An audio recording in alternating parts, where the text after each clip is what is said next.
live. I'm gonna move this closer so I can see what's going on here. Oops. Why is that falling over? Wow. Okay. Issues. Hello, hello. We are live.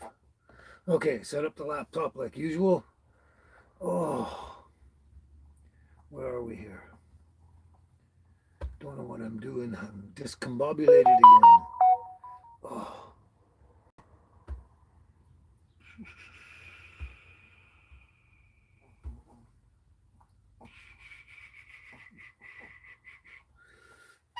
One person watching. That would be yes, sober Susie. Hello, Sue. Mamma Mia, right on time. Right on time. Hello, Mamma Mia, Susie. How's it going? Oh, my neck hurts. Oh, my neck hurts. My neck hurts and I got a headache. Oh. But when I sit forward like that, it puts more pressure on my neck and I got to sit up like this. Anyway, how we doing here? Let's go. Okay, I got to get back on here. Get my laptop happening.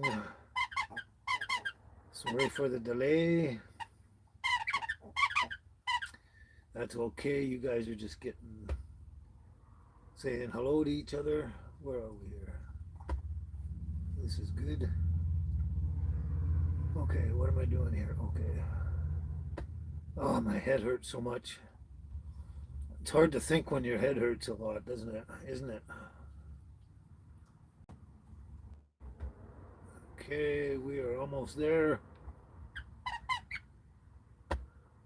We hopefully got a great show today. I'm hoping.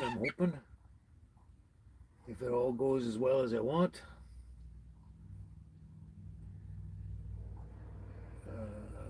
Gotta wait for these advertisements to clear. I don't want to learn more. Leave me alone. There we go. Almost there. Come on. Come on. Move. There we go. All right. So we got Susie there and Mamma Mia. And for some reason, I can't remember your real name, Mamma Mia. I know you told me last time, I think. But yeah. Triple A catalepsy. Triple A catalepsy. The flag. Yeah, the flag.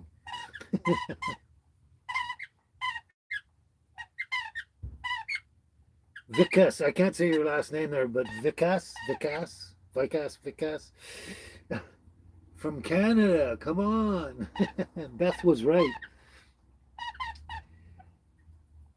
Zoso Bean. Hello, I'm going to tell a story real soon here. A really good story when we get into it. Oh, that's right, Tess. Thank you. Thank you, Mamma Mia, Tess. I'll try and remember, but you know how my memory is. But uh,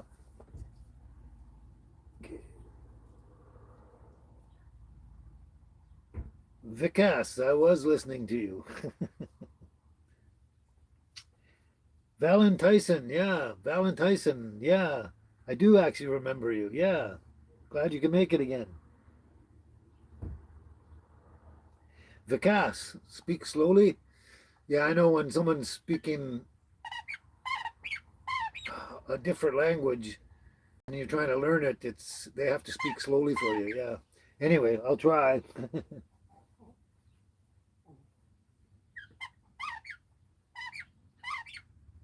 Not sure what.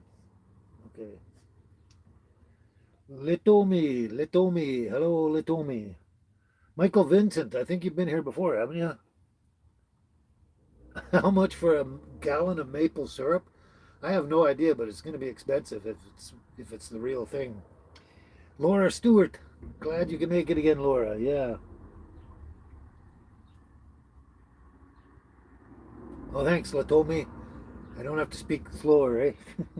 Pranav, hello, Pranav. Baya mana. That's the best I can do. Sorry, hello. You're from India. Hello, Baya mana from India. A lot of people from India here a lot. Yeah. Carl, glad you could make it, Carl. Hope you're doing okay. Yeah. Oh, so yeah, it's going to be another interesting start here. I'm going to wait for it to settle down. Hopefully, get some more regulars here. And wow, looks like someone's from Russia. I can't pronounce your. Oh, Ukraine, Slava Ukraine, Ukraine. I wish I could pronounce that your name or title, whatever. I can't though.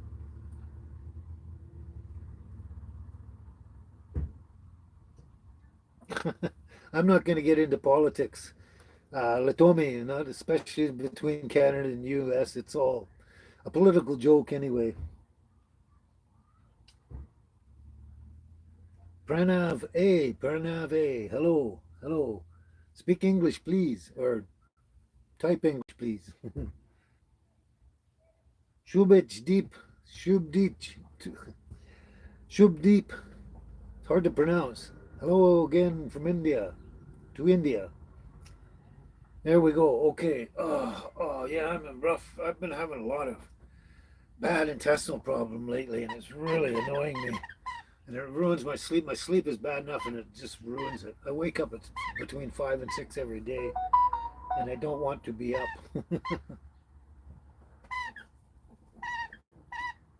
Oh, Laura, your husband's in the store. You don't know why you let him go in there by himself? uh, Inky Britches. Hello, Inky Britches from Jamaica. Jamaica. You might be the first one from Jamaica. It's Inky Britches, yeah. No, Pranav, I don't know that movie. There you go. Mamma Mia says she'll delete non-English. You don't speak English, she'll delete you. That's Tess. Yeah, I've heard of that, Latomi. Drink very warm or hot water in the mornings. You feel better. Well, I'm not sure. I got severe Crohn's disease and who knows whatever else. I'll try it again, but we'll see. Oh, who is Latomi? Who's the little cutie? Yeah, this is Angel. This is the little angel. She's about 3.5 years old. The one squeaking behind me. Come here, baby. Come here. Come here. Where are you? Come here. Come here. Come here. Come on. It's over here. Come on. Yeah, there you go. This is baby. This is Angel's mama. Angel's mama is baby. She's growling at me because she wants her toy. Yeah, Angel and baby, my two best friends. Angel's about 3.5 and baby's about 8. And this one is an attention hound. Just a big suck. Okay, let's look at this. Laura says, I'm speaking for myself, but Canada and the US are brothers. And not much. I'm going to change that. We focus on God and not ourselves. That's right. Nothing's going to change unless we focus on God instead of ourselves. That's truer words have never been spoken. That's right. But yeah, we're brothers, neighbors, and everything like that. And it's just all that stuff out there is just political blah, blah, blah. You know what I mean? Um, it's flexing their political muscles. Latomi, yes. This little one here, they both love me. Trust me, they both love me. But this one just can't get enough of me for some reason. Yeah, she thinks I'm her dad. Well, she thinks I'm her father, but I'm her dad. That's right, Mamma Mia. Probably not hot water, but lukewarm or warm, but not too hot. Yeah. Yeah. I can't breathe. Hello, I can't breathe. Roger Ward. Hello, Roger Ward.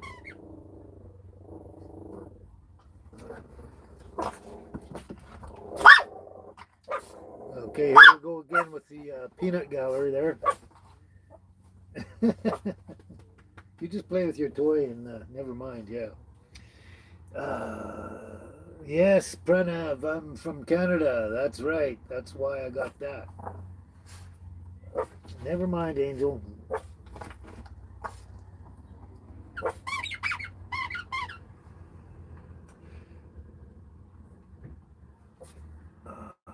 Barry Rappaport. Welcome back, Barry Rappaport. I'm sure you've been here before. Write that on my heart, eh? Not my hat. That's a good one, Mama Mia. The spell check, eh? Spell check ruins your comments all the time. Okay, there. I can't breathe. That's interesting. Interesting.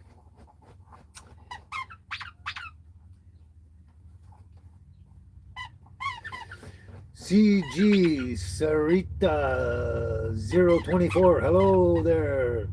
CG Sarita 24. These things are so hard to pronounce. I'm going to spend half the show trying to pronounce everyone's name.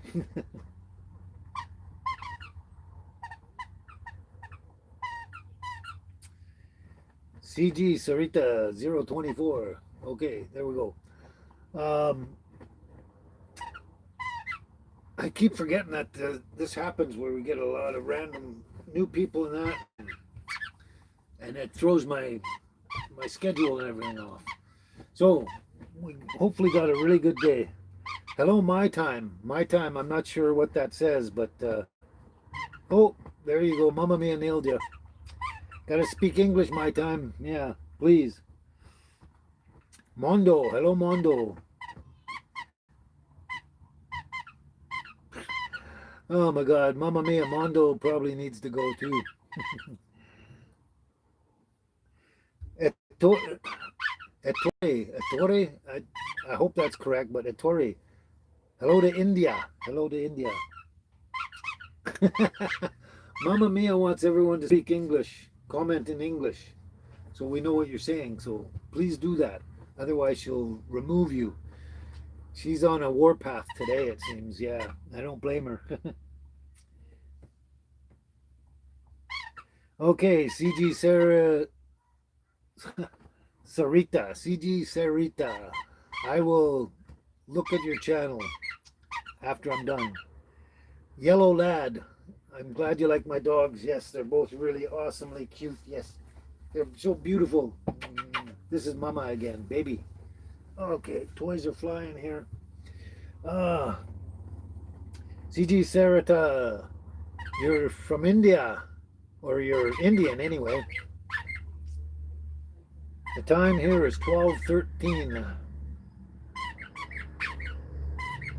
Padro Bandit, hello. Where in Canada? British Columbia. The farthest western province over, British Columbia, yeah. My time. At least you spoke English. Your English is not good. Well, it's a good try. I understood you.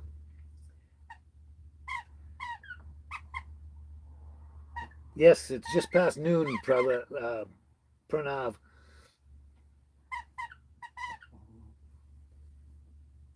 Jody Houston. Hello, Jody Houston. Uh, my son's name is Jody.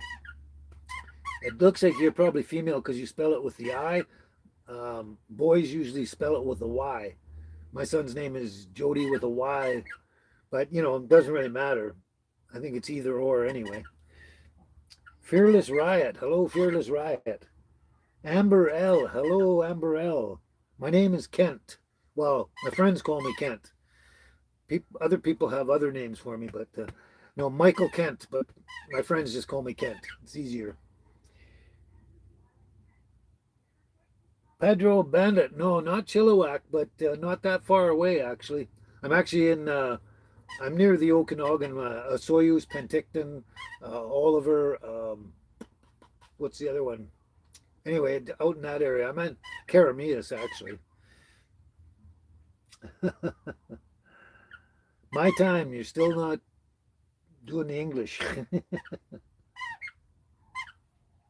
Oh yeah, it's almost 1 o'clock in the morning in India, right? Pranav, yeah.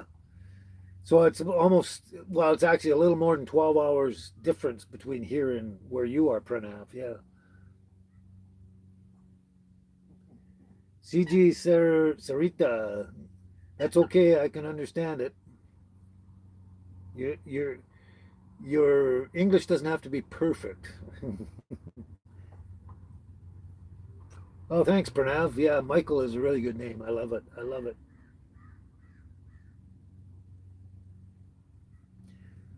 Padro Bandit, yes. Very close to Skaha Lake. Yep, you know the area pretty good. No, Barry Rappaport. I've never been to the UK. It's on my bucket list. I'd love to go there. That's probably the first thing or place on my bucket list that I'd love to go is the UK, especially Scotland. Well, especially Ireland because my heritage is Irish. Ireland, Scotland, and Wales, and then England too as well, and then all the other places. Amberell. Oh, really? Okay. So everyone else pronounces your name wrong, but me. That's cool. Awesome. Oh, SL Penny, welcome back, SL Penny. How you doing? Now I think you're Sue as well, Susie. I think so. But thank you very much. Thank you so much for that awesome donation. That's beautiful. Thank you. Thank you, SL Penny. Yeah. Bernav, you got to speak English or Mamma Mia will delete your message. See, there it goes. Everybody speak English. Injured soccer player. That's an interesting handle. Hello, hello, yes. You love Canada. Injured soccer player. I can't pronounce your name because I can't read it. So, but I do not have a favorite um, UFC fighter. I don't have a favorite. I don't watch fighting much at all. I don't watch much of that anyway. Canadian ferrets. Hello, Canadian ferrets. Mamma mia, you're just on a roll here today, aren't you? Okay, Laura, you're on the road. You'll listen, but no commenting for a while, eh?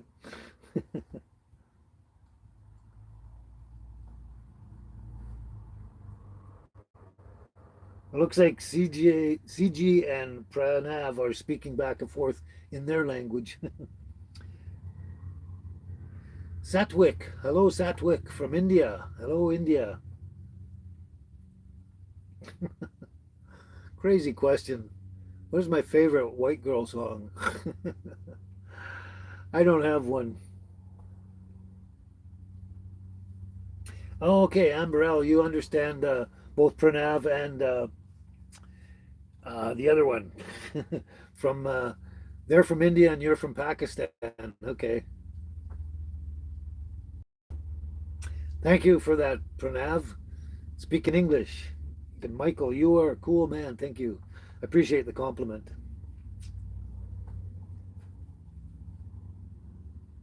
Willis Williams. Willis Williams, I don't believe that any province wants to join the United States. Alberta doesn't want to join the United States. They want to separate from Canada and be their own country. And I think my personal opinion is that Saskatchewan, Alberta, and British Columbia should join and become the Western Alliance of Canada and their own country and that. But I don't think anyone's ever going to join the United States. Don't think that'll ever happen, but whatever. Satwick, yes, I am from Canada. Yes. Moyes, FF. Hello, Moyes, FF.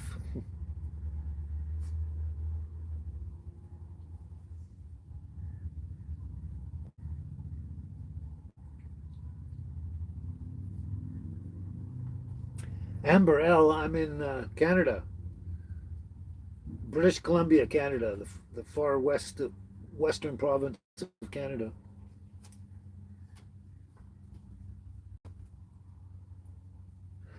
Lusta, hello, Lusta, but I have no idea what that means.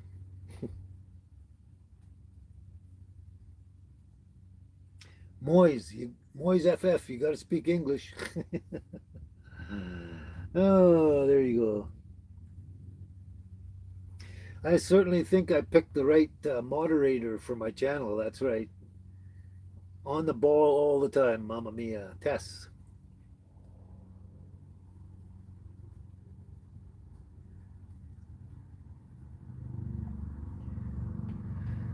you're welcome, Willis. Willis Williams.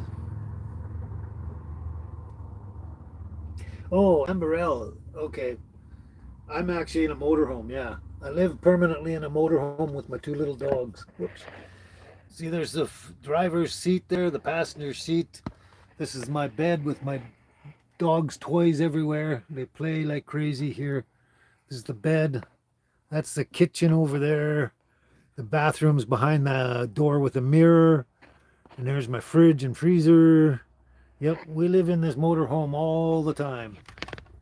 We don't rent an apartment or have a house or nothing. Just this. There we go. That's right, Lusta. With the prices of rent and mortgages and all that kind of stuff, who would ever not want to live in a vehicle? You can't afford rent and stuff.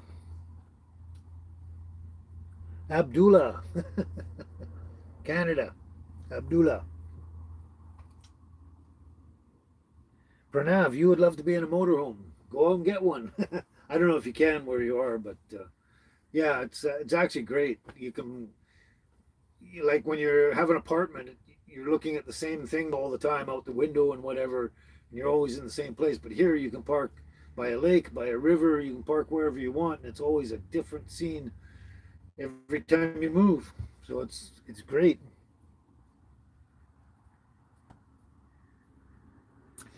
Pranav, normally I don't talk about it, but it cost me. This one cost me $4,500, which is a bargain because this year, I bought it last year, and this year they're almost double in price now. Everything keeps going up like crazy, so it's a good deal. But anyway, normally I don't mention that, but that's okay. All right, looks like it might be. Oops, might be slowing down a little bit there. Anyway, we got some things we got to do. First of all, got to start this show off right, eh? Oh, I'm so disorganized. I thought I had it. Huh. I thought I had it together here, but I don't. Start from the back.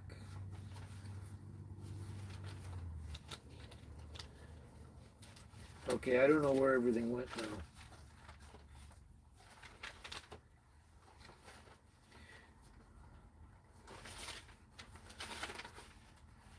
I hate trying to do stuff from memory.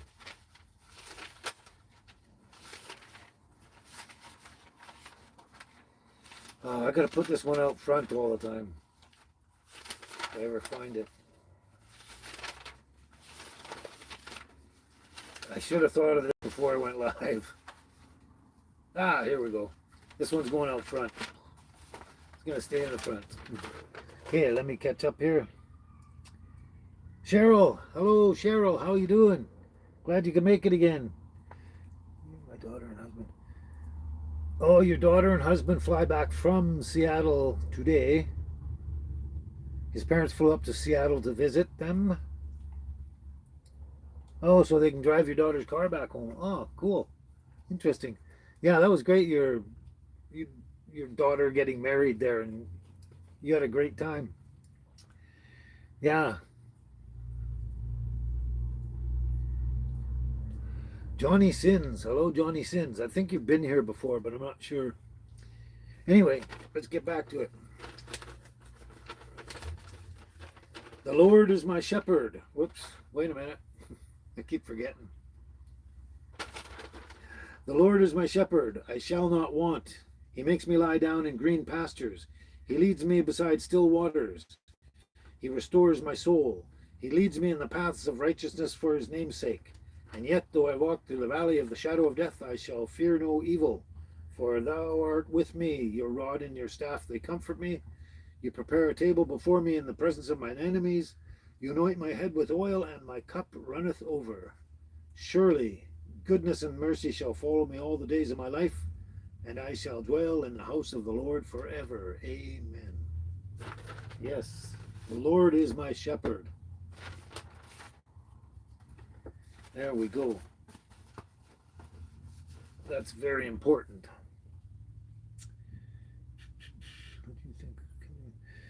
Rahul Singh. I don't think very much of Canadian politics or most politics in the world right now, but I'm not going to get into that. But just to answer your comment, I don't think much of it at all. None of it's good anymore. No one knows it all. You've been here before, haven't you? No one knows it all. I remind you of Ozzy Osbourne. Oh my gosh.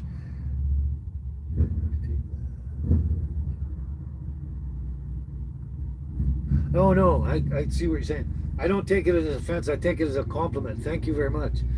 I take that looking like Ozzy Osbourne a huge compliment. I don't believe I do look like him, but Ozzy Osbourne was always one of my favorite musicians from the day he, became well known. Anyway, yeah, he just died not that long ago, a few days, a week, maybe, if that. Yeah, that was a sad thing to see him go. But he wasn't in good shape. So, but Ozzy is I really like Ozzy.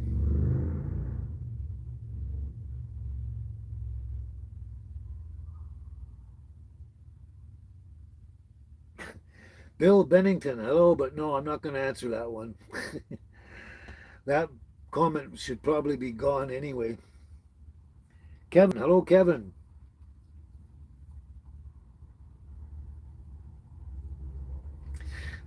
Pranav, say instead of politics, what do I think of Trump? That's just politics again. Actually, I do like Trump, but that's okay. You're welcome, Mamma Mia, for Psalm 23 and everyone else that enjoyed that. That's my favorite psalm of all of them. All of them. I think nothing but good things about Indians and Indian people. Yeah, or about India and Indian people. Yeah, uh, I have nothing bad to say about them. I don't have bad things to say about anyone unless there's only two people in this world, and I've been saying this ever since I was a little kid. Only two people in the world. There's human beings and assholes, and you're either a human being and you get along with everyone or try to get along with everyone as much as you can, depending on them, of course. And it doesn't matter what your color, your uh, creed, your religion, whatever. Doesn't matter. None of that matters, especially color and all that. You're either a good person or a bad person, and that's it. There's only two people in the world, regardless. But anyway, Mama Mia, you nailed that one. Adam AM, you got to watch what you say.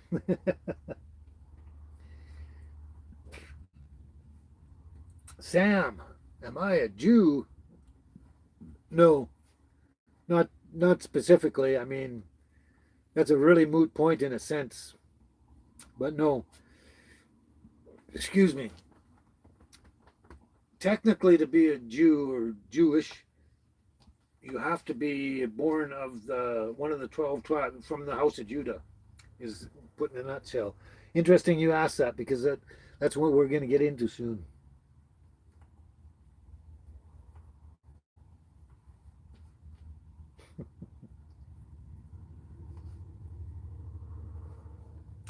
Brain fried permanent. Oh, sorry. Brain fried permanent high. Interesting. There's no good or evil. You just got to look deep enough. That's an interesting thing to say. Yeah, you.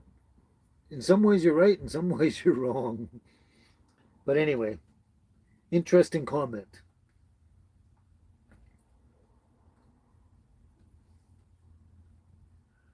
Anyway, so there we are. Okay. What else haven't we done yet? Angel, come here, Angel. Come here, my little girl. I don't know if you can see baby. Oh, I can't move it. Why? There we go, baby. Woof. Go get your toy. She loves to play with her toys.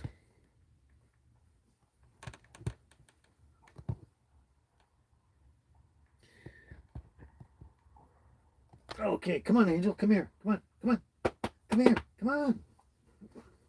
Come here.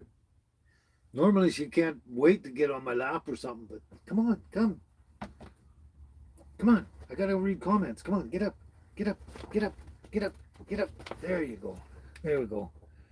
So Cheryl, you were glad that your daughter and husband went to Canada. They went to the Butchart Gardens. Yeah, beautiful place. And someday you'd love to come to Canada. Yes, you should. You should. It's a beautiful place. Hopefully you do get up here. Hopefully you do. Amber L, when was the last time I ate something? That's an interesting question. An interesting question. I only eat once a day at dinner time because of my Crohn's disease and everything. Hey, come here. I'm talking. We got to do this. We got to do this. Just wait a minute. Because of my Crohn's disease, I have a problem with food and everything. It's really a nightmare. Serious problem. But anyway, I only eat once. So I ate last night at around dinner time, about 5 o'clock.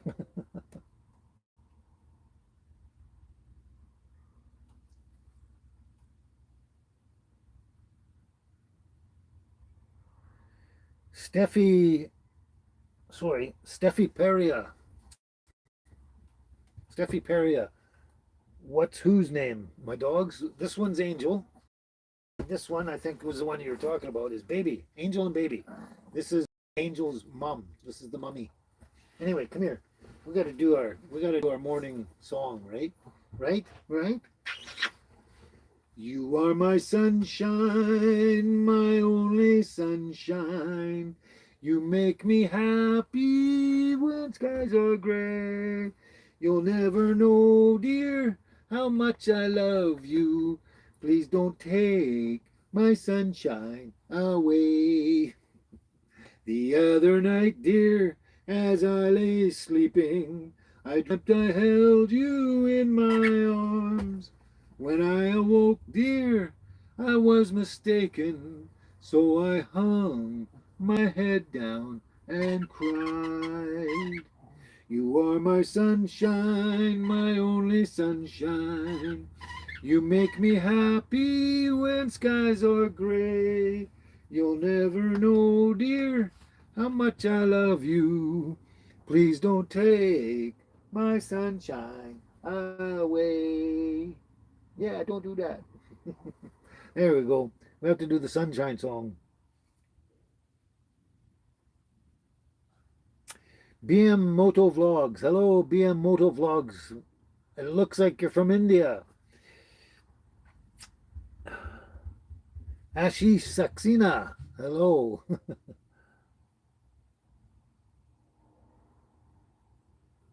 Oh, you're taking off, Pranav? Nice to meet you too.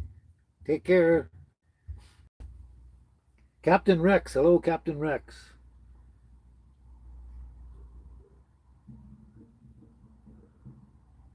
Actually, that's what I'm going to look into next. Brain fried permanent high um, is cleanse for parasites. Because but it's just very expensive in that. So I've seen a lot of people online and everything that have done that, and it's been a big improvement. They get rid of the brain fog, and intestinal problems and all that start going away and everything like that. It's supposed to be very, very beneficial, but unfortunately, all the good things in life seem to be the most expensive, and it's extremely expensive to do the parasitic cleanses. I mean, I'm talking about the serious deep ones with the ivermectin and I can't pronounce it anymore and all the time. I can't remember what it's called, but there's two products. But yeah, I'm looking into that for sure. If I can afford it, I will. Yes, brain fried. I am Canadian, definitely. Captain Rex, yes, Canada.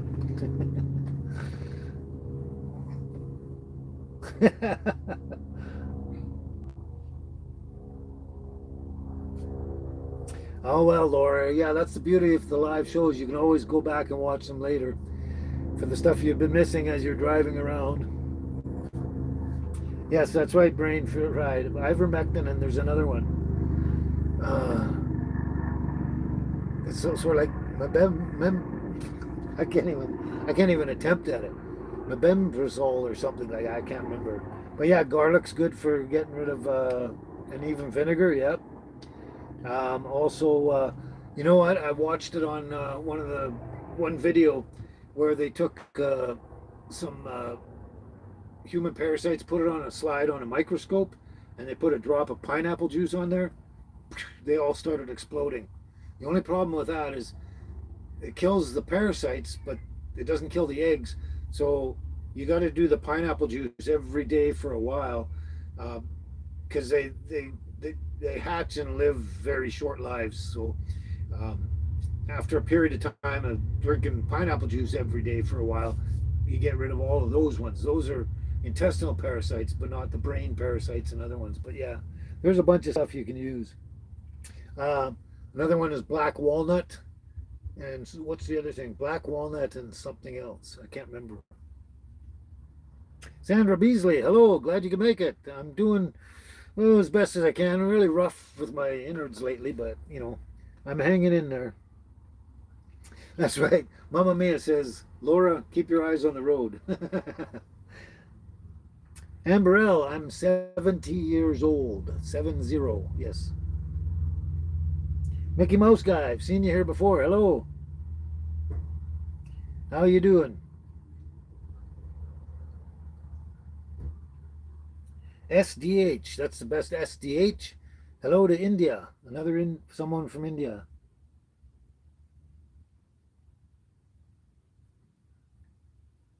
I'll look into that too, brain fried para purge. I'll try that.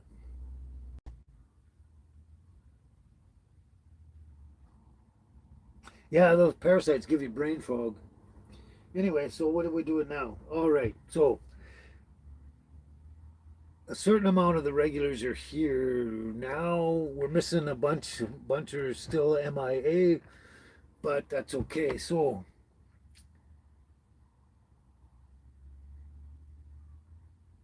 we're well into it. SDH, I'm doing not too bad there. SDH, thank you. Oh, thank you very much, Mickey Mouse guy. You've already prayed for me, and may God give me all the happiness.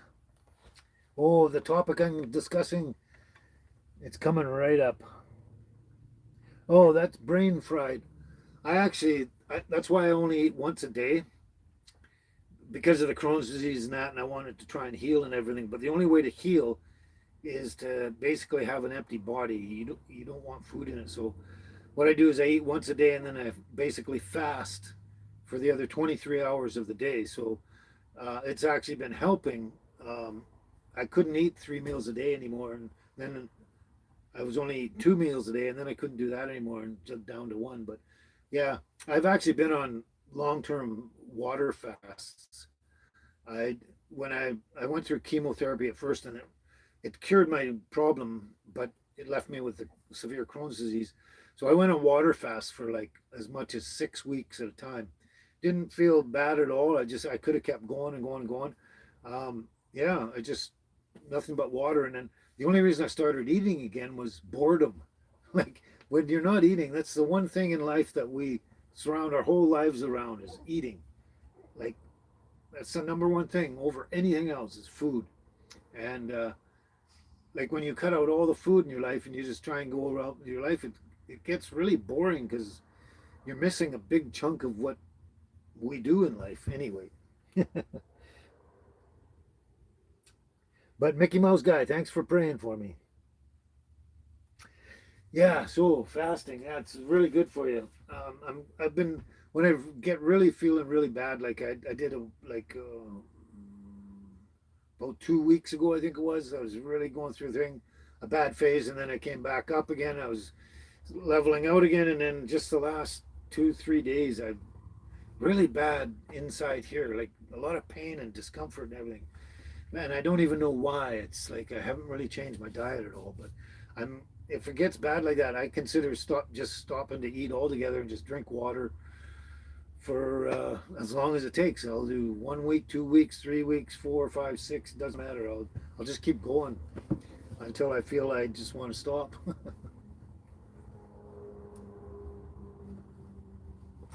Okay, well the comments have slowed down a bit. Unless nope, that's all looking good.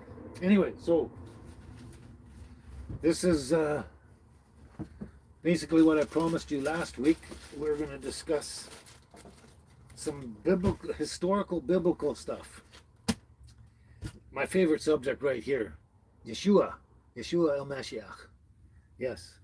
So I mentioned last week. See, I've lost my train of thought, and I'm trying to get back on because I had the key bullet points in my head, and now I got to figure out where I'm going, and each step of the way again.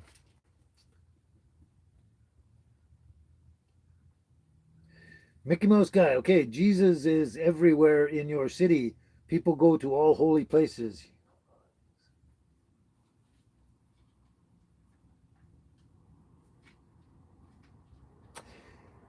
You know who God is? When someone helps us without expectations, that is when we see humanity as God. Yeah, that's well put. Well put. But yeah. Anyway, so this is, I mentioned the last time, the book called The Drama of the Lost Disciples. Just want to make sure you can read it. The Drama of the Lost Disciples by George F. Jowett. George Fusedale Jowett. I don't know if you can read that. Is this a better one? No, that's just a small, but George F. Jowett. That's how it's spelled. If you can read that, try this one. Oops, George. Oh, it's backwards. Of course, it's the mirror in selfie position is backwards. Mirror image.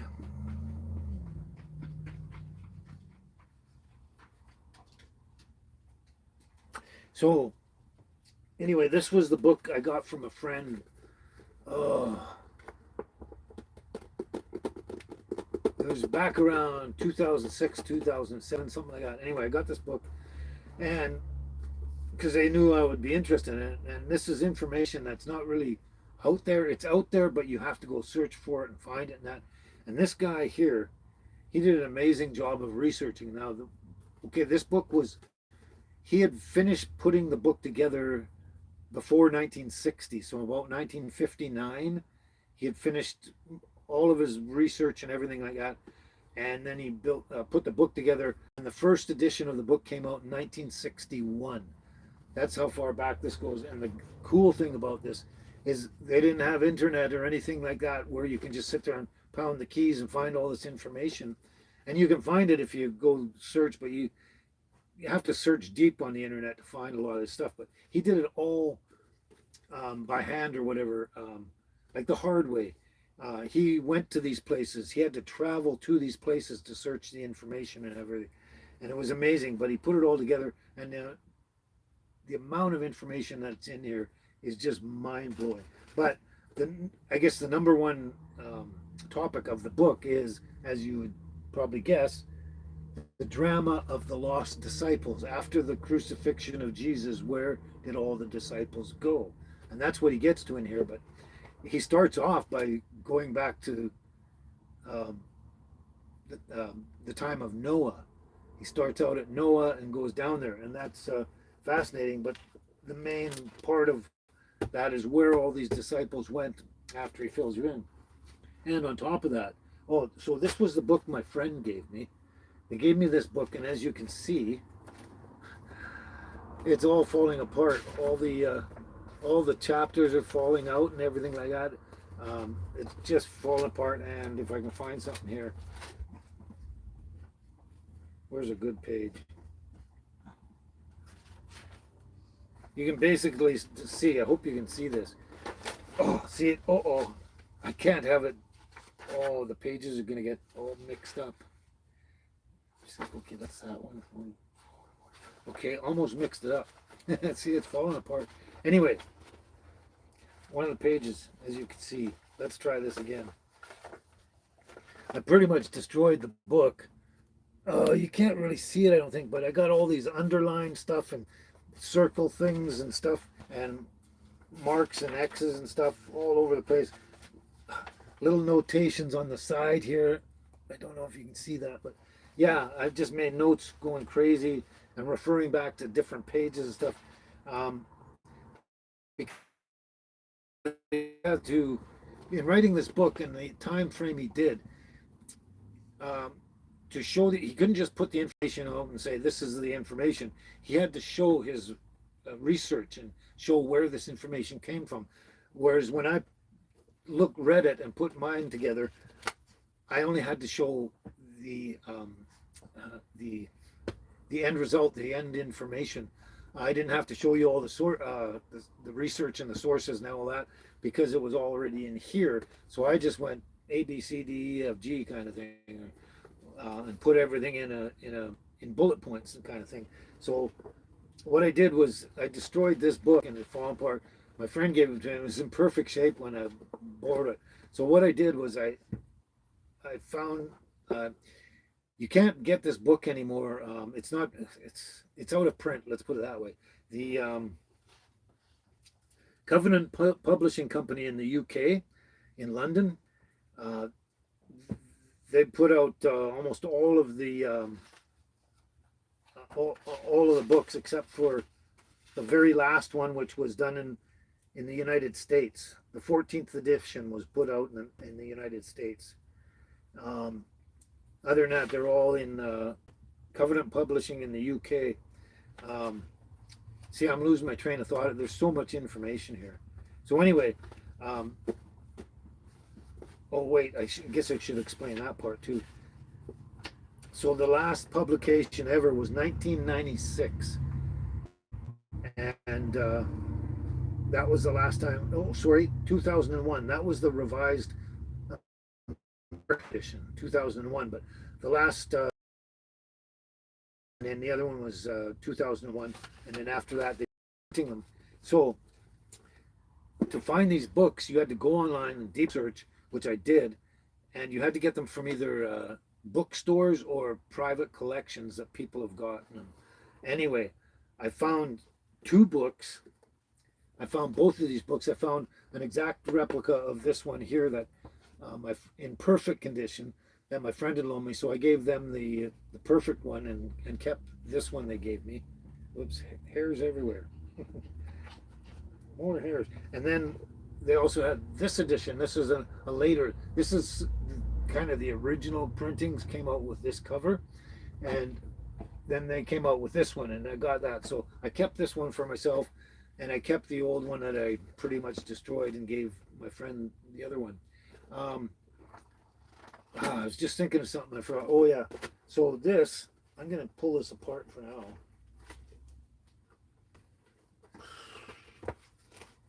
So this you might find interesting. This here, that is the ruins of Glastonbury Abbey. What's left of it, and that has been around since I think, I'm pretty sure it's almost as far back as the life of Jesus, but it wasn't much after, if it was much after that at all. Anyway, so there's the drama of the lost disciples. If you can happen to find a book out there, you should get it. If you're interested in the subject, it is amazing information, and I've never ever seen this information, like most of this information, I've never seen it come from anyone else ever since that. He did an amazing job of putting it all together, and it's all accurate. Like he has, there's all proof of it out there of one way or another. There's monuments in whatever place that he's speaking of that have it all written down on stone or whatever from way back. Or you can go into the British Museum or other museums around the world, find the stuff. The Vatican has information. It's all, but he can show where all this ancient information comes from the actual source. Anyway, so what I did was I read it all over, and I was so blown away by it. And like I said, he has to show his proofs and everything like that, his research and everything. I got to make sure I don't. Saint Superior, hello Saint Superior. Oh, Mickey Mouse guy, you're interested and excited to know about this. So,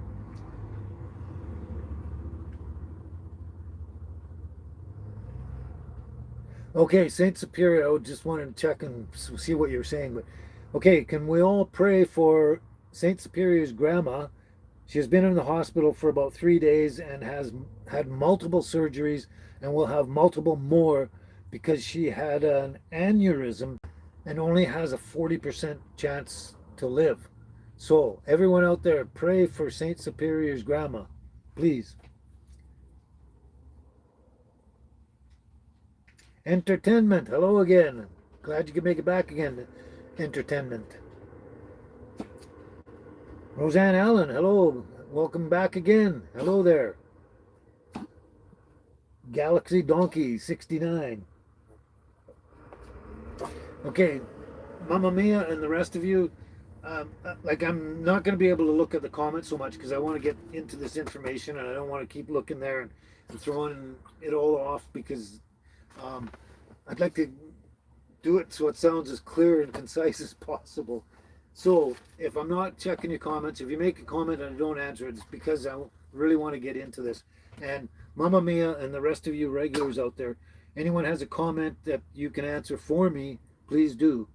And then that way, you know, Maciel Del Pozo, welcome back again. Laura, you're at Lowe's. You're at Lowe's listening. Thanks, Mamma Mia. Thank you. Okay. So I'm just going to try and get into this. I'm going to not look at the comments so much, even though I get tempted. I'm always looking like this, but because I don't want to miss people's comments. It's a social platform, and you know the only way to be social is to interact, right? So anyway,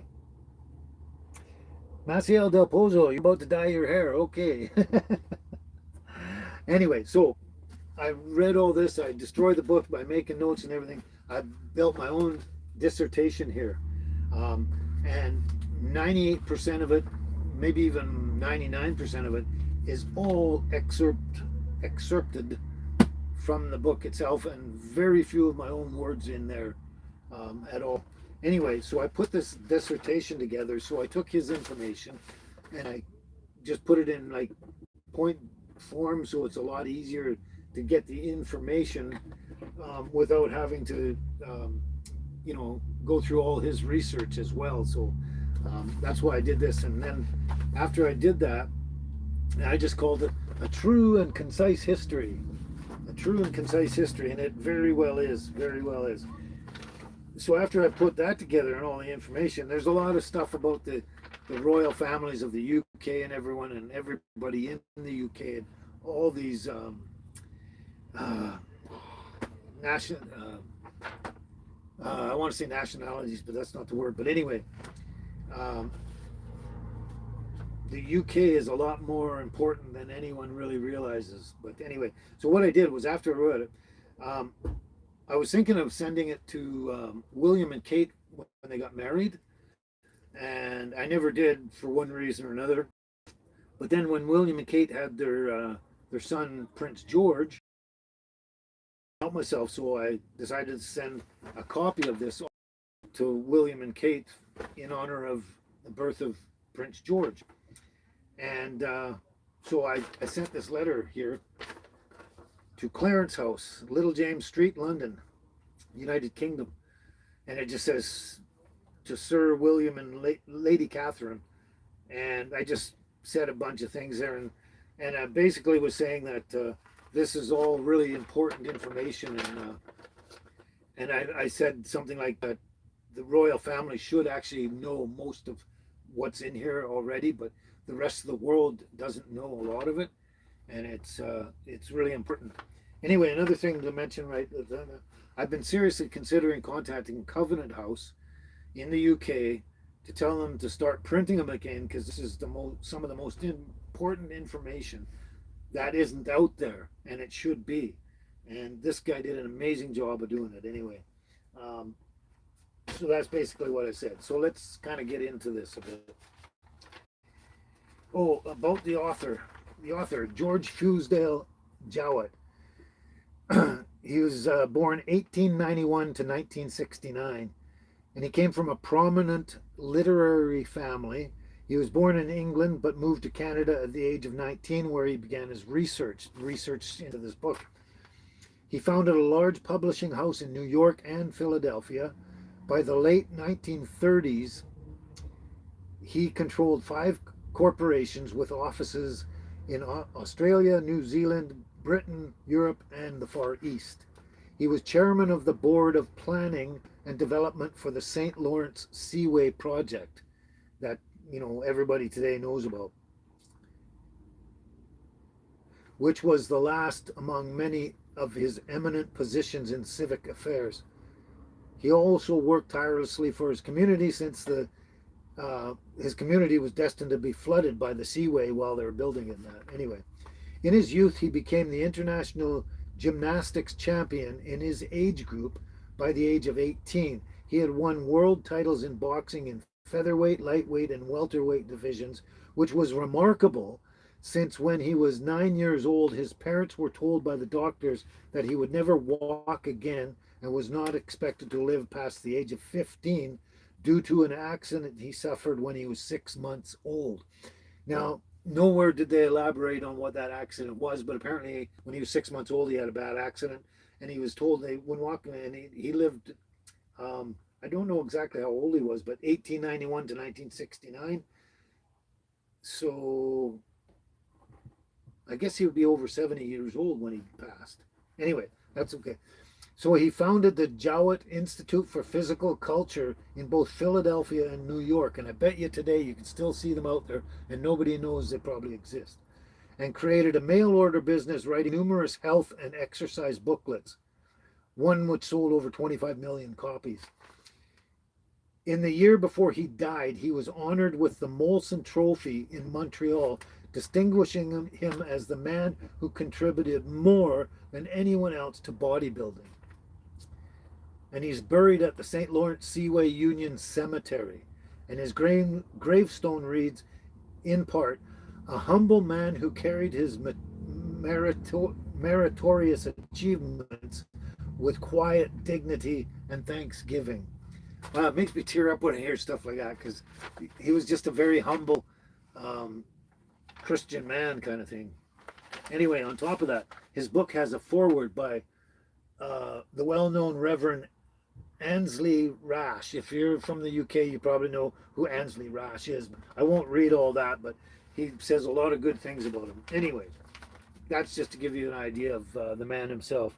Wow, we're already halfway through here. I'm not sure what we're going to do. Hello, Billy T. Glad you can make it, Billy. Glad you can make it. Maciel Del Pozo, great. You waited all week for this. Yeah, a lot of people did. I mentioned it last time, and that's right. Catherine is Princess of Wales. That's right. Mamma Mia. Yeah.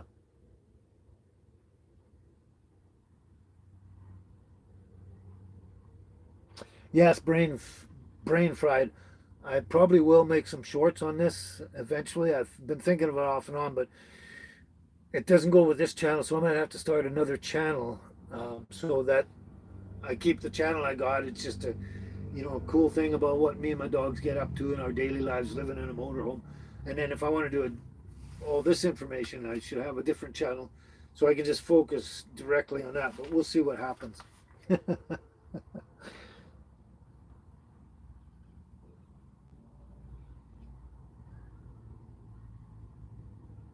That's right, Mamma Mia. Constructive criticism is not hate speech. That's right, absolutely. Manoj, hello Manoj. I think you've been here before, Manoj. I'm not sure. That's right. All troubles are created by people, Mickey Mouse guy. Yes. Anyway, so let's get on with this. So here he starts the book out basically from Noah. Sorry, I got a hair in my mouth. So basically, after the flood, Noah, which means grateful servant of God, I believe, repopulated the earth through his 3 sons, Japheth, Ham, and Shem. And Ham is the Hamitic race, the southern people of Egypt and Africa. Japheth is the northern peoples of Europe and Asia. And then Shem are the Shemitic races of the Middle East. And there's a number of different Shemitic people or groups out there, or races or whatever. Um, not just the Israelites and all that, but and the Arabs and stuff. But anyway, let's get into this. And in Genesis 9:26 it says, "Blessed be the Lord God of Shem. From Shem is descended the special seed elected to be the chosen race." So they all come from Shem. So basically, from Shem, you ultimately get Abraham, um, and during the time, and back then they were all known as Shemites, the Shemite people. Everybody who was a Shemite of whatever group or whatever. Um, but then under Abraham, they began to be known as Hebrews, and Hebrews comes from the name of one of the descendants of Shem was Eber. I think it's two generations away from Shem was Eber, and Eber is where they get the name Hebrew from. So yeah, they were called the Shemites right up until Abraham, and then after that they were known as the Hebrews. Um, and Abraham was apparently born approximately 1870 BC, almost 2000 BC, and he was the founder of the national identity of the Hebrew nation. Yeah. And that was following his communication with God. Uh, so here we go. Okay, so you got Abraham, and then through Abraham you got Isaac and Ishmael. Isaac, out of Isaac came Jacob, and hence from Jacob the 12 tribes of Israel, and through Ishmael, the other son of Abraham, Ishmael eventually created the 12 Arabic tribes. So, and the Arabic tribes and the tribes of Israel are actually brothers, same father, two different mothers. So, yeah, so that's where that goes. Um, so yeah, you get down to so it's Abraham, Isaac, and then Isaac gives birth. Well, not really gives birth, but you know what I mean. Sires, um, uh, Jacob, and Esau, and the battle between Jacob and Esau is the same battle that's still going on today, to this very day. Now it's the same battle in the Middle East between that started with Jacob and Esau. That I won't get into because that's just a whole kind of another story to the bigger picture. But anyway, so Jacob or Jacob comes along, and he has 12 sons, the 12 tribes of Israel: Asher, Benjamin, Dan, Gad, Issachar, Joseph, Judah, Levi, Simeon, Reuben, and Zebulun. Those are the 12 tribes of Israel. And so they came out from Jacob. Yeah, Jacob, who was actually named by God, was given the name Israel. Uh, that's who the first person that was ever called Israel was Jacob. And it means a couple of different things. One is contender with God, or yeah, contender of God. That's it. Because he was the one that he fought all night. He saw what they call Jacob's ladder. He saw the ladder of the emissaries or the messengers of God going up and down the ladder, like sort of all night long. And then later that evening, he fought all night long with the man. They just, in the Bible, they just say the man. And most scholars believe that Jacob fought with God himself all night long. And that's another interesting story, but they didn't fill in all the details there. But anyway, so after that, Jacob was called Israel, and then Jacob has 12 sons that I just mentioned. And the interesting thing about his 12 sons, they start with the letter A and they end with the letter Z, the whole alphabet there. So fascinating. Um,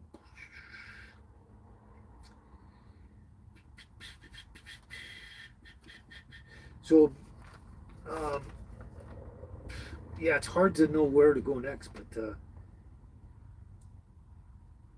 so you got the 12 tribes of Israel. Now, the thing about the term Jews, or the Jews, the term Jews does not refer, well, it does now, like everyone's a little distorted on that, but so it does, but anyway, originally the term Jew only referred to the house of Judah, who were the keepers of the sanctuary, the keeper of the scriptures, the books of the Bible, and all that, and the Levites were the priests, and the Levites were the priests that were the only people allowed in the holy of the holies. Um, what do you call it? The house of Judah could go into the front door of the temple or original tabernacle, but they were not allowed into the Holy of the Holies where the Ark of the Covenant was. Only the Levites, the priests, were allowed in there. Um, but the house of Judah were the keepers of the scriptures and the sanctuary, and and then eventually later on when so they had two kingdoms. I guess I should point that out. There was two kingdoms originally. There was the kingdom of Judea, which was the southern kingdom, and that was basically ruled over, and it was mainly basically the one house of Judah and the Levites who were priests. And then somewhere along the line, and it's kind of not sure where the transition comes, but eventually Benjamin was also involved as well, the house of Benjamin. So, but originally when they were captured and then released, or sometime before that, the house of Judah, the southern kingdom of Judah, and the Jews and all those people were all captured by the Babylonians at one time, and somewhere along the way, that's where the term Jew came from. It was supposed to be a derogatory remark to the house of Judah, but they basically just adopted the term and said, yeah, we're Jews, right? So it backfired on them. But anyway, that's the term. I gotta watch this, looks interesting. Siddharth Mishra. Hello, Siddharth Mishra. Officer Friendly. Hello. Oh, Lori's here. Lori,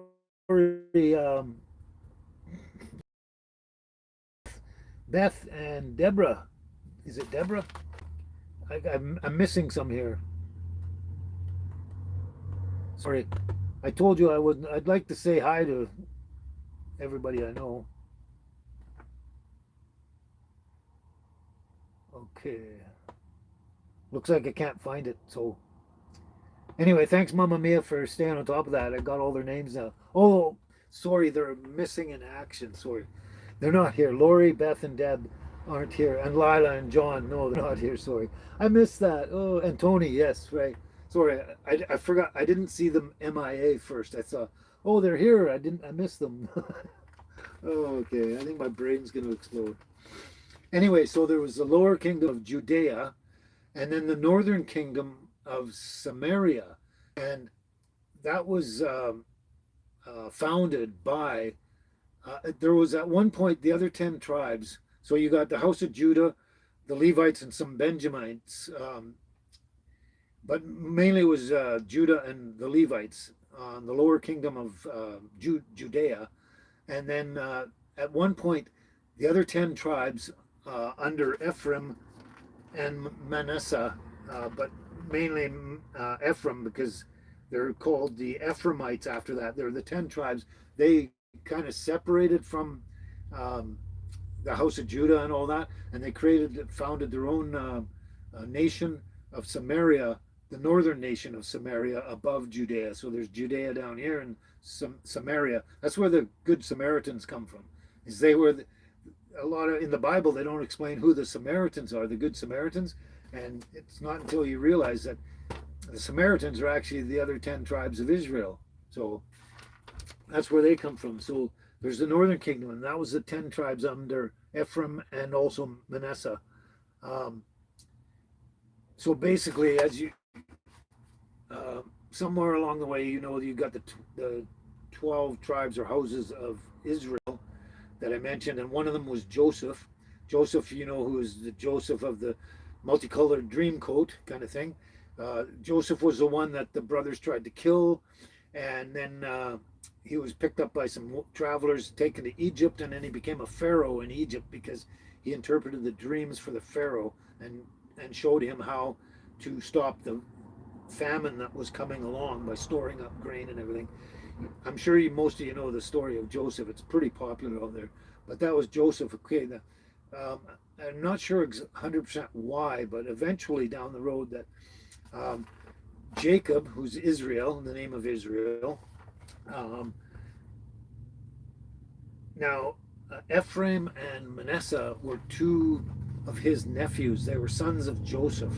So they're nephews of Jacob. Jacob, whose title was Israel, he bestowed the title of Israel on Ephraim and Manasseh, um, and basically skipped Joseph and went to Joseph's sons, Ephraim and Manasseh, and gave the title Israel to them because I guess he knew that they were going to continue on um, their line and everything like that. So the term Israel. Now also, um, they had uh, the nation of Judea, and it was controlled by the house of Judah, who were the keepers of the sanctuary and the scriptures and everything, with the Levites as priests. Um, they were never technically called Israel at all. Um, the actual title Israel went to the northern kingdom of Samaria and the 10 tribes. Um, that's when Jacob bestowed the name Israel onto his nephews, um, Ephraim and Manasseh, that title Israel went to the northern kingdom of Samaria. And now what it says is, um, in the Bible itself, it says, oh, I got it. I don't want to get it wrong. And it's hard. I should have made tons of notes here, but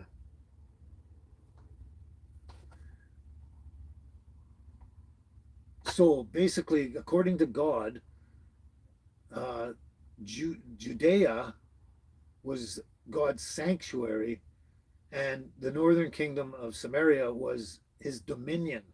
So that was the dominion, meaning that's who has the control or the control of God. So God is saying that the northern kingdom of Samaria, the 10 tribes, are have the title of Israel that was bestowed on them by Jacob, and they have the dominion. They're the power. The power. The house of Judah was only the keepers of the sanctuary and the scriptures. That was it. They didn't have but the power and control in that. That was for the northern kingdom of Samaria and the 10 tribes. So the title Israel is actually for the 10 tribes, um, that ended up becoming the lost sheep eventually down the road, which we're getting to here. So I hope I haven't missed anything. I hope you're following okay and everything's sounding good.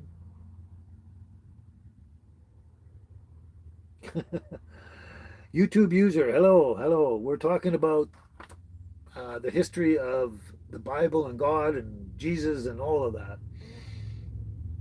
Oh, thanks, Mama Mia, clarifying.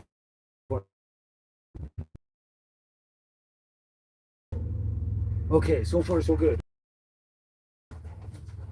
Originally, and that's yeah, I don't modern times and compare that because not only will it get a little more confusing, but it's going to confuse me a bit too, and I'll lose my way. So that's where all that comes from.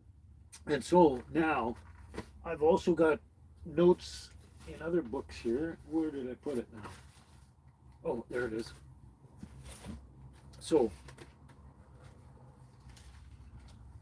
I've got notes and stuff everywhere. I've been studying this forever. I've even got notes here. It goes all the people from Noah down. Like Noah lived 950 years. Shem lived 600 years. Arphaxad lived like all the histories, right down to Isaac here, who lived 180 years, and then Jacob, who lived 147 years. Joseph, one of his sons, the son that went to Egypt, lived 110 years. And then the people after that, um, right up to Joseph and Mary, Joseph and Mary, yeah.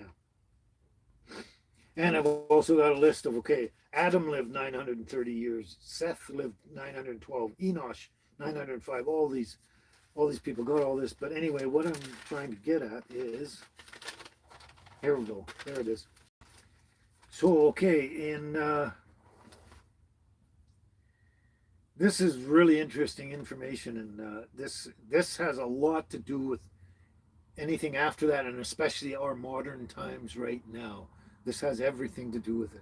So, in 721 BC, the Assyrians captured the northern kingdom of Samaria, the 12 tribes under Ephraim, captured them and took them to Assyria, I guess it was, and kept them there for, it looks like, about almost 20 years. Um, or wait a minute. No, only a little over 10 years, almost 15 years, something like that. Anyway, they're captured by the Assyrians in 721 BC. And then they were deported out of their area and back and to wherever they wanted to go between 734 BC and 715. That doesn't make sense.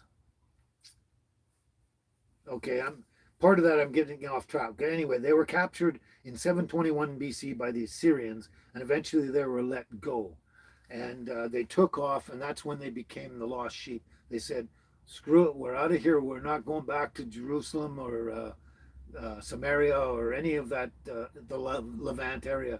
They're going to take off and be done." And they just took off and they disappeared. That's why they're called the lost sheep.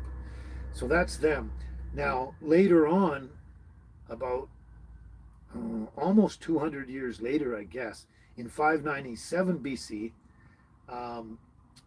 that's when the southern kingdom of Judea, the house of Judah and the priests and all that, they were captured. Wait a minute.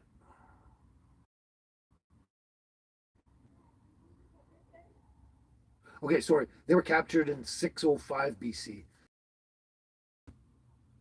So it looks like almost 100 years later or something. But anyway, so yeah, the northern kingdom of Samaria, the 10 tribes who had the legitimate title of Israel, were captured in 721 BC, and then they were let go. They became the lost sheep, and they were gone.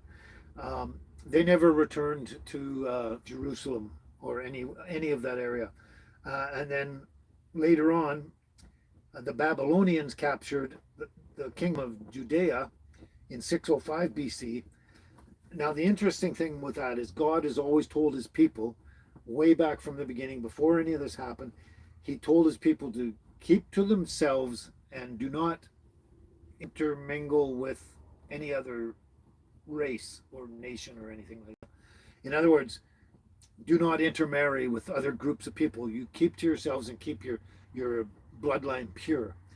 Um, so what happened was, um, when the northern kingdom was captured first and taken hostage, they kept to themselves, and they never intermarried with the Assyrians or anything like that. And they came out as pure a race as they went in when they were captured. So they kept to God's word and did not intermarry with the Assyrians or any other people in that, and kept their bloodline pure. And then they were released, and then they took off and pretty much disappeared in a sense. But what happened when the house of Judea was captured and taken to Babylon, they actually went against God's word, and they intermarried and interbred with the Babylonians. And guess what? That's where the house of Judah got their big nose from. And it even says in the Bible, in the Old Testament, after they were released, um, God admonished them and took away their inheritance and said, "Forevermore you will be known by the countenance of your nose." That was like, that's where they got the nose from, the Babylonians. Otherwise they would not look that way. And so that's a huge distinction between the house of Judah, who are now called the Jews, and the other 10 tribes who did not do that. Big distinction between them. And eventually, the inheritance was taken away from him again by Jesus, and it was actually given to the lost sheep. I'll get to that in a little more in a bit, but that's what happened. Um, so the lost sheep, who are the 10 tribes who disappeared, they are the pure bloodline still from the beginning of the 12 tribes of Israel, after they were named. And the the Jews, or the house of, or the nation of Judea, the house of Judah, and the Jews, they lost their inheritance because they interbred with the Babylonians, and that historical evidence is in the Old Testament itself. So that's what happened. So there we go.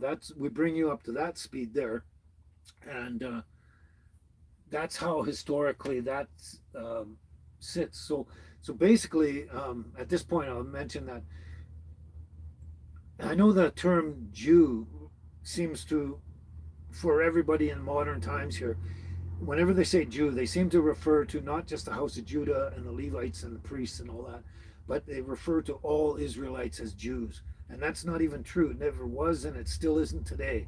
The Jews are still only the house of Judah and the whatever priests are with them. Like originally it was the Levites, and somewhere along the line, it seems like the Benjamites became the priests or something. And I still haven't sorted that out, but that's kind of a very moot point or small point to the overall picture, right?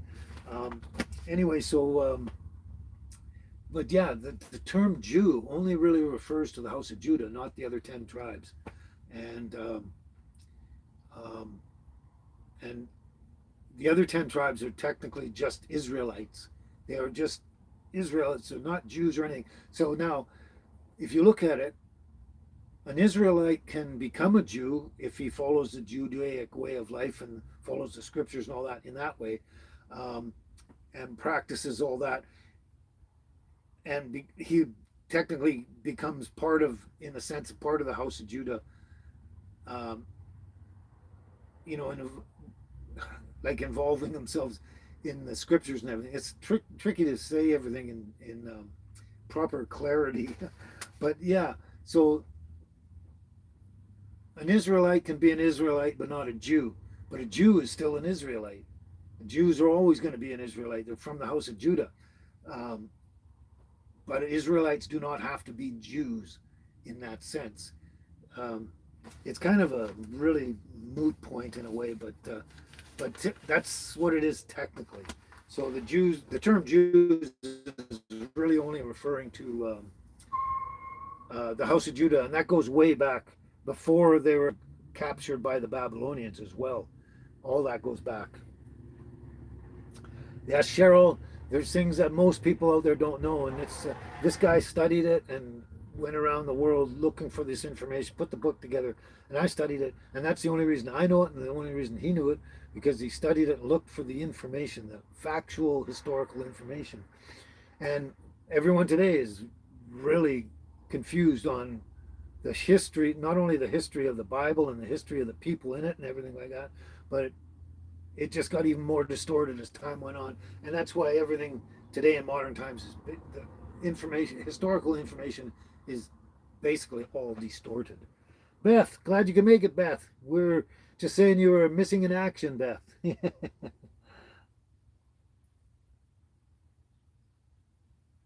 Well, that's another interesting point, Mamma Mia. But you're right, but it's kind of a moot point as well. But the Jews believe in God the Father, but they do not honor Jesus. That's true in a way.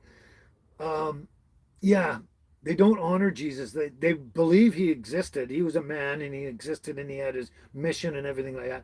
But they don't see him as the Son of God or anything like that. They don't honor him. That's correct. But they do believe, um, so they don't believe that the Messiah, let's say, came and then is going to come again.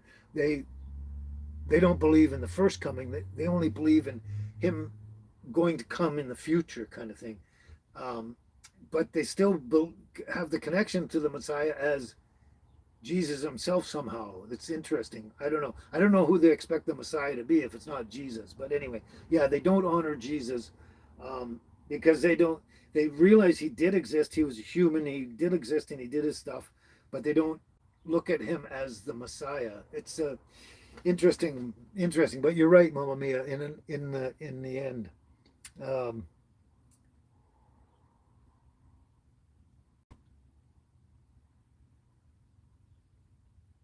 okay, have I missed anything? Yeah, I think I'm missing a lot here. Um, anyway, that's how that works. So basically, as far as the bloodline goes, from the time of Adam, from the very beginning, right up till now, the only ones that have that bloodline are the 10 lost tribes of people, and they still exist today. And technically, I'm not trying to brag or say anything. I'm not trying to build myself up. I'm just saying, from a historical point of view, technically, I am also somehow connected to that bloodline because from a Celtic background. My heritage is Celtic background, and I'll explain that in a second. But yeah, the bloodline is out there, and now there's an interesting theory that I'm sure a lot of people have heard of the Basque people of France. I think it's France, the Basque people there. The Basque people have a most unusual blood type on the planet, and there's a lot of scholars believe that the Basque people are direct descendants, not just of the Israelites, but of directly related to Jesus himself. So that's we can get to that in a minute too. Oh, here comes the barkies. Never mind, it's okay. So anyway, where did I leave off? So yeah, that's that. Um,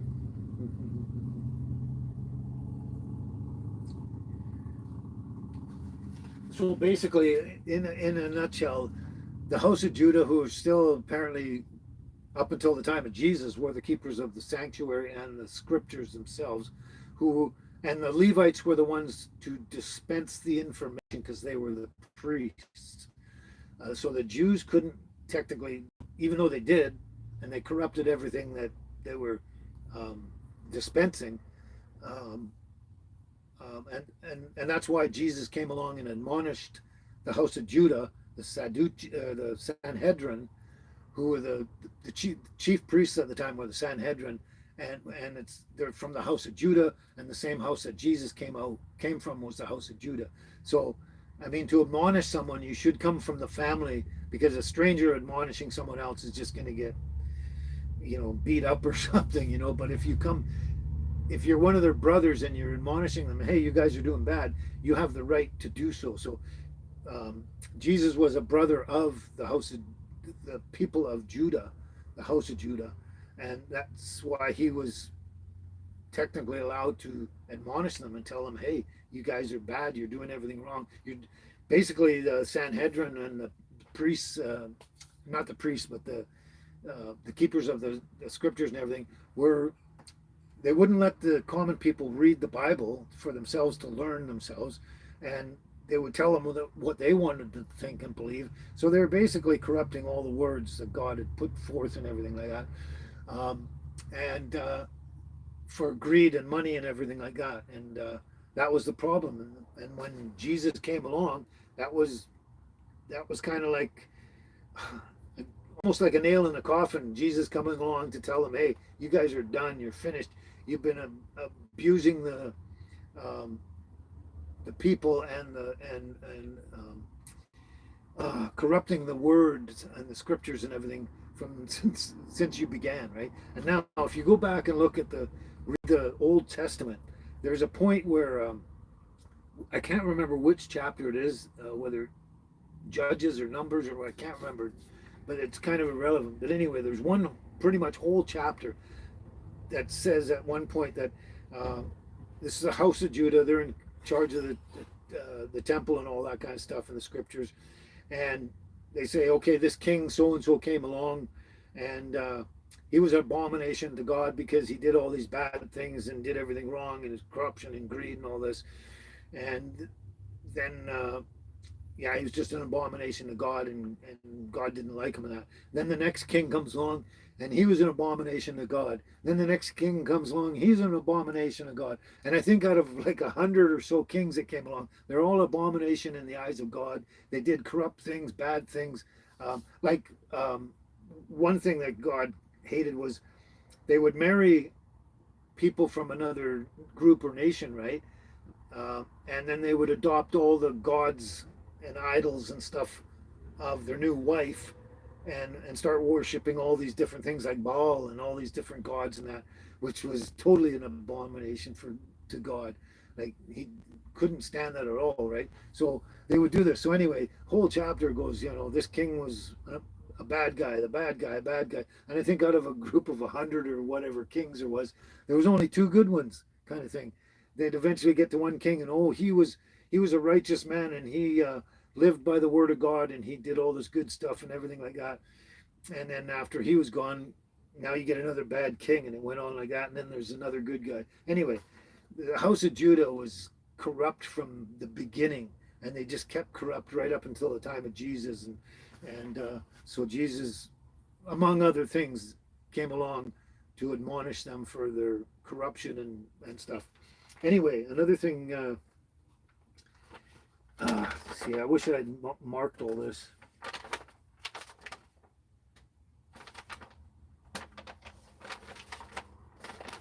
Eight, 4, and 9.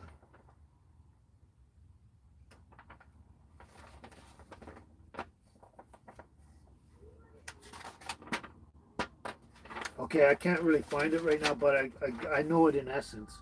So basically, Jesus came along and he said to the Sanhedrin, um, and that's also where the group, the Essenes that Jesus was affiliated with, was a smaller group of the people from the house of Judah, and the Sanhedrin and that, and they were the wisest people on the planet at the time. And you had to be initiated into this group, into the Essenes, and I think by Jesus himself or one of the acolytes or something. But anyway,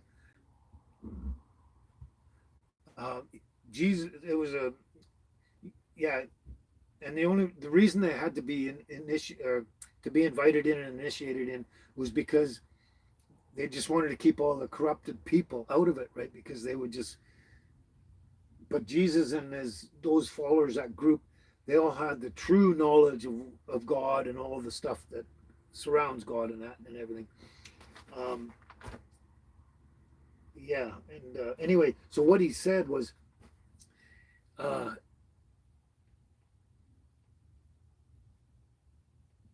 he said, "You." Well, I wish I could find the exact thing. I gotta look for it. It shouldn't take me much.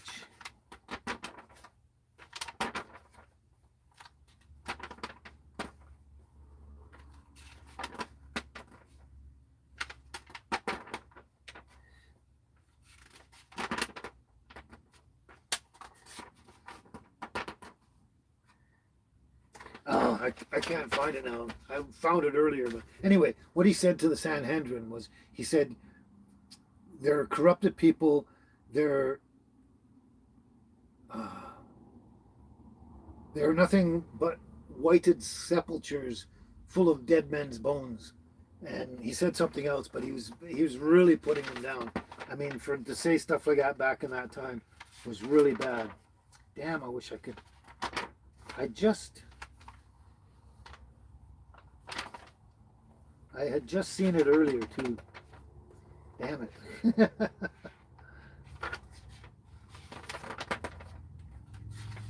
But anyway, that's basically what he said. There's another thing he said that I can't remember what it was. But he said, yeah, basically you're nothing more than whited sepulchres full of dead men's bones, and you are, oh, the other term that I can't remember. Oh, there it is. Okay. Oh, that's the other thing. Jesus said to them in a contemptuous manner, he accused them of not knowing the law, God's law and everything like that. He said, you do not know the law and you're nothing but whited sepulchres and full of which is full of dead men's bones. And he says, I take your inheritance away and I give it to someone else. So that was the second time the house of Judah lost their inheritance. First was God took their inheritance away because they interbred with the Babylonians, got that nose that everyone recognizes to this very day. He says, God said, you'll be known by the countenance of your nose. And then when Jesus comes along, he completely takes their inheritance away and he says, I'm giving it to someone else. And he was referring to the lost sheep. Because not only did they actually, the 10 tribes actually basically followed the word of God and didn't do all these abominations and all this stuff, they also had the pure bloodline still. And so the house of Judah lost their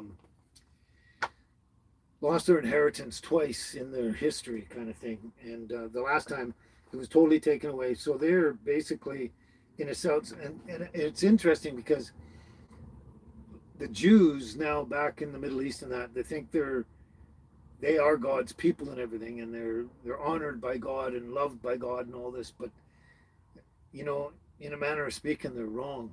They're not part of the chosen people really anymore.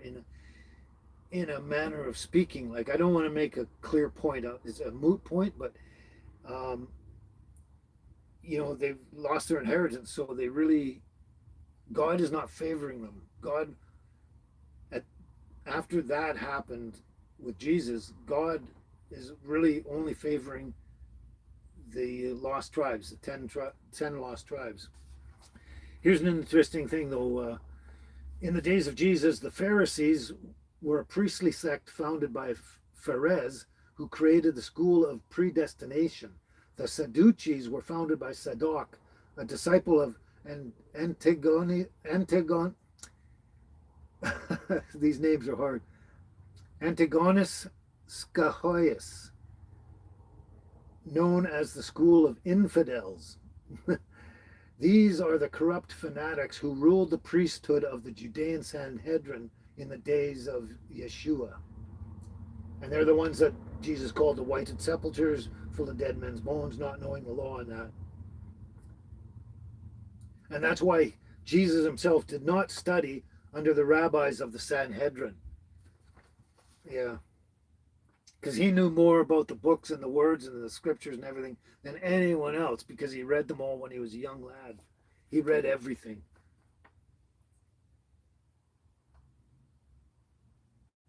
See, he denounces the Sadducean priesthood with the house of Judah, telling them that their inheritance will be taken away from them and given to another. That's in Matthew 21:43. If you want to look that up, Matthew 21:43. And again, he says, he came not to the Jews, but to the lost sheep of the house of Israel. Matthew 15:24. Matthew 15:24. That's where he says that. So they've completely lost their inheritance, and they think they're God's chosen, but they're not in the end. Not in modern times, no.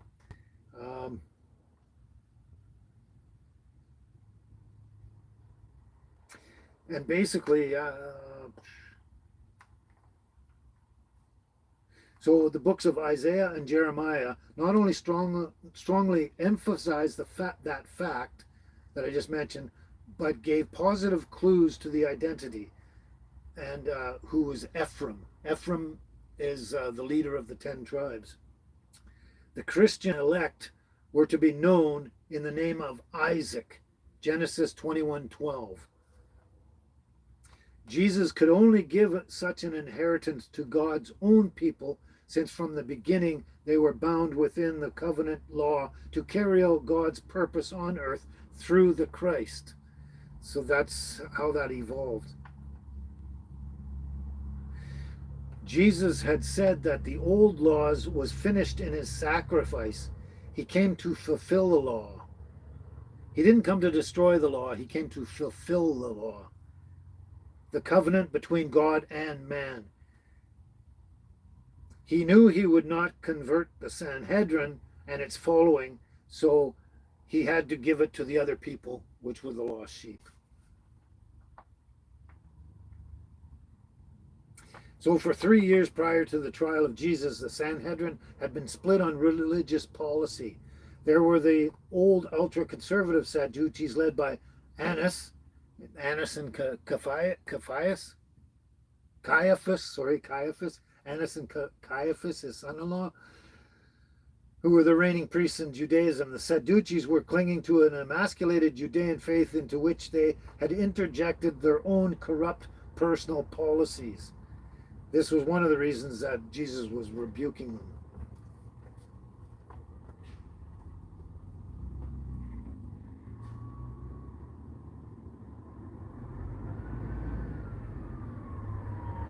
And originally, before Jesus died, and the term Christian came by quite a ways after the death of Jesus, but originally,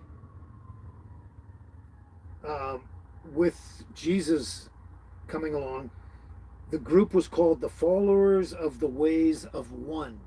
That's what Christians were called long before they were actually called Christians. The Followers of the Ways of One.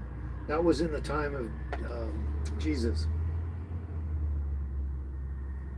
And it says here, the Essenes were the most cultured and learned religious order existing before the birth of Jesus, and was free of contamination of power, politics, or the Orthodox religion. So yeah, they were the greatest truth seekers of their time.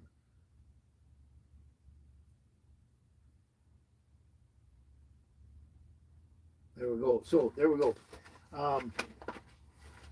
So I hope I'm not missing any ground here.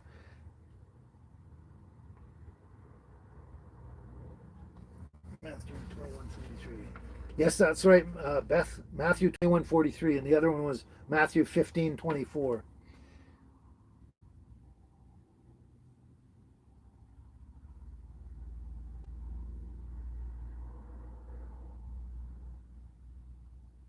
You're on top of this, Mama Mia. Thank you so much.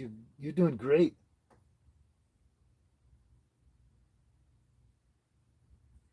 I'm not. I don't see everything, but yeah.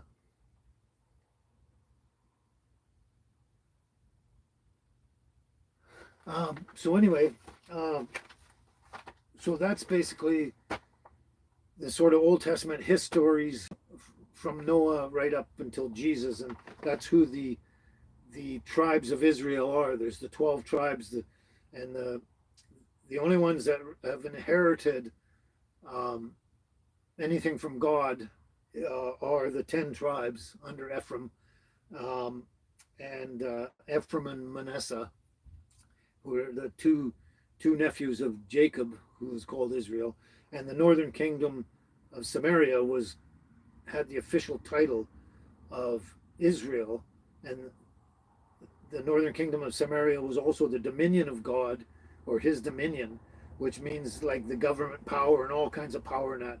And the southern kingdom of Judea, with the house of Judah and even the priests, were only the keepers of the scriptures and supposed to promote the information or dispense the information, and that was dispensed through the priests. So yeah, and basically from the time that they began, or actually the time of their capture by the Babylonians, they just corrupted the whole thing, and they basically just um, just didn't do anything right.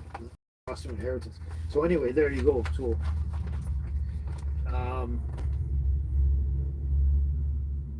now an interesting fact. Now I'm coming here. This is the chapter called "The Scandal of the Cross." This is all about Jesus and his crucifixion and all that, how it happened. But here's some interesting information. First of all, I'm going to say, like, a lot of people have said, "Oh, it's been 2,000 years since the birth or life of Jesus or anything." No, 2033 coming up here in less than 10 years. 2033 will be exactly 2,000 years since he started his mission. Because apparently he died at 33. I mean, give or take a year or two, kind of like The ancient historical thing could be off by 1 or 2 years. I mean, that just happens, kind of thing. But um, if we look at what the ages and times and dates we've been given, 2033 coming up will be exactly 2,000 years since his death. And if you look at it as, yeah, basically. I'm trying to figure this out right now. So right now, 33. So a mirror image of today, he should be kind of alive today. Like he was after his birth. We're only less than 9 years, less than 10 years away, that's for sure. Anyway, I'm going to get off the topic.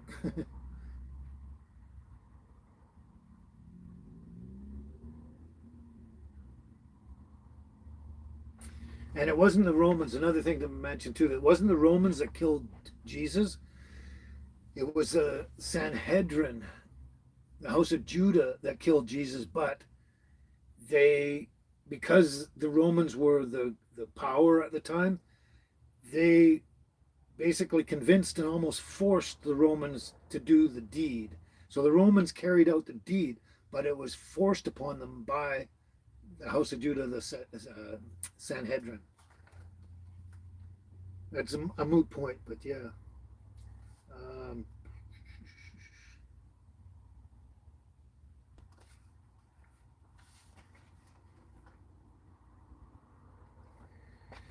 so there's that. So anyway, so basically, after the house of Judah um, were captured by the Babylonians, most of them actually went back to Israel or the nation of Judea and that whole area back in there. Most of them went back there, but earlier before that, the 10 tribes that were captured by the Assyrians, when they were released, they left and they never went back anywhere near Jerusalem or any of that area. They basically went north and west. So there's two factions that left. Now, out of the 10 tribes, okay, the tribes under Ephraim and Manasseh were the, excuse me, and I don't know where the split is on how many of the tribes or houses on one side and how many on the other, but it's probably about a 50-50 split kind of thing. But anyway, the tribes under Ephraim and Manasseh were the warrior tribes. They're the ones that basically defeated the pharaohs in Egypt and that. Like they had, everyone back there had a warrior group to their nation, right? And they were the warrior tribes. And then the other tribes were all the clerics, and I wonder if I can find that. They were the doctors, the lawyers, the clerics, the all the professional groups, and then the other, I guess, half more or less were the warrior tribes. And the warrior tribes were there, and they would always, wherever the other tribes would go, the warrior tribes would surround them so they could protect them on their journeys anywhere they went. So here we go to here.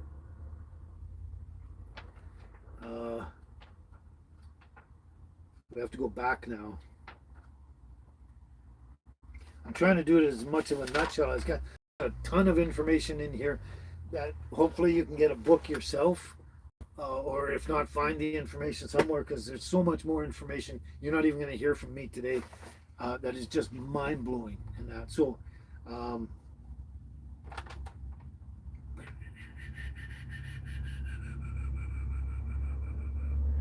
okay, I think we're on 2, isn't it? 5.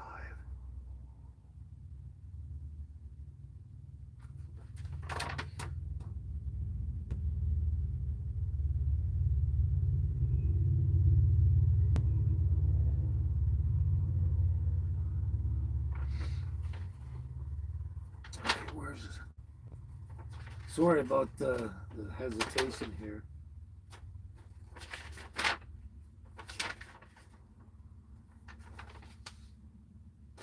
here we go. Okay, so the group, there's one half of the group, and they all took off together, but one half of the group was called, ended up being called the Celts, the Celtic nation. And basically, okay, there was back in,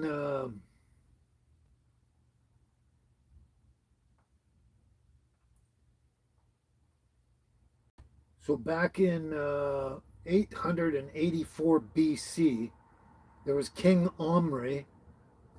He's in the Old Testament. He's mentioned in there. Um, he was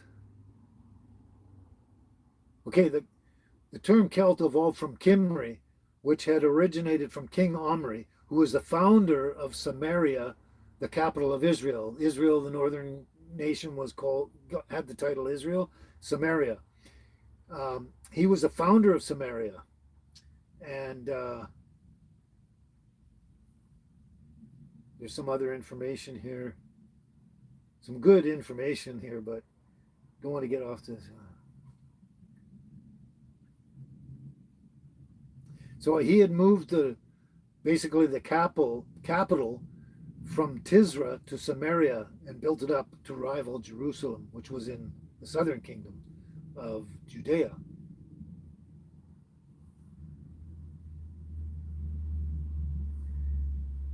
And King Omri, had bought the hill of Shemer for 2 talents of silver. Okay, here we go. So basically, when they took off, this group of people, this particular part of the 10 tribes, the Assyrians called the people Beth Omri because of King Omri, Beth Omri, Beth Kimri, and the people of Gomri, which is Gomri, it means of Omri, the king of Omri. So they were called Beth Omri, Beth Kimri, and Gomri because of the king Omri. And then the Greeks called them Kimerarioi, and Keltoi, which is, and then the Celtic word Kimri. Oh, that just says the Celtic word Kimri is still pronounced with the vowel Comri, which is K. So you see that as they travel through the areas, every group of people, the Romans, the Greeks, the Syrians, whoever, are going to have a different name for the same people, right? So basically they were known through time and their travels as the Kimerarioi, the Keltoi, and Cimmerians, Keltoi, Celtic, and Kimric. Kimric is spelled with a C, not a K. These are all the names that were known of. The Greeks, wait a minute, where are we? Who was it?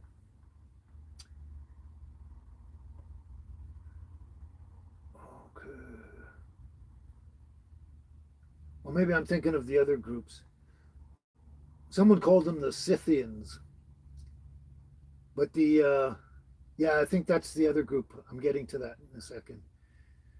But anyway, they had different names by different people. And the Romans knew of them as living in Dacia and Thrace. And Dacia and Thrace were the two western um, nations or areas on the west side of the Crimean Sea.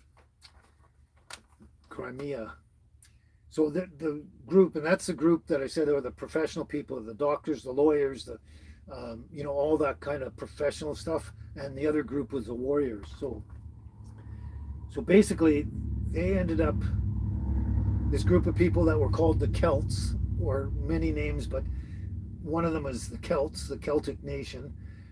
They were known to live around the Crimean Sea for 800 years, and the other group, I won't name them yet, but the other group lived around them on the outskirts as the warrior tribes to protect all of them. And they were in Dacia and Thrace and then all the way around.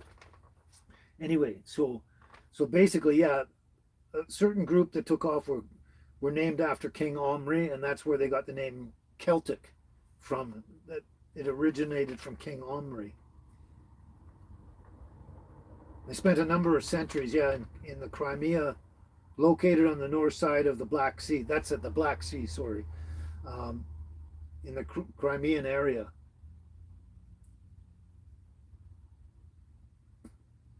And they have vast royal cemeteries up there that are written in stone, and all of this information is on there. You can actually still go see it today.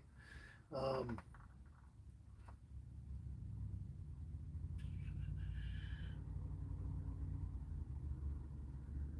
and Crimea, for the area, is another translation of, where are we here? Of Kimeri, which is another um, translation of Celt. Kimeri is just another way of saying the Celtic people. And Crimea comes from that.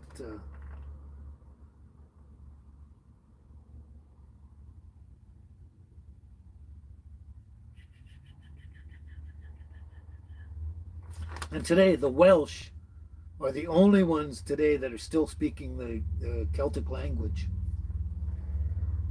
And it's called Cymric with a C. Cymric is their language, and it comes straight from the Celtic or Cymric tongue. So the Celtic and Cymric tongue are the same, and it's the oldest living language today. And in the Celtic language, they have all of the root words have an affinity with the ancient Hebrew, not the modern Hebrew, but the ancient Hebrew that's long been dead now. So that's where the Celtic people came from. They were part of the 10 tribes of Israel. They went north and west. And basically north, they went up to the Crimea area around the Black Sea there. And then the other group here. So let's see if I can find that too.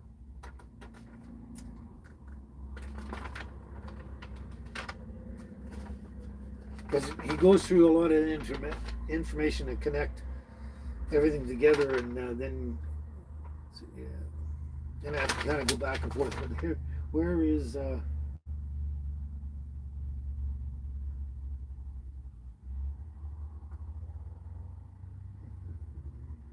Okay, here we go. Here, so the warrior tribes were a different. Like they became two distinct groups out of the 10 tribes. That's why I say it might be a 50-50 split, but they came two distinctive groups of people.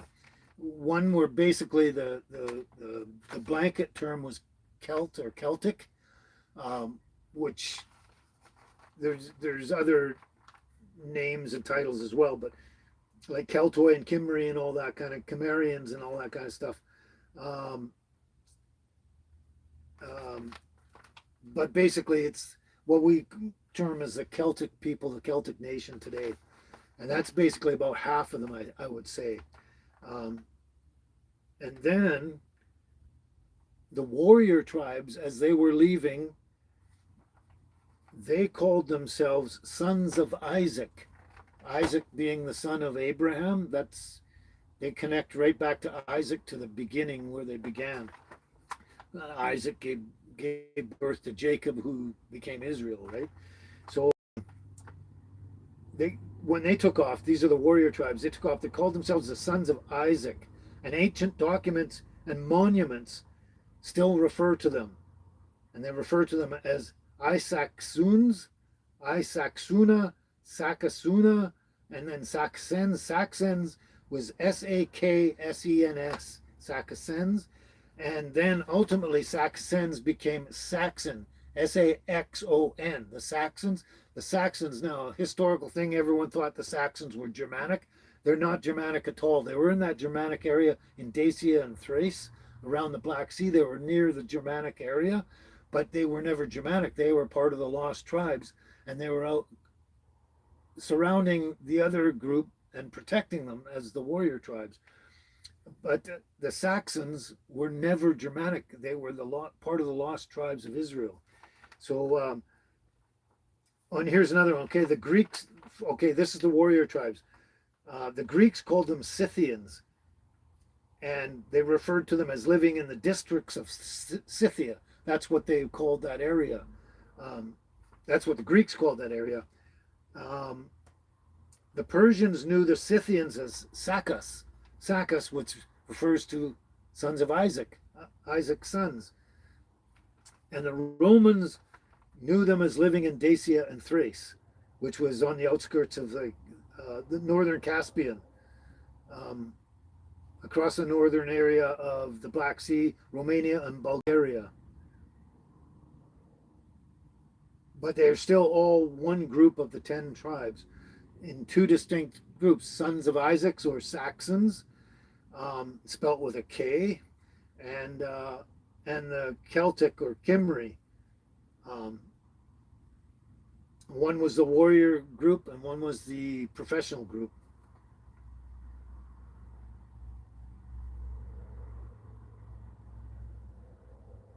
So with their name, Saxons still promotes the term as sons of Isaac.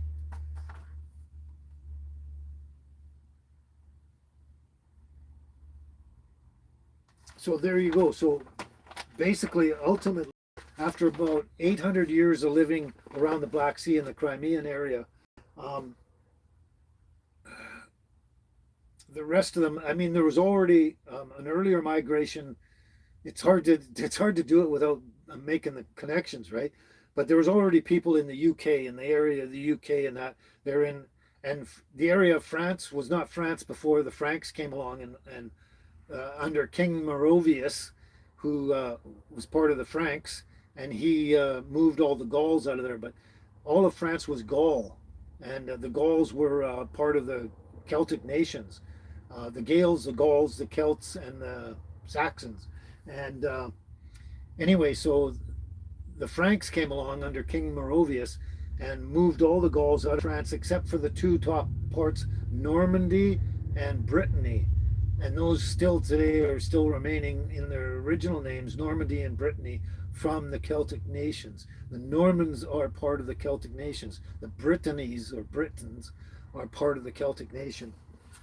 And that's what happened. But they used to inhabit the Gauls and all the people, the Celts. They all inhabited the whole of France and I think most of Spain as well. But they were eventually moved out. I think in Spain they were moved out by the Muslims or something like that.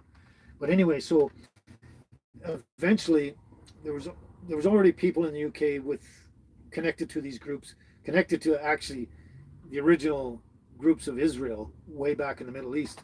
I'll try and connect the dots in a second here. So eventually all of those people, all the Celtic people, eventually migrated over to stay in the UK, which they already knew about. It was a land that a lot of their ancestors now had lived in and still lived in. Anyway, they moved from there after about 800 years over to the UK to settle in permanently in their new lands there. And apparently before all this, before about 2000 BC, there were no inhabitants in the UK at all, unless they were just migrant tribes that were hanging out for one reason or another. Anyway, so the Celtic people, they moved over to the UK and set up their permanent land over there in the UK to stay there. And eventually, after another, I think it's another 400 years, or it's a while, that eventually, I can't remember the name of the king. I could probably find it in here if I took the time to look. But so the Celtic people are living there for maybe a couple hundred years or something in the UK area. And then eventually this one king, which I can't remember his name, the Saxons came along eventually after. I guess they didn't migrate with the Celts. They started migrating to the UK all of a sudden at one point. And this king, and normally the Celts and all that would annihilate anyone that came by and tried to settle near them or become involved with them or anything. They would just annihilate any other peoples or nationalities or anything like that. But when the Saxons came over, this king, whoever he was, he invited the Saxons in 410 AD. He invited the Saxons in to become a part of their group and to actually intermarry with the Celts and everything, because they knew they're all brothers from the Middle East as the lost sheep. They knew it. That's how the Saxons got in there, is because they knew they were all brothers, blood brothers. I mean, like today, we can't imagine that because it's so far back in time and we lost that historical connection. But um, back then in those times, they knew who they were and where they came from. They all knew who each other was and everything like that. Um, and then they had their own books and historical records and stuff like that. Um, so basically, the Celtic nations knew um, that the Saxons were sons of Isaac and they were their blood brothers. And so they invited them in 410 AD. And so they were all together, all the 10 tribes were together in one land now in the UK. And that's, okay, the groups are, now I got to find this so I don't screw it up.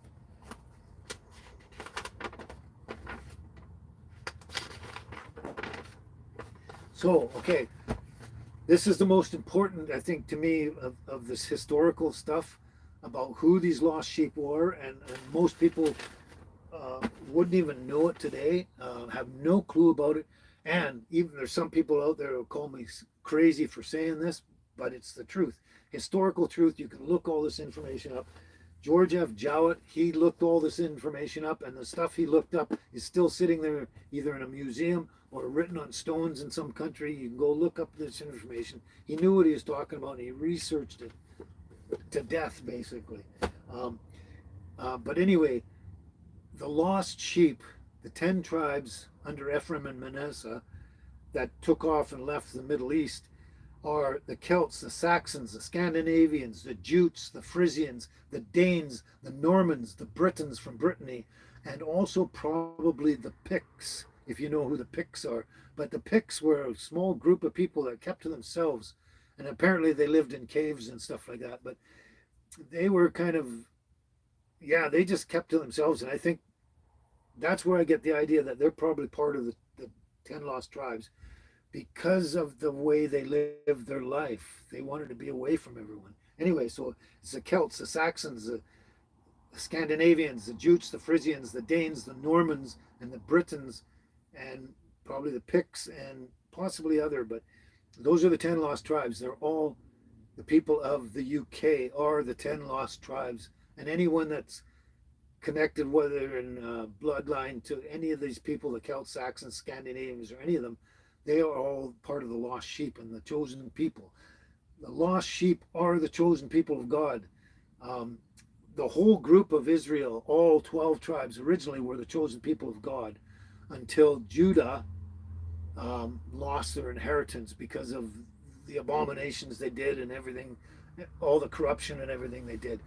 They lost it. So instead of all the 12 tribes being of Israel being the chosen people of God, now only the 10 tribes are the chosen people of God. And anyone who's connected, that's why I say me with my Celtic heritage, technically I guess I'm a part of that group or nation or anything, you know. But I mean, after that, after they all migrated and they're all staying there, they all had lived together. They never intermarried or interbred with anybody else. And they ended up in the UK all together at time, including the Saxons and all that. They're all together. And then sometime after that, that's when things changed, obviously. Because in modern history, you know, like people started interbreeding with everybody, you know what I mean? And I don't mean that in a bad way. I just mean that, you know, like, um, you know, someone from the UK might have married someone from France or Spain or someone, you know, a different nationality or something. And this just happened in time in history. It's just a historical occurrence that happened because they had forgotten about the historical evidence and their connection to that, and they just, you know, went about their life. So eventually, like, people did intermarry and stuff with other people and that. But at that point in time, they were all part of the lost 10 tribes of Israel, and they still had retained their pure blood from, well, the time of Jesus and way before as well. Like, right, to, actually, right back to the beginning of uh, when Jacob created the 12 tribes. Their bloodline goes right back to that, and which technically goes right back to Adam. So there, so that brings us up to speed, kind of thing. So um, if you have Celtic background, Saxon background, or Scandinavian, Jute, Frisian, Dane, Norman, or Briton background and bloodline, and you're pure, you're part of the 10 tribes. And I don't know if anyone believes any of that or not, but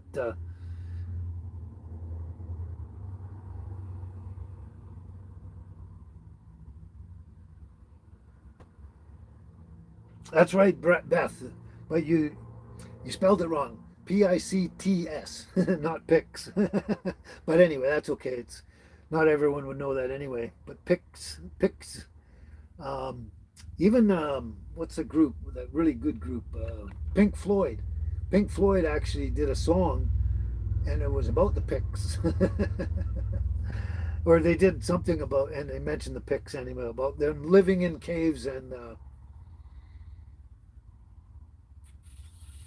I can't remember what it was, but anyway. But yeah, that's right, Beth. The Picts were the northern, they were basically northern Scotland, I guess, and they got as far away as everyone as they could and tried to keep to themselves and isolate completely. And then I guess in a way they either died out as a group, or they just what's the word I'm looking for?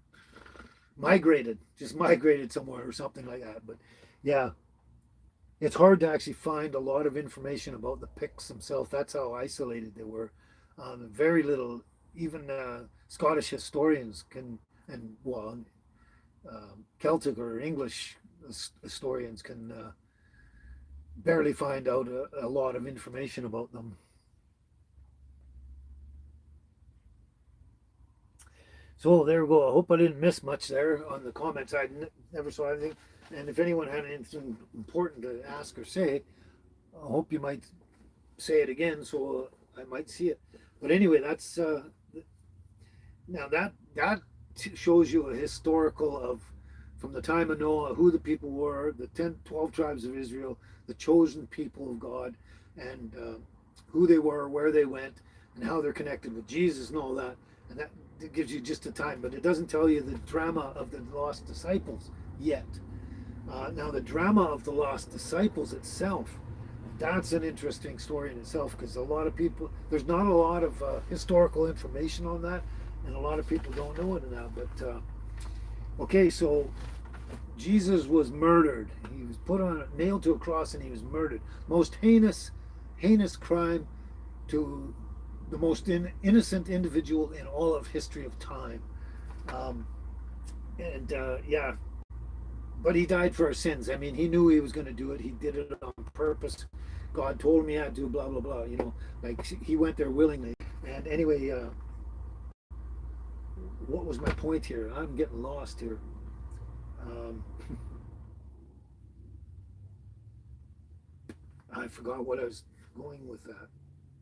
Oh, yeah, sorry. So he was nailed to the cross. He was murdered.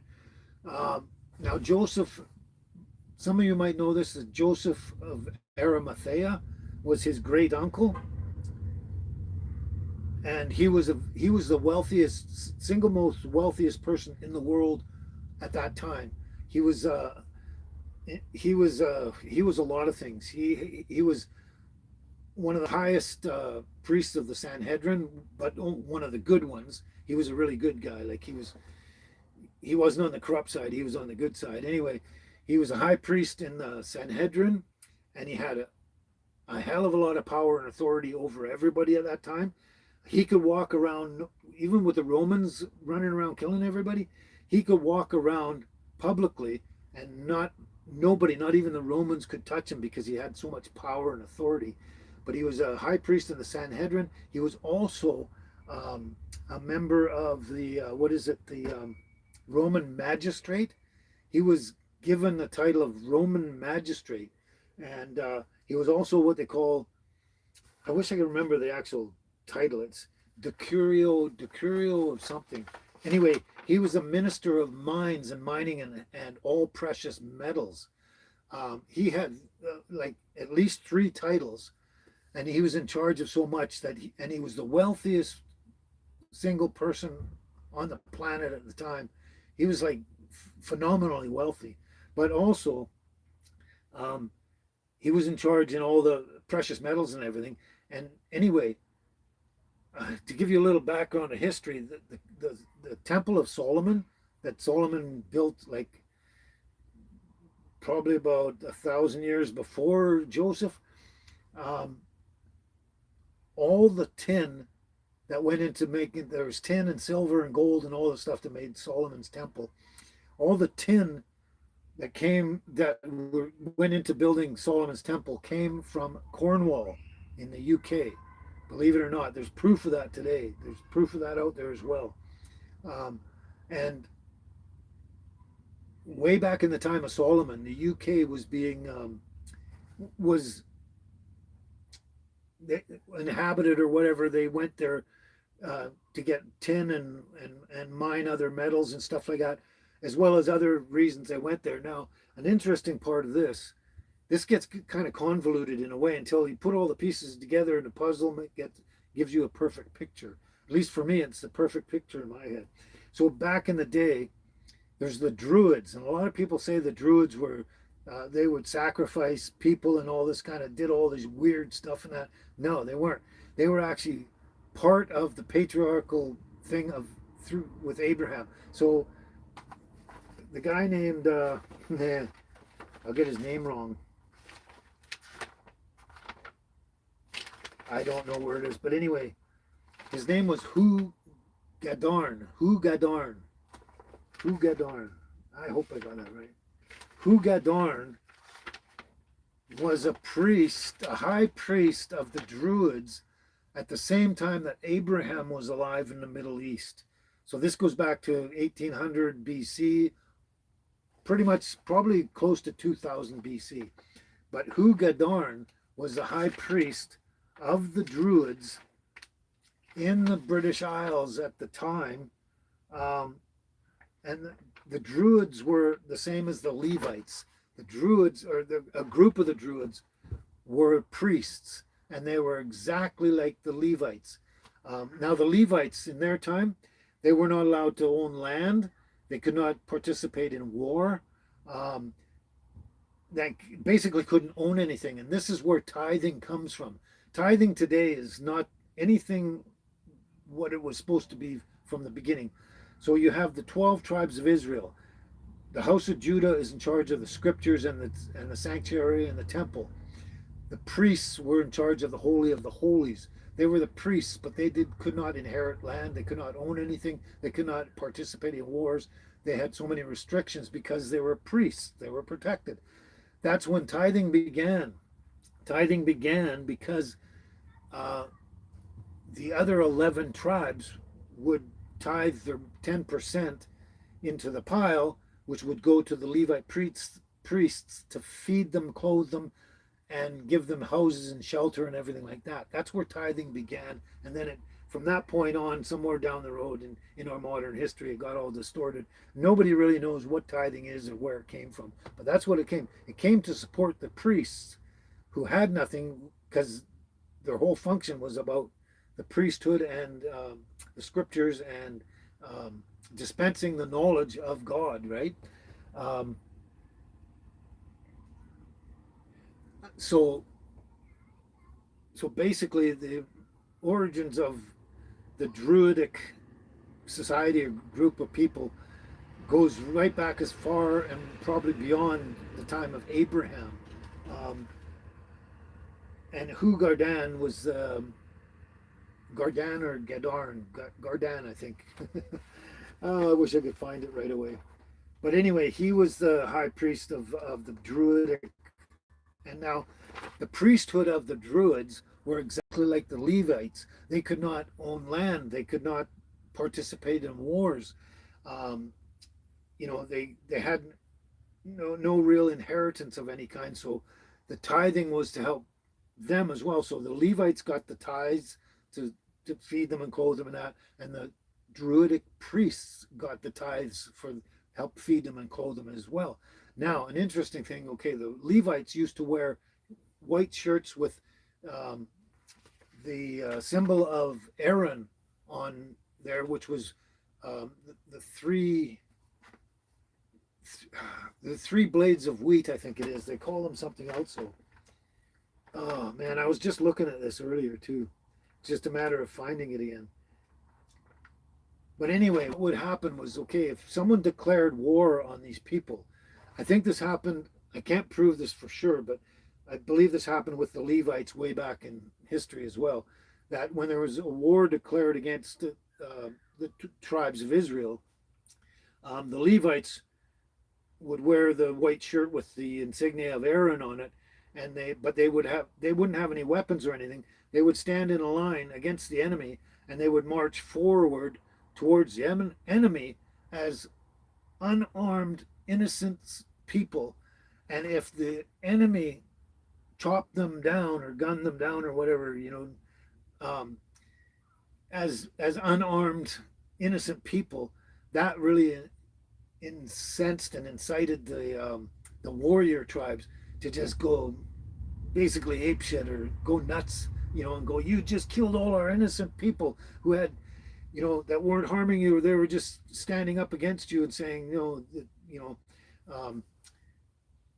whatever they were saying. And then if they got chopped down, then everyone just went nuts and they annihilated the enemy. And that same with the Druidic priests. They had the white shirt with the sign of Aaron on it. It was I wish I could remember what it was called. It was a three-thinged insignia. Basically, it was just a picture of three strands of wheat, I believe it was. But anyway, they would do the same thing. Whenever they were going to be attacked by whoever it was, Romans or whoever at the time, these priests would go out there with the white shirts with the insignia on them, and they would go out there. And with the Druidic, it was, I wish I could find it because I want to be able to say it in Celtic language. Basically, in English, they would say the truth against the world, the truth being God and Jesus and everything like that, the Messiah, all that kind of stuff. That was their truth. The truth, and these people, the 10 tribes, all these people, they were the keepers of the faith, and the faith was the faith in God and His chosen one, His Messiah, Jesus, right? They were the keepers of the faith. And anyway, so the Druids would go out there, and if they were chopped down too, the rest of the Celtic clans would just go nuts and just annihilate their enemy, because they chopped down innocent people who were unarmed. And but anyway, that's where the tithing went, was to these priests, whether they were Druidic priests or Levite priests. And in the Druidic nation, they had the exact same patriarchal, everything about them was the same as the Abrahamic group of peoples, right? The Druids were exactly the same. They had everything. They had the same beliefs and everything, absolutely everything. And they were brothers of some kind of. Anyway, that's where the Druids come from. They're not bad people. They're not pretty much anything anyone says they are out there. They're actually connected to the 12 tribes of Israel and God Himself and all that kind of stuff. And another thing too, I gotta find this thing. So before Jesus came along, there was nobody on earth anywhere at all that knew the name of Jesus, Yeshua, before He was coming, right? Not even the house of Judah, who were in charge of the scriptures and everything.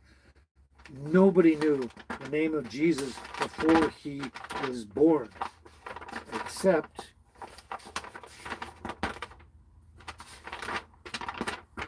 oh man, I'm determined to find this one. This one's really important.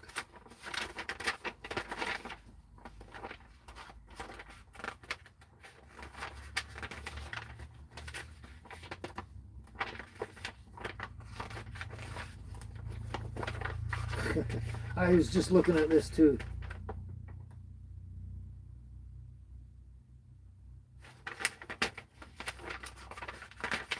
Oh my God. I will find it. It's not a big book. Okay, it's got to be over here. So there's the Druidic triads, which are basically the Druidic writings from their past.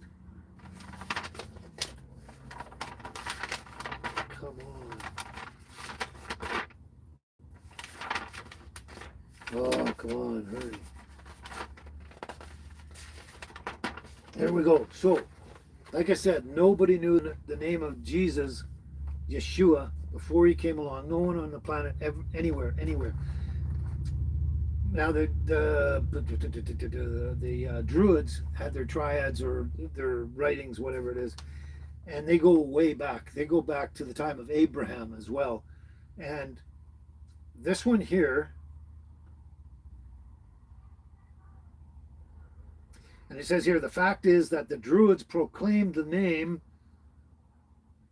first to the world before he was born. This is a reading from an ancient Celtic triad, which I believe you can still find in the British Museum or somewhere out there, because George F.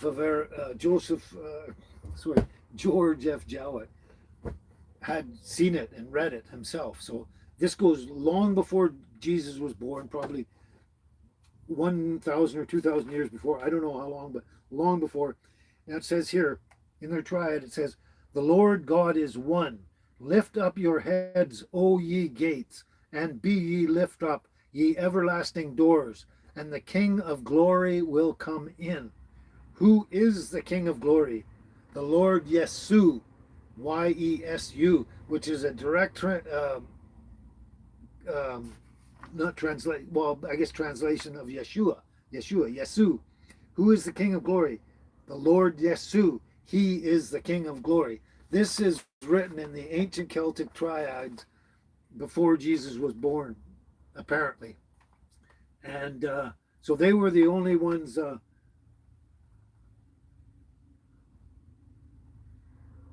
Here we go. Yeah, this is. Yeah, so they were the only ones that knew the name of Jesus before anyone else in the world. And it's spelled right out here, the Lord Yesu. Anyway, here we go, the thing here. So before the Celts arrived in vast numbers in the lands of Great Britain around 2000 BC, this area was a virgin land, almost devoid of human habitation. The area known as England and Wales was the first of the British Isles to be inhabited. By 1800 BC, Druidism was nationally organized under the capable leadership of Hu Gadarn. He was a high priest or a captain or whatever. I don't know what the title is, but chief patriarch. That's it. They're called the chief patriarch. He was contemporaneous with Abraham, and like Abraham, Hu Gadarn was the chief patriarch of the people, known as Hugh the Mighty. And Cymric, which was back then as well, was contemporaneous and synonymous with the ancient Hebrew language. Cymric was the Druidic language. Cymric was the Druids' native tongue, and they all practiced the Druidic religion. And like the Levites, the Druids were not permitted to bear arms or serve in war. Nevertheless, the Celtoi were famed and valiant warriors. This was because there was enough of the warrior Ephraimite clan among them to protect the priesthood and associates in their professions. So that includes the Druids as well. So the Druids are basically part of the chosen people of God, according to this information.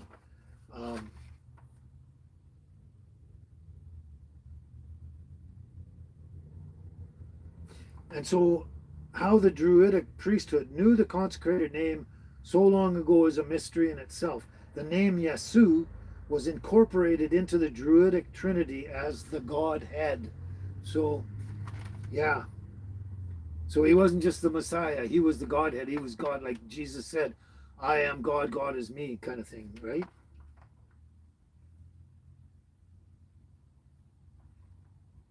So as one studies the Druidic triads, a greater association with the covenant law being the covenant law from God to the chosen people, the Abraham and everyone else, actually Noah as well, but the covenant law is shown with startling clarity.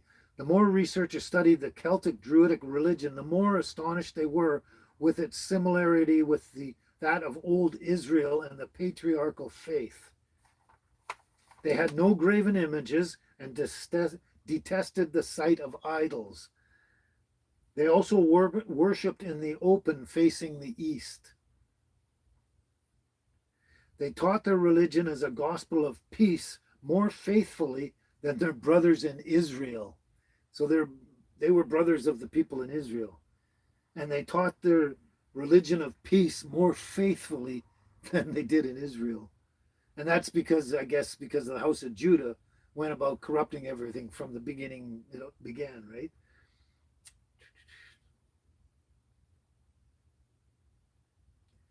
And this belief, they had a passionate belief in the immortality of life and the immortality of the soul to such an extent that their friends and even their enemies both claimed that this belief made them fearless warriors and disdainful of death itself. So they were willing to die in battle to defend the faith.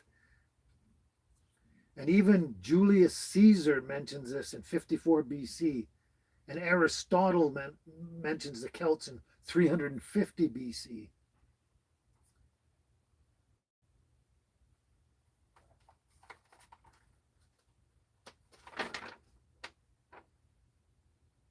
Oh, that's it too. They mentioned the Celts and the Druids and all that in ancient texts. The religious ritual that appeared to make the greatest impression on foreign historians was their custom of carrying a replica of the Ark of the Covenant.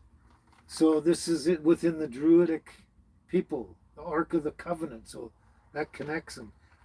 So they carried the Ark, a replica of the Ark of the Covenant before them in all religious observance, as also going to war, kind of thing.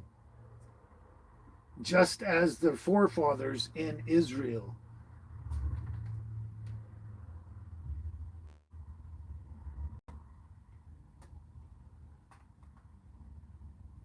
So for centuries, as the Cymry or Celtic passed through foreign lands in their migratory waves on their march to the west, chroniclers and historians observed that this custom was never omitted.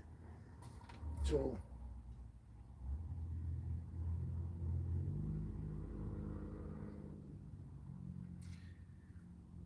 from a close study of their religious beliefs, everything points to the fact that the ancient Cimmerians, Keltoi, Celtics, whatever, held fast to the patriarchal faith of the Old Testament. Many eminent scholars point out the amazing similarities between ancient Hebrew patriarchal faith and the Druidic religion. And I have some quotes by C.C. Dobson, Sir Norman Lockyer, Edward Davies, W.M. Stukely, Prosopius of Caesarea in 530 A.D., Julius Caesar in 54-55 BC, Pomponius in 41 AD, and Lucanus 38. All these famous people have all spoken about everything I'm talking about here about these people. So organized under Hugh Gadarn around 1800 BC, the faith took on the name Druid, most likely derived from Druthan. Druthan means servant of the truth. And the motto of the Druids, here we go, here it is. The motto of the Druids was always the truth against the world. So the priests with their white shirts on with no weapons or anything would march in front of the rest of them and going the truth against the world, but it's in the Celtic, and the Welsh still speak this today. Igwyr, I can't say this properly, but it's Igwyr Urbain Ibide. Igwyr Urbain Ibide. And that means the truth against the world. And the truth they're talking about is Yeshua and God and the connection there and the Messiah and all that. That was their truth against the world. And they were the keepers of the faith. And that's what they fought over.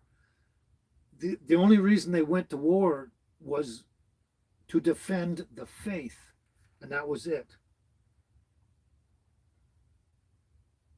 But and a lot of this, like I say, this Igwur Urbine Ibide, this Celtic stuff and that, you can look it up. It's in the, I think, the British Museum or somewhere out there, because that's where George F. Jowett got it from and put it into this book here. So interesting stuff, eh? So basically, technically and in theory, all of the kings and queens of the UK have all been related to the Irish, the Israeli patriarchy from way back. And who was it? Queen Mary, I think was, no, not Queen Mary, Queen Victoria, I believe it was. She had this famous historian put together this thing, and it was a humongous, what do you call that? Genealogy connecting the people of Israel, the bloodline of the true Israelites, the pure bloodline of them, to all the royal families of the UK. Now, there's a little discrepancy there, maybe like with King Henry VIII, who was actually Germanic, I guess. But, you know, those things did happen. But even the kings, there was one Danish king that ruled in the UK at one time. But the Danes were part of that, the 10 lost tribes. So anyway, so she had this manuscript put together showing the genealogical bloodlines of the people from the tribes of Israel right up into the royal families of the UK. So, and when I was growing up, I used to hear like stories, or you'd read things about, let's say, a certain king back in the past in the UK, a king of England or king of whatever, and he would say like, this, my kingship and the throne was given to me, you know, when I was like a teen, trying to tell me that God personally came down and talked to you and said, oh, and you get the throne and you get the crown and all that and that. And I said, bullshit. That was me. I was a skeptical person when I was young. And anyway, reading all this and connecting the dots and putting it all together, that's how they made that claim, because they knew that they were connected to the tribes of Israel and all that bloodline and everything like that. And that's why they were entitled by God to become that king of that nation and everything like that, the king or queen of that nation. They knew this. And then eventually at some point, somewhere along the line, some of the kings and that came from other countries, like I say, King Henry VIII kind of thing. And personally, I don't care how that turns out. I don't care, because King Henry VIII is probably one of the most evil kings and people on the planet. Okay, so Glastonbury is one of the holiest places on earth. Glastonbury Abbey. Anyway, King Henry, the very last abbot of the Glastonbury Abbey, the very last one. After that, it was done. They were just finished because, anyway, I'll tell you the story and you'll know why they were finished. But the very last abbot of Glastonbury Abbey was Richard Whiting, and King Henry VIII had him beheaded, had his arms and legs cut off, arms and legs and other body parts were scattered all over the place, but his head was put on a spike in front of the abbey and was left there for quite a while. And then he also he burned up the abbey, destroyed it. Well, after he looted it, he took all the gold and jewels and all the artifacts and everything of value he stole from the abbey and then burned it and destroyed it. And that was the end of Glastonbury Abbey, kind of thing, for having abbots and preaching the as defenders of the faith. That was King Henry VIII, which is weird because his daughter was Elizabeth I, who was probably the best monarch that the UK has ever probably seen, other than Boudicca. Boudicca was way back in the time of the Romans in about, it was before, it was before Jesus was born. It's like 50, 40, 50 kind of BC um, kind of thing. And Boudicca was just amazing. Um, some people call her Boudicca, Boudicca. Anyway, she was the queen of the Iceni. Um, and that's another story in itself. I would get off on a tangent on that. But anyway, it's weird that King Henry VIII was one of the most worst and most vile king of England or UK or wherever. But his daughter, Elizabeth I, was the best. The Virgin Queen. The Virgin Queen. She was amazing. Anyway, so there you go. That's some history there. What am I missing here?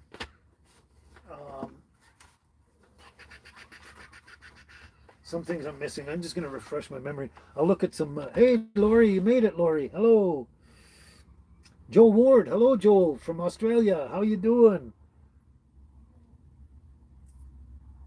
Carolus Kunakulis. Another crazy comment. I missed a lot of people, didn't I? LeBron. Hello, LeBron. Yeah, Lori's here. Beth's here. Who else is here? Mamma Mia. Or Mamma Mia, you still here? You didn't go to sleep yet? Sorry. You guys are having good conversations amongst yourselves. That's great. But I'm hoping most of you, or a bunch of you anyway, really enjoy this information and that, because to me it's really important. When I was very young, I wanted to know the truth of everything. The truth of everything, the truth of history, but especially the truth of my hero, Yeshua, and everything around him, God, the Bible, and all that. And when I was a young man, very young man, I just started reading. I wanted to look for the truth. And that's what I found. I eventually found this.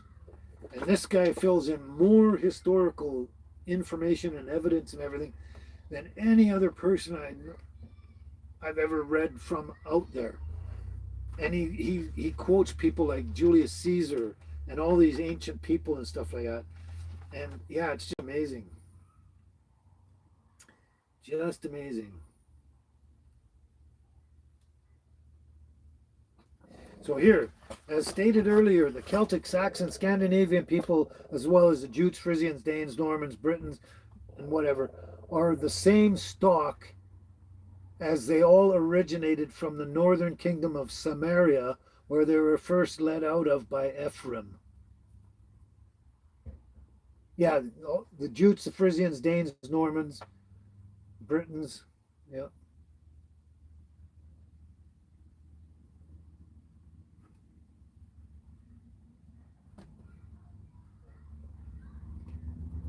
I think I covered as much as I.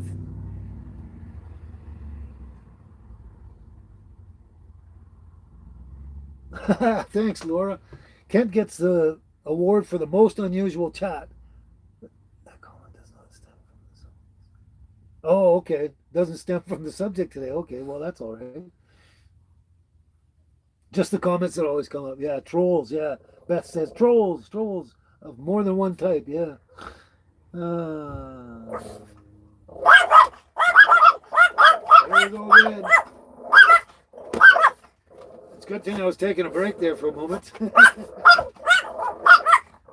Anyway, I can't compete.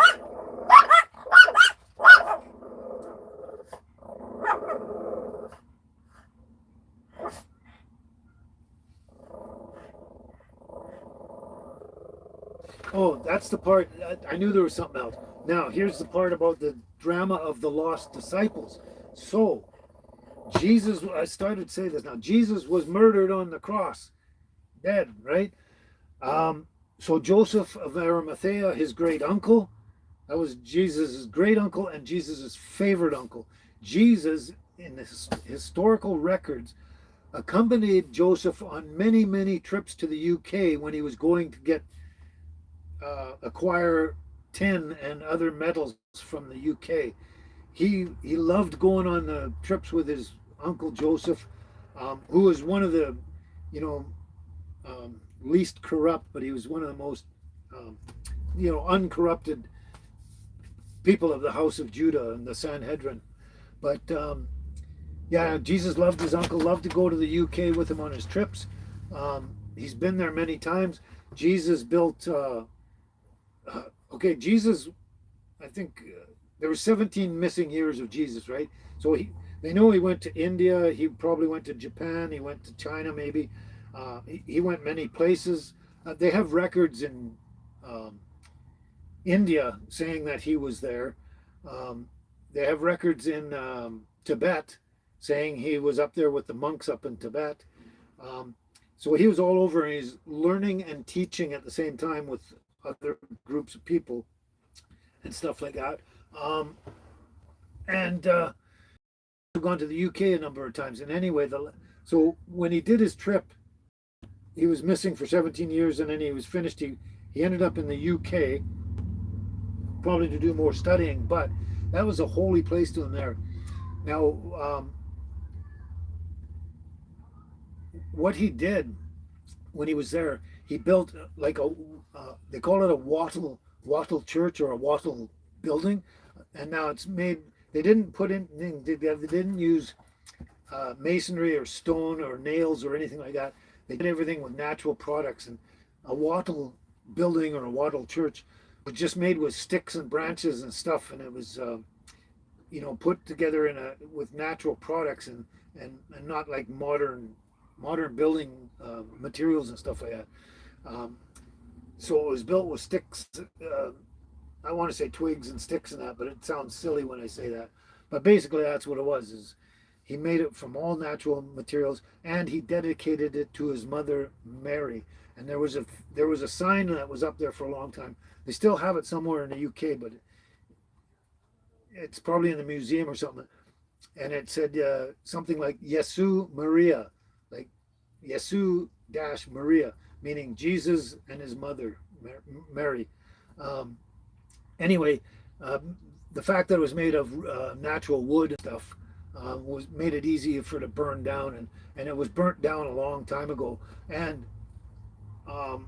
also Joseph of Arimathea, after Jesus' death, he went back to the UK, and he built another church right beside that one dedicated to Jesus, and that one also got burnt down apparently. But anyway, someone along the way, I think it was King David,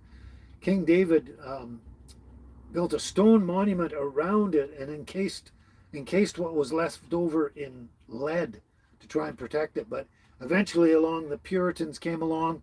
Well, first it was King Henry VIII, and then the Puritans, and they all came along destroying everything and burning everything down, which is sad because they're such immensely historical and what's the word? The only thing comes to me is honorable, but because they're basically godly things, because Jesus is God. Hello there. Here's baby again. Here's baby. Come here, little girl. Come here, little girl. And Angel. Stop barking. Anyway, yeah, they just destroyed everything in that. But Jesus built a little wattle church there in the honor of his mother, and that was before he died. And then he was 29 years old at the time, because he went back to the Middle East and he started his mission at age 30, and then he died at 33. So a 3-year mission. Now, another interesting thing too is the reason the Romans and anyone else that might have been in charge or anything, and including the Sanhedrin, the priesthood, because they didn't want their corruption to be exposed and everything, like, this guy can't come along and expose us and everything. The reason that they were so worried about him and thinking that he's, what's the words I'm looking for? Wow. Anyway, the reason that they were so worried about him, because in historical records show that he was converting, like the first converts for Jesus were the Jews, the house of Judah. They were the very first ones. They were Judaic Christians, they called them Judaic Christians, because they were, you know, Judeans that studied Judaic books and ways and everything, who were converted to Christianity or the ways of Christ.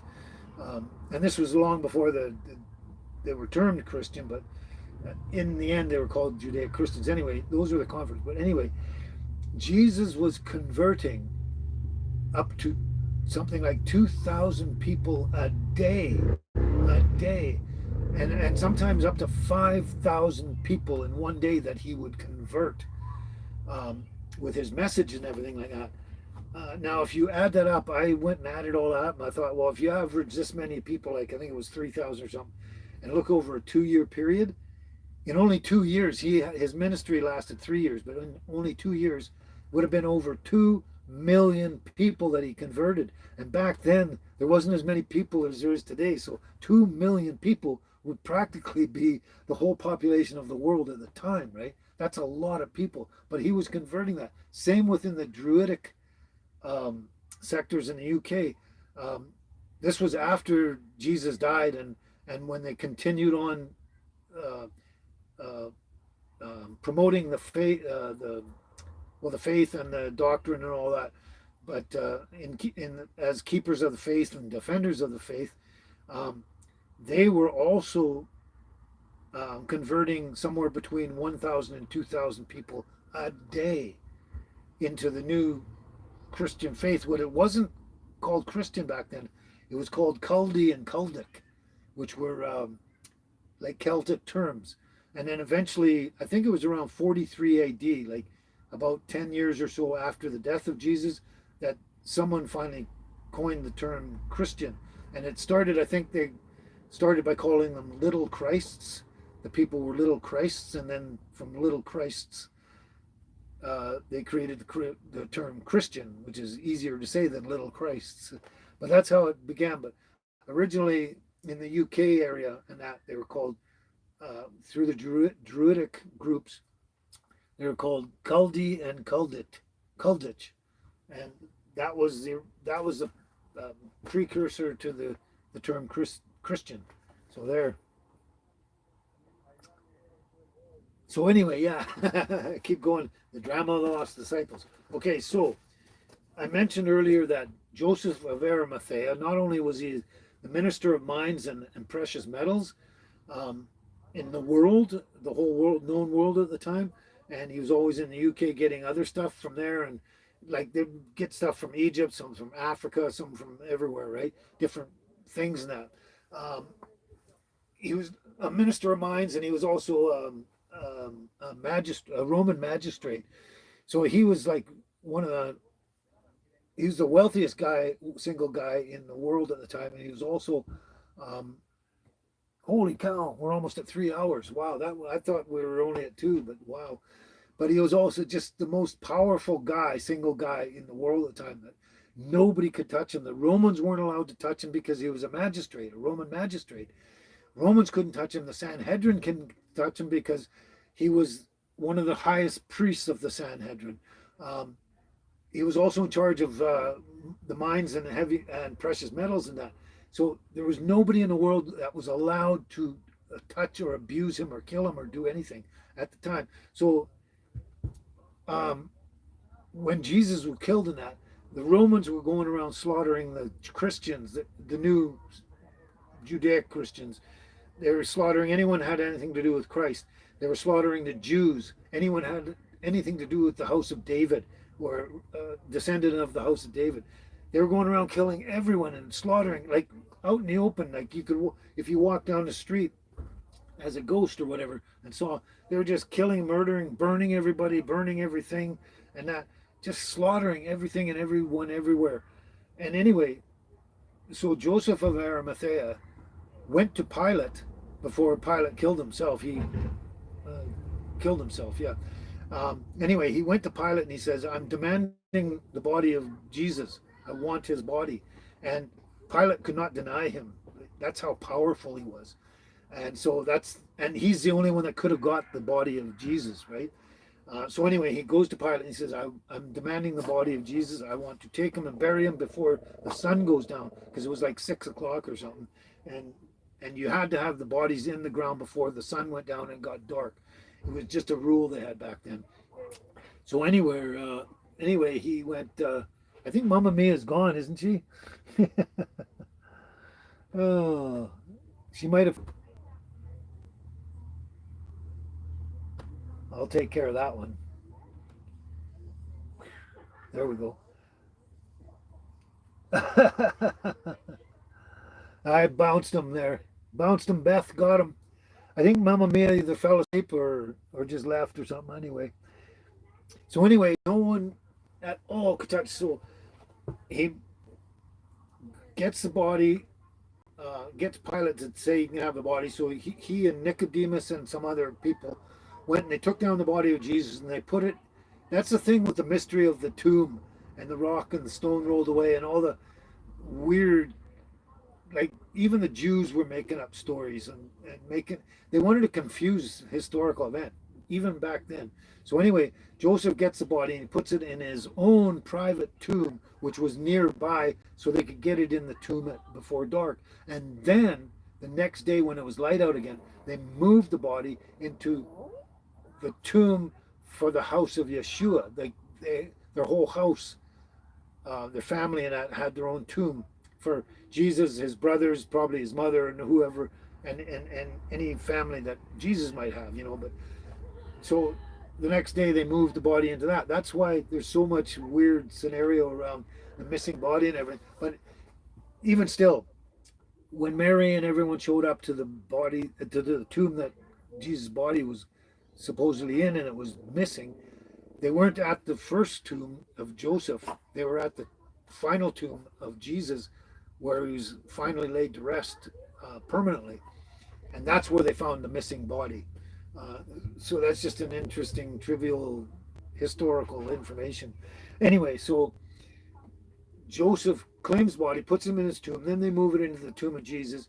And another guy, Simka Yakovovich, the naked archaeologist, if you've ever heard of him and George Pellegrino.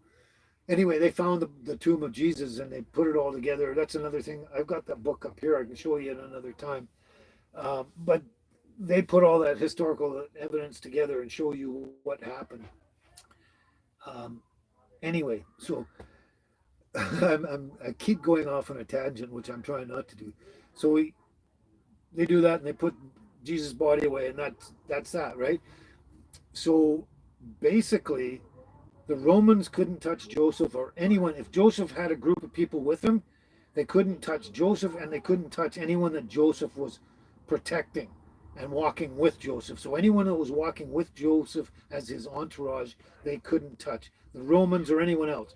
But the Sanhedrin, as you know, were some of the most corrupt pieces of crap on the earth.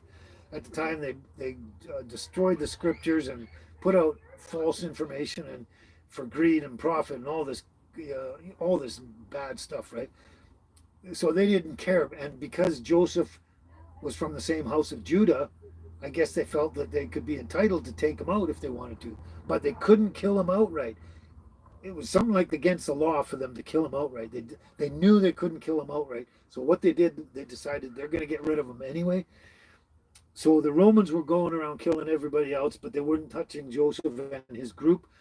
And Joseph and another 11 people were with him, and one of them was supposed to be Mary, the mother of Jesus. And there's a list of names in this book of who those people were that went with Joseph. I'd look it up, but I don't know where to find it right now. But yeah, there was Joseph and 11 other people, which is interesting that it's like a match of the 12 apostles, right? Anyway, so he got his group together and he started walking through there, and everyone's getting killed and all this. The Sanhedrin couldn't kill him, but so what they did was they grabbed him and arrested him, kind of thing, him and his group, and they stuck him in a little rowboat, took away the oars, so they pushed him out so he'd be adrift, and they figured eventually they'd drift far enough out and they'd get you know, maybe the storm would come up or something, the waves would capsize the boat and everything, and it'd all be drowned and dead, right? That was their way of getting rid of them. They couldn't kill them outright, stab them, whatever. So they thought, well, put them in a boat and push them, and you know, it'll be out of our hands. We can't get accused of doing it, right? So that's what they did. But the funny thing is about the what's that ocean? The ocean of the middle, the Mediterranean. There, it has interesting currents and all that stuff, and they use those for thousands of years. And that the currents that would take them from the Middle East up to Greece and beyond, and over to southern Spain and all that kind of stuff. So anyway, uh, the Sanhedrins were like, good, we just annihilated Joseph and the rest of the people connected with Jesus. Now we're going to destroy the information and historical evidence and all that, which they tried to do. But bad for the Sanhedrin, but lucky for Joseph and his group. The boat drifted all the way to Marseille. And so at Marseille, they jumped out of their boat and they met their own group of people who were at that time still a part of the Gauls and the Celts and all that stuff. And they met up with their brothers there in Marseille. And then they traveled all through Spain and France and that, and went up to, I think it was Normandy or Brittany. I think it was Normandy. And then from Normandy, they crossed over and went to up the Severn River, up to Avalon, which is where Glastonbury is, and ended up living, all of them. And they lived, and so Mary apparently was buried in the UK. They have evidence in the British Museum apparently, and they know where Mary was buried. And it was common knowledge up until they tried, in more modern times, they tried to destroy the information, but there's still information there. Mary was buried there, probably right next to the chapel that Jesus built in her honor. And also after she died, Joseph eventually died, Joseph of Arimathea, and he was buried there. And they have 100% evidence of Joseph's grave there. Unless they've destroyed it since, I don't know. But up until I had read all this and information, his grave was still there. And they, what do they call that? Internment, where they dig up the grave to make sure who's in the grave, kind of thing, and confirm that the body of Joseph was in there. So basically, that's what happened. The lost disciples, with Joseph and the other 11 people that were thrown in a boat by the Sanhedrin, hoping to die in a tragic thing, and they ended up getting over there and getting up into the UK, where the mother of Jesus died there and was buried, and so was Joseph was buried there. And they started, when they got there, they were by whoever the king or whatever was there at the time, who was connected with the people, and they were all supposed to be defenders of the faith. Every king and original king and queen of England was supposed to be called the defender of the faith being the God of Jesus and Jesus himself and the Messiah and all that.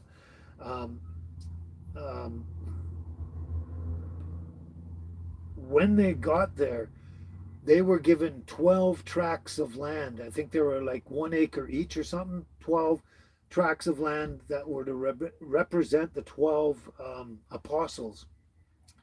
And they still know where these tracts of land are, and they're still sitting there. Whether they're recognizable or not, I don't know for sure. But for the longest time, they were left the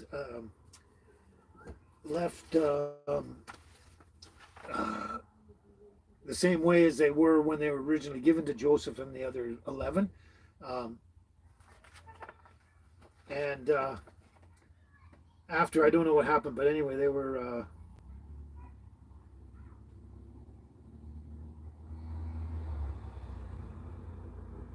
okay, I just opened this right there.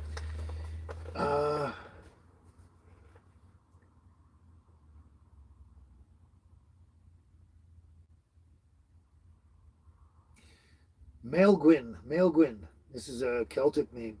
Maelgwyn of Avalon, who wrote about 450 AD, describes the place of burial in these words: Joseph of Arimathea, the noble decurion, that was it, decurion, that was his name, received his everlasting rest with his 11 associates in the Isle of Avalon.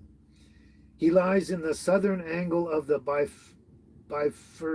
bifurcated line of the oratorium of the Adorable Virgin. So he is buried right beside Mother Mary, the Virgin Mary.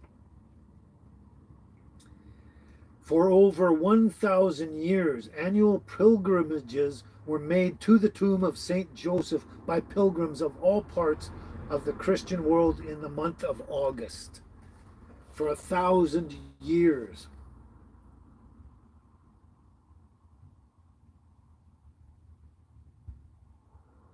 So this is by the Reverend Lionel Smith at Lewis. The body of St. Joseph, whose burial at the Wattle Church of St. Mary, beside Mary, was recorded by Maelgwyn of Avalon, I just mentioned, writing about 450 AD, lay undisturbed until the year 1345, when Edgar III gave his license to John Bloom of London to dig for the body if the abbot and the monks permitted. And just as the discovery of the bones of King Arthur at Glastonbury in 1190 were recorded in faraway Essex by the monk Ralph of the Coggeshall, hard to pronounce it. So in a faraway monastery in 1367 we find a monk recording that the bodies of Joseph of Arimathea and his companions were found at Glastonbury.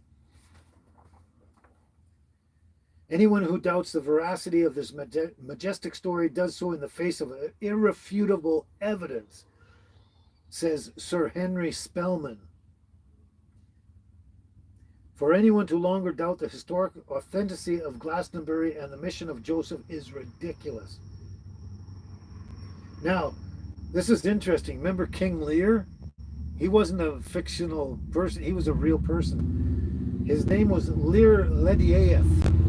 That's his Celtic name, Lear Ledieith. He was the King Lear of Shakespeare. He founded the first Christian church in Wales at Langdaff after his conversion and baptism by Joseph of Arimathea. Yeah. So anyway, after the printing press, I just read this too. After the printing press was invented, the first two books off the newly invented printing press after the Bible were the life of St. Joseph of Arimathea. The first book was to come off the press was the Bible, and then Wiccan the Word printed the life story of St. Joseph. Those are the first two books, the Bible and the story of St. Joseph. Yeah. So anyway,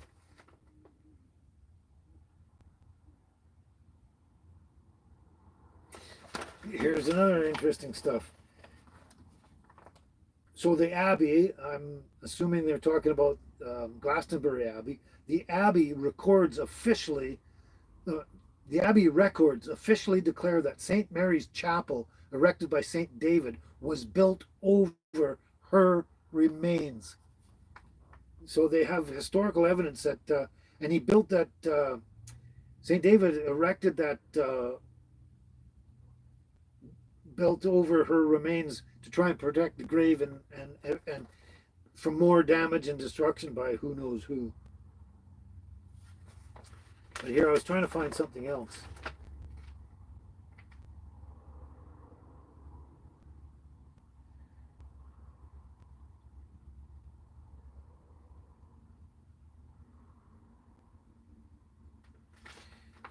Anyway,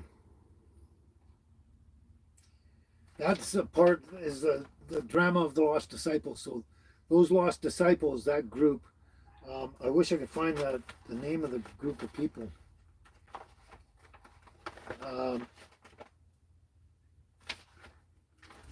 They ended up in the UK, all of them, and out of the other ones, I don't know what happened to them. Doesn't seem to be any record so far that I'm aware of, other than Mary and Joseph. That's Joseph of Arimathea, the uncle. Okay, here's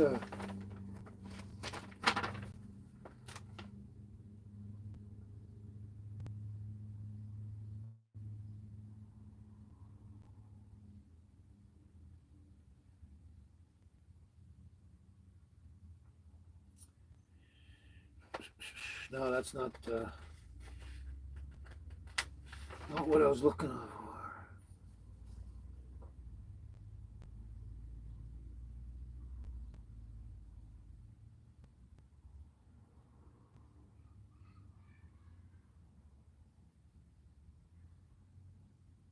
I can't, not enough information to clear it all up.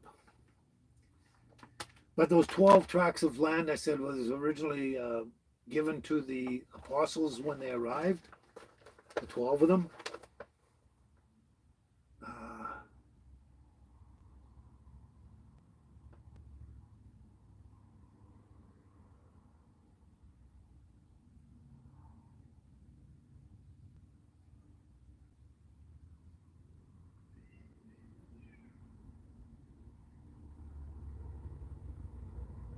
So there was, at one point, those lands were obtained from King Lucius to Fagin and Dyphon. Fagin and Dyphon, I guess they were priests or something like that, and they were in charge of looking after these tracts of land until they were no longer around other as well. Anyway.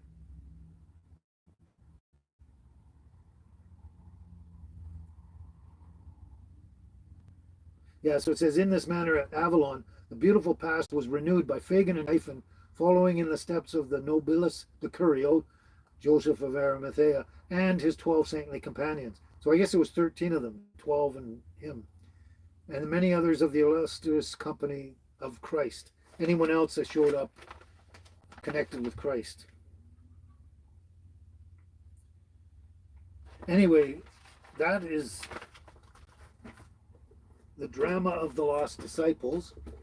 That's where the disciples went after the death of Jesus, and how they're all connected with the Celtic, Scandinavian, and Saxon, Jutes, Frisian, Dane, and all the people of the UK, and all the kings and queens originally of the UK and everything, how they're all connected. And then basically where the disciples went after the death of Jesus. And if you can get a hold of one of these books, it'd be great. And maybe hopefully on another time I can go into more information, because there's even way more information connecting all these people. Like there's the UK have the patron saint, St. George. Now, from what I've read and everything, yeah, I find he's a patron saint, but even more than St. George, you go back in history and in time, and this is before Jesus, when the Britons were fighting off the Romans and everything. Anyway, or was it after? It must have been after. Yeah, it must have been after. But anyway, there was this King Arviragus, or Prince Arviragus, I think it was Prince Arviragus, who was first given the banner with the cross on it, with the long cross. First given the banner to went into war and battle, to ride with this cross, to prove that they are defenders of the faith, and that's the only reason they go to war with anyone, is because they're defending the faith, and the faith is, the faith of God and Jesus and the Messiah and all that. He was the first one ever in history to go into battle with a banner, a long banner with it was a white banner with a red cross on it, and long before St. George ever did. Like St. George is in our histories said to be the first one to take a banner of the cross into battle with him. Well, he wasn't. I think it was a couple hundred years or something before St. George that Arviragus was the first one to take that, and it's even got written in the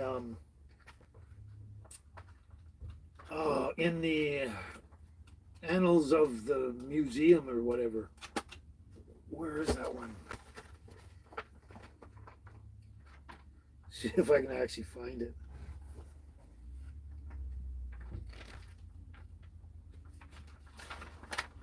If I can find it quickly enough. But anyway, instead of George being the patron saint of the UK or whatever they are, as defender of the faith, Arviragus should be long before, because he was the first one to take the cross into battle as defenders of the faith.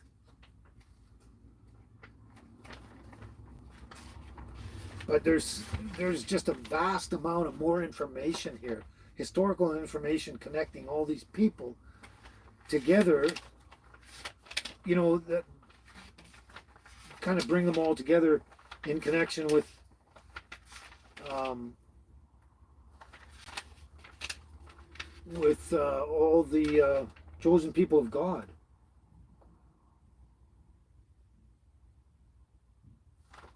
Now here, I just thought of something, and here I'm going to make this statement because I have to, because it really bothers me. It really bothers me.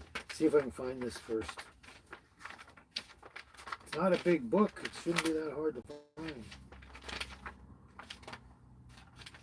And all this stuff is written in Old English, so it's sometimes hard to pronounce or.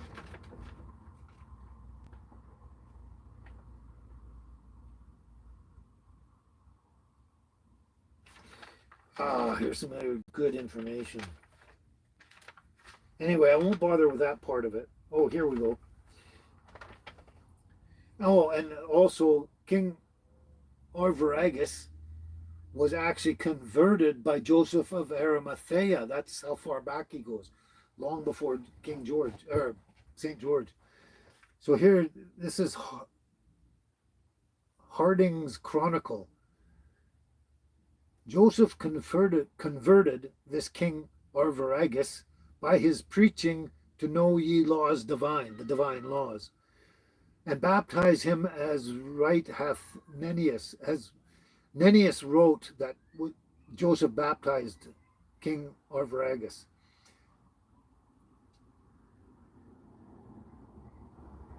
And to Christian laws made him incline, and gave him then a shield of silver white, a cross long and it's Old English. Anyway, he gave him a shield of silver white with a long cross on it, a red cross. These arms were used throughout all Britain, and they say Britain in the old way of saying it, for a common sign for each man to know his nation. And thus his armies, by Joseph's creation, long before St. George was generated, like born. So there, yeah. So even, and this is, it's a chronicle, part of the triads of the UK. So Joseph gave him a sign for all nations to know, the long cross, and his coat of arms then worn on the shield of the chieftain. And that was to show that they were defenders of the faith of Christ, and that. And they also had the emblem of the lion, which the lion was the emblem of Judah, the house of Judah, which the inheritance was taken away from Judah and given to someone else. So the cross and the lion was given to King Arviragus, to show that they were now the defenders of the faith and the keepers of the faith. Anyway, that's interesting stuff. But here I'm going to say this because I came across this. So now, here's a thing that's been going on through history. Like, ever since the Vatican and the popes, the Church of Rome, there was a Church of Rome before, actually long before Jesus, I guess. But it was a pagan one. They worshiped many gods, pagan and all this. It was very pagan. Anyway, so then after the death of Jesus, somewhere along the way, like a short period of time, they coined the term Christian as of Christians, and so they created the Christian churches.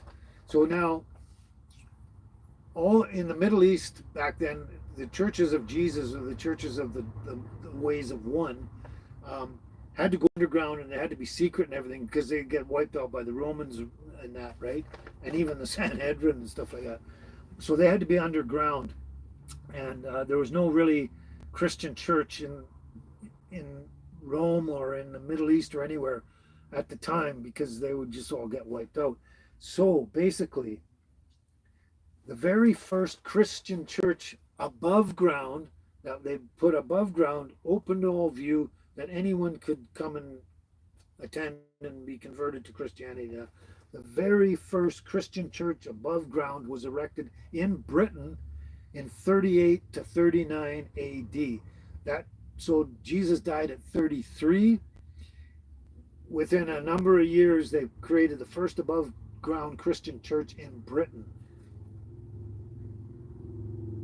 The Holy Crusade had spread so rapidly from Avalon that Rome was disturbed. It could no longer ignore the challenge to its own pagan policies, and the Claudian Edict was proclaimed 42 AD. The Claudian Edict was they were going to wipe out anyone Christian, anyone Jewish, anyone related to the house of David or King David, and anyone who was Druid.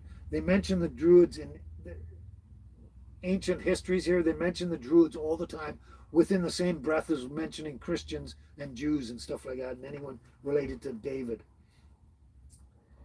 So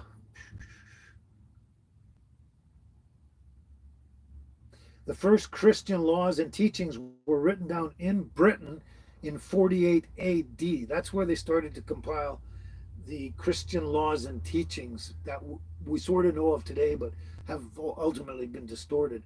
And there was only one Christian church. It was all about Christ.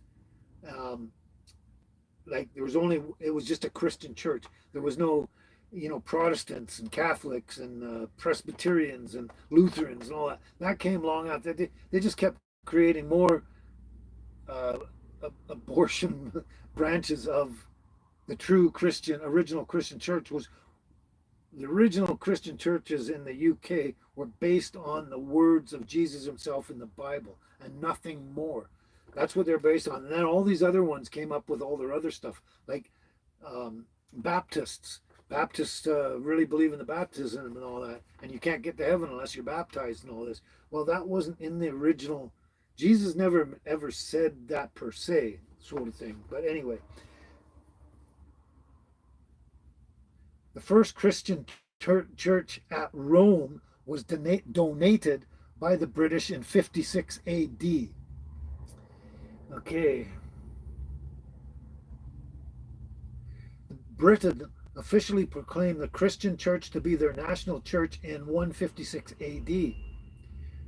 Christian and Druidic persecution was finally terminated by Constantine in 312 AD. 312 AD. Okay, so what happened was right after Joseph got to the UK after the death of Jesus, and that almost right away they started building Christian churches above ground everywhere, and not just in the UK, but all over, like in I think in Germany and all these different places. I can't remember. I'd have to look that up, but. So Christianity had its birth in Jesus in the Holy Land, but not its growth that flourished to convert the world. The growth sprang to its full glory in another land, which was the UK. Christianity may have had its inception in the Middle East, but its birth was in Britain in 36 AD, immediately following the Passion of the Christ. So within 3 years of his death, Joseph of Arimathea had built a Christian church dedicated to Jesus right beside where Mary, mother of Jesus, was buried. That was the first Christian church dedicated to Jesus, with 3 years after his death. So anyway, what happened? Okay, and this they'll deny it, but anyway, from the beginning of the Catholic Church in Rome, whereas immediately they started creating the popes. They've been trying to say that they were they had seniority on the Christian churches. In other words, that they were the first Christian church to be built in the name of Jesus in the world. And that is a total lie, complete lie, fabrication, everything. They were the last ones, very last. The church in Rome was the Church of Rome, and it was a pagan church, and they um, worshipped all sorts of idols and many gods, kind of thing. Um, and it was absolutely nothing. It was completely the opposite of the Church of Jesus, kind of thing. So they did that, and then once they were converted, I'm getting off the thing here. So anyway, what happened? So right away, Joseph builds one Christian church there for Jesus there, and then after that, they started building churches everywhere, all around Europe area, and starting, like I said, starting in Britain in 38 and 39 A.D. after the one Joseph built, and there was an edict in 42 A.D., which is only a few years later, by the Romans saying they got to kill all Christians, Druids, Jews, and anyone connected to King David. They were going to kill, and this came from Rome. Julius Caesar and all these other people. I can't remember their names. Anyway, so that's what they did. They persecuted Christians and Druids and Jews and anyone connected to David for over 200 years. Over 200 years they were doing this. And meanwhile, all through the UK and Europe and everything, people were building Christian churches everywhere, dedicated solely to the words of Jesus in his honor. And that's it. And another thing too is people think Constantine was a Roman citizen. He was not. He was a Briton. Constantine's father was Continius. Continius married Empress Helen. A lot of people know the name Empress Helen. They were both Britons. Continius and Empress Helen were married, and they had Constantine was their son. Now, when Constantinius, his name is hard to pronounce. When he died, Constantine took over where he left off, and the Romans were attacking them and attacking them, attacking them still. And Maximian and what's his name, Tiberius, and Maximian were, and I can't remember the other guy. It starts with D. Decidius or something. Anyway, they were the most evil people of the time, and they were still. This is close to 300 A.D. now, 200 years later. They were still attacking them and killing them, wiping them out. So Constantine, after his father died, he rode to the Tiber River and met the Romans on this side of the Tiber River, and the Romans were on the other side. And the Romans attacked them, and they just annihilated them, wiped them all out, just destroyed them, killed them all, wiped them out. And then Constantine rode into Rome, and the Roman citizens, when they saw Constantine coming as a British citizen and saying, "We have now conquered Rome because we wiped out your evil guys," they rode into Rome, and all the citizens bowed down and said, "You are now the emperor of Rome." So the first time in history that a non-Roman became an emperor of Rome. And Constantine was a British citizen, British person, British royalty, and he wiped out the Roman army and went into Rome, and they just unanimously elected him the new Roman emperor. And the first thing he said to the whole nation was, he said, "Now Rome is going to be forced to become a Christian nation from forevermore," basically, like, because they were still a pagan nation up till 300 AD, basically almost 300 years after the death of Christ, and after hundreds and hundreds and hundreds of Christian churches have been built all through the UK and Europe. So that's what they did to Rome. They said they were going to be a Christian nation, and the Church of Rome had to be a Christian church, which they started out as, and then very shortly after that, Um, okay, so Christian and Druidic persecution was finally terminated by Constantine in 312 AD after he went and wiped them out and said, no, now you're going to be a Christian nation. Rome was pronounced Christian and they stopped practicing heathen religions 312 AD. The first Roman Christian church was founded 320 AD. This is almost 300 years after the death of Jesus. So they were the last church in the world, known world of the time, to become Christian. They were the very last. Because everyone else had converted and were building Christian churches everywhere from 36 AD. So the Roman Church became Christian in 312 AD, and it was officially founded at approximately 320 AD. So the Roman Catholic hierarchy was founded in 350 AD. The Roman Catholic thing was founded in 350 AD. That was well more than 300 years after the death of Jesus. And from way back in that time, they kept trying to say that they were whereas the Holy British, okay, this is an interesting thing because the Catholic Church, the Roman Catholic Church, stole the term Catholic from the original Holy Roman British Catholic Church. Catholic only means universal. Universal means includes everyone who wants to be a Christian can come in. Universal. Catholic only means universal. So then the Roman Catholic hierarchy was founded in 350 AD. So they stole the name Catholic from the original British Holy Church way back. And then they distorted the word Catholic into Catholicism. I mean, it just goes on and on and on. And it wasn't until 607 AD that the title of Pope was created. Now, the problem with the title of Pope is because a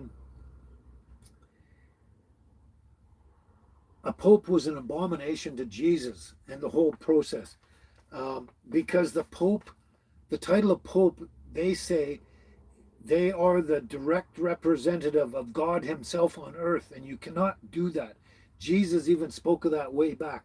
He said, no, I am the only representative of God here on earth, and only through me can you get to the Father. You have to go through me to get to the Father. Everyone knows that, right? But the title of Pope means that they're the direct representative of God himself on earth here, and you can't have that.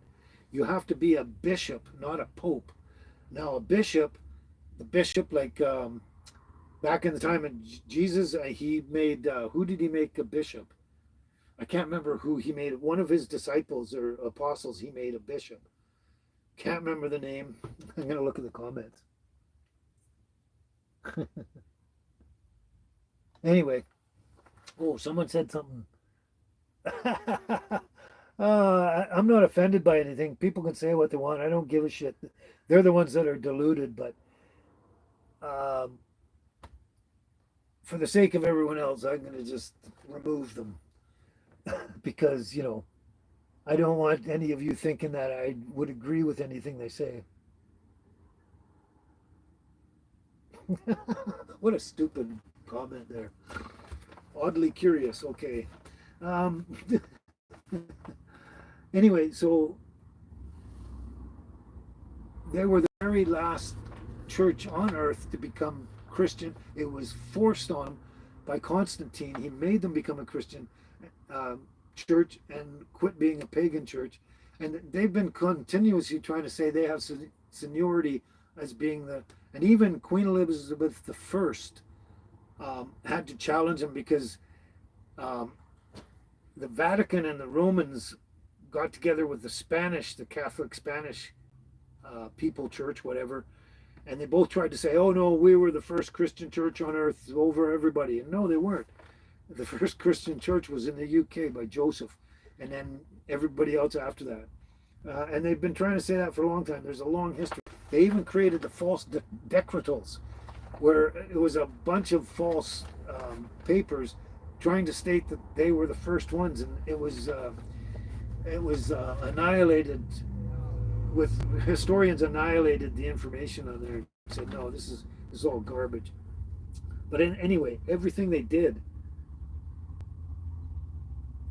yeah, the forged decretals.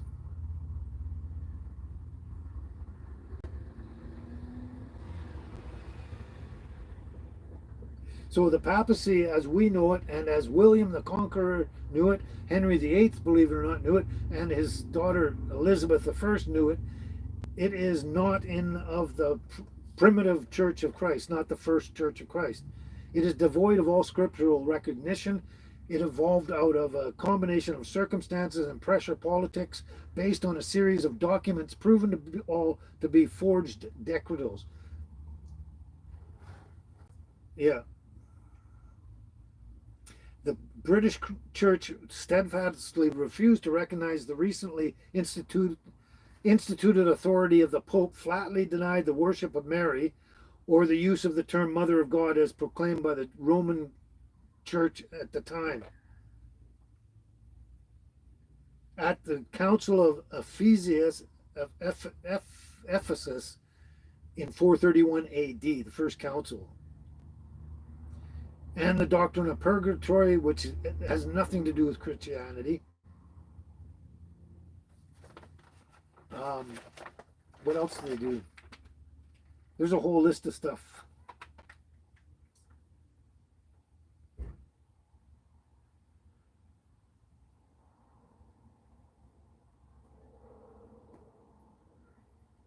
Even the Mass was developed in 1200 AD, and it has nothing to do with the original Christian church based on the words of Jesus himself.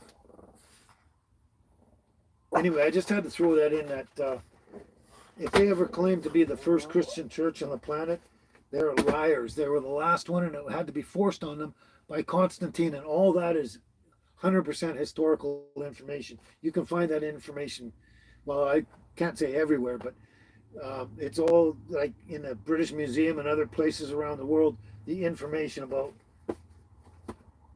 where the first Christian churches arose, and the Roman Catholic Church, and yeah, they just changed the terminology of Catholic, which originally meant universal, meaning everyone could come in if they wanted to be converted into Christianity by the very words of Jesus himself, and then they changed it into Catholicism, which has all these doctrines and everything that have nothing to do with the Bible or the words of Christ or anything to do with Christianity or any of that stuff.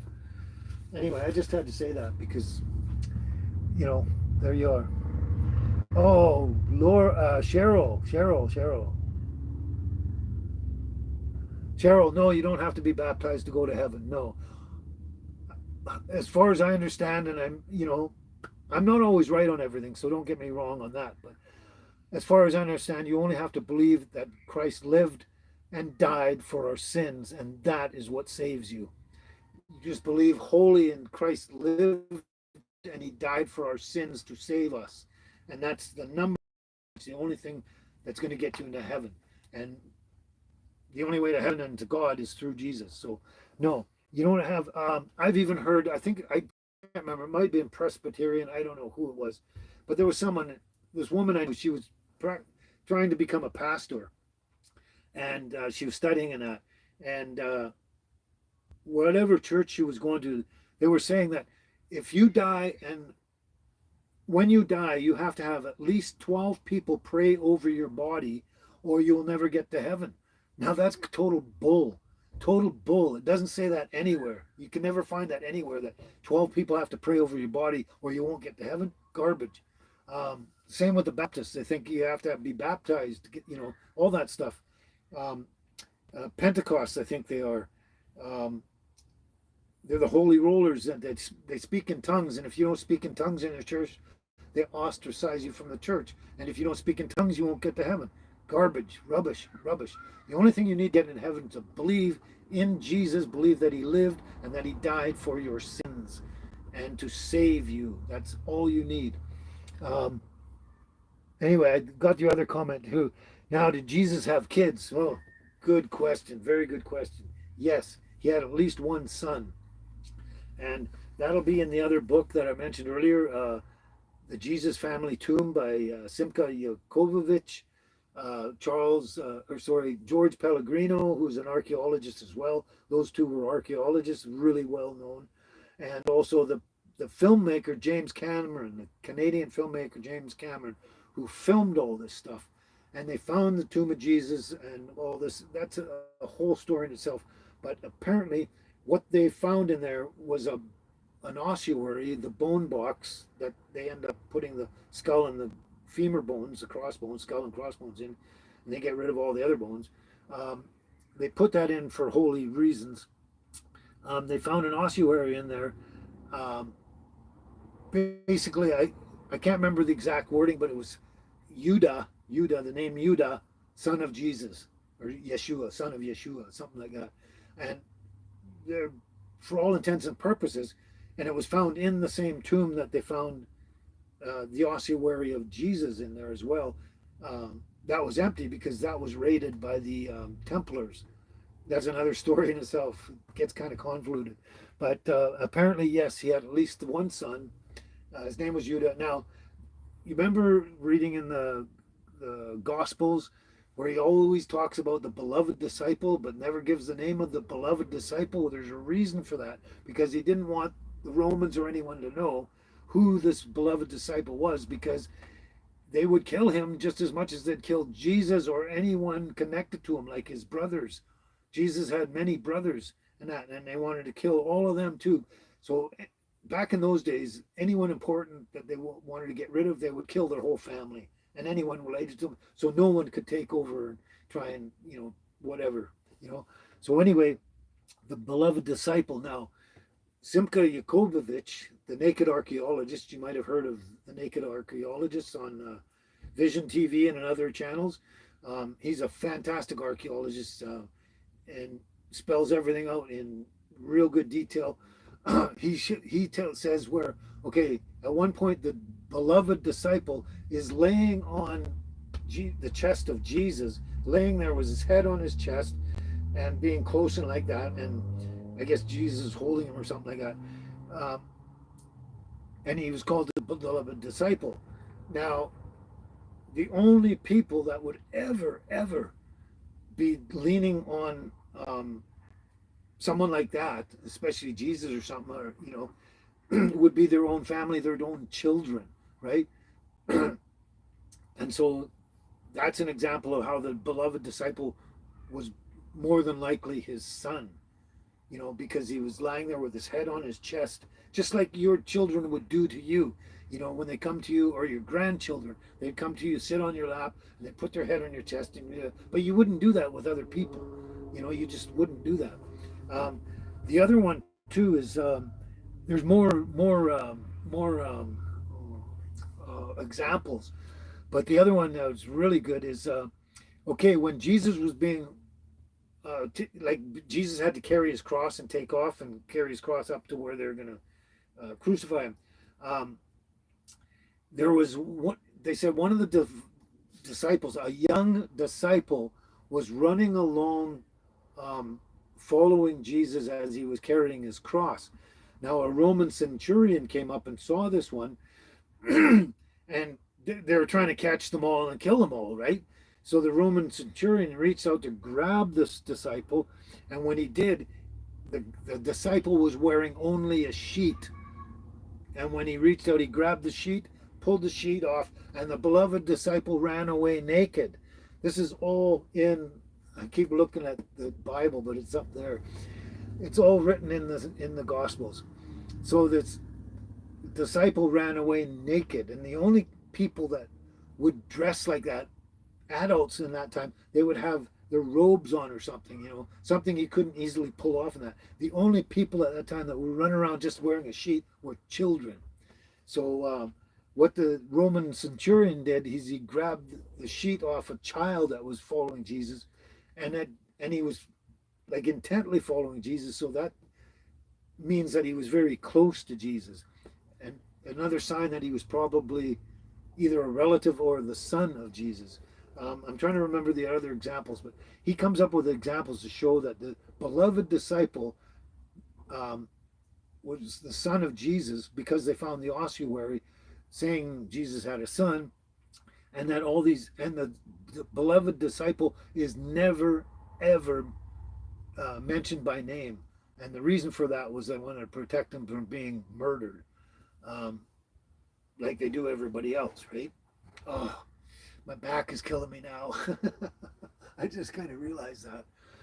Oh, so anyway, yeah, apparently he had at least a son. Now, an interesting theory, I mentioned the Basque people of France earlier. They have the most unusual blood type on the planet. Um, I can't remember what it is, RH something or other. I can't remember, but I don't know if anyone else has mentioned this, but my theory is that the son of Jesus took off from the Middle East and ended up in that area that they had all their Christian friends and everyone there in there's Spain and France and that there was areas that all Christian friendly and kind of stuff, and they ended up in that area, and maybe the son of Jesus um, also ended up having children, and that's where that special bloodline comes from. That's my theory, but I could be wrong. Who knows? But you know, the fact that they never caught the beloved disciple, never killed him, and his bone ossuary was empty in the tomb. That meant that he had never died there in the Middle East. He must have gone somewhere else and probably died wherever else he went because he had to disappear like everyone else. Otherwise, they'd get killed, right? So maybe through him they created the Basque people. I don't know. That's my theory, and I can't see it being wrong. But you know, until we can find out for sure without a doubt, it's still just a theory. But the fact is, yeah, Jesus did, and Jesus was married too. Mary Magdalene wasn't the prostitute that was stoned. Back then, every woman there was married. The most common name was Mary. Every second woman was Mary. There's so many Marys there. Anyway, apparently the prostitute that was stoned was named Mary too, but it wasn't Mary Magdalene. Totally different person. Mary Magdalene was a disciple and apostle of Jesus and a priestess. She was actually a priestess, and this is other evidence they found through, um, I think the libraries of Alexandria. They found information about that. She was a priestess, but anyway, even in the Gospel of Thomas, somebody's saying that they're kind of jealous of her because he's showing favor to her. Well, apparently that she was his wife. They were actually married. So interesting. You're so welcome there, Cheryl, and everybody else who finds it interesting in that. Jack Grimm Sim, yes, this is an RV. It's a motorhome. I live in it permanently. I can't pronounce your name, but hello to Russia. Pamuk and Mincer. Sorry, I can't. Pamuk and Mincer. Hello to Turkey and the Netherlands. Hello, hello, hello. People still believe in this fairy tale. It's not a fairy tale. Don't get me wrong. It's not. We're gonna know in the end. We're gonna know, and we only have like less than 10 years left before the end comes, and Jesus returns and everything like that. And that I'm convinced of. 2035. Remember, I said 2035. That's it. That's when they come back. And I have an interesting information about why that name, because uh, in a nutshell, God Himself mentioned that He would be back in one of these years, and one of the years is 2035. The next one is 2087. We cannot last until 2087. We will annihilate ourselves here on the planet before 2035 maybe. But that's what the shit's going to hit the fan. We're going to almost annihilate ourselves and the whole planet. That's when God steps back in again. If you read the Gospels, He says the only reason He sticks His hand in to stop the destruction is for the elected ones. The elected ones are the saints and the stuff, and the believers in Jesus and the fact that he lived and died for our sins. Oh, so I'm going to try and look at some of these comments just for something to do. That's right, Susie S. Sober. Time will tell, and the truth is going to come out, and everything I've said here, I think, is going to be proven to be 100% correct. That's right, Kamal Aslan. Kamal Aslan. He is God, the one and only, God the eternal, absolute. He begotteth not, nor is he begotten, and there is none like him unto him. None, none like unto him. Yeah, I've seen that written somewhere, and could be partly from the Bible. Anyway, that's to let you know what happened to the lost disciples. Um, in here, that is when I just everything I just told you is just a tip of the iceberg that's in this book. There's so much more amazing and fascinating history. Like I talked about the Royal Silurian House of Arviragus and Caractacus, Caractacus, and then Caractacus, who is also called Caradoc, the Roman name for Carac Caractacus. Caractacus is the British name of this guy. He's a king or a prince or something. Uh, the Roman name for him is Caradoc, and Caradoc, the name Caradoc, is should be well known in the Roman annals. He's well known in the histories of Rome. He was taken captive and held in Rome, and then set free again, which the Romans never did. But there's so much history here, all interconnected. Just so much more here.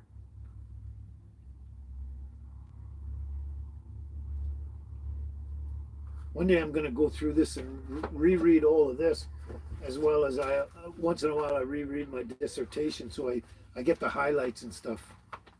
But it's really crazy, the information, just amazingly fantastic.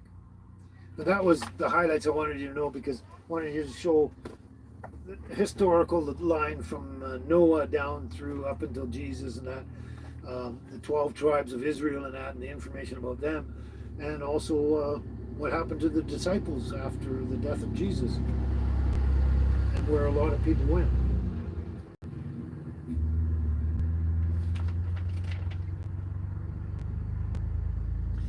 Here's an interesting thing too, just trivial stuff, trivial information.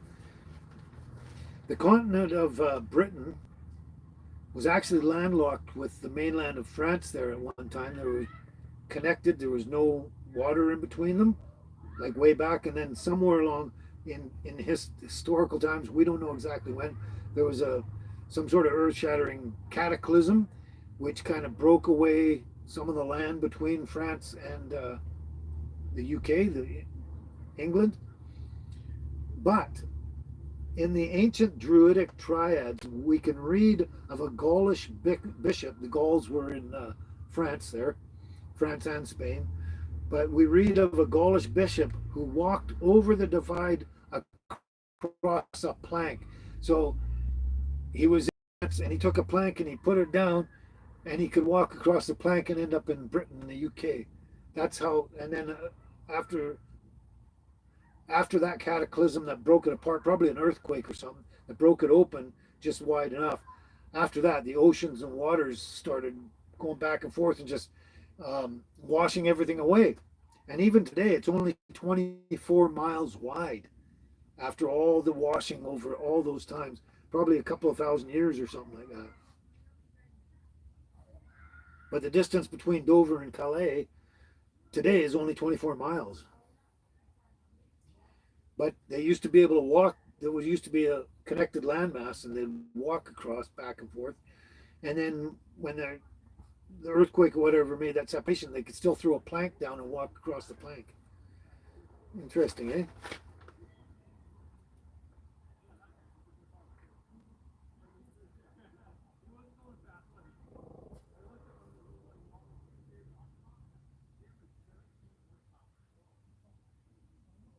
Yeah, in that area, like I said, where Mother Mary was buried and everything, and Jesus built a little wattle church, and Joseph was buried, all that area. It's called God's Acre. And for over 1,000 years, mighty kings bowed in reverence and also had themselves buried in that area with the elect Christ in God's acre. And you can see embedded in the walls the ancient weather worn stone, which has mystified so many, causing centuries of controversy, mutely bearing the two names Jesus Maria.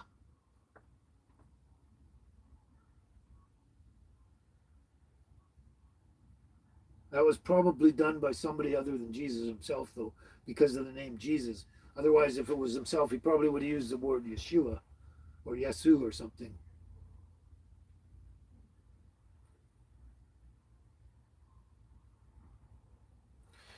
Anyway, I think I've covered pretty much everything I wanted to for that. Check the. It's over. I agree 100%. Oh, to Cheryl. Yeah, okay.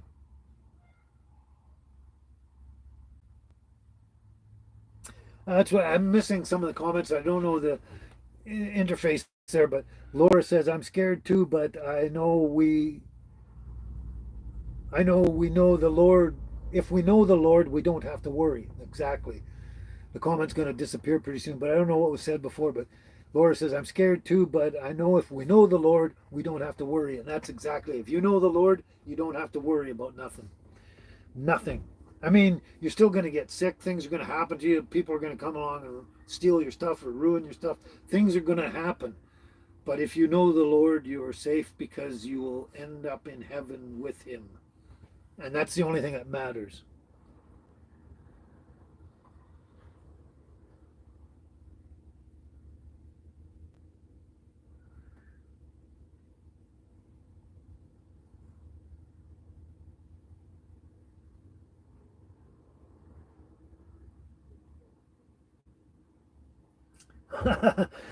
As Sober said, Billy, there's a troll.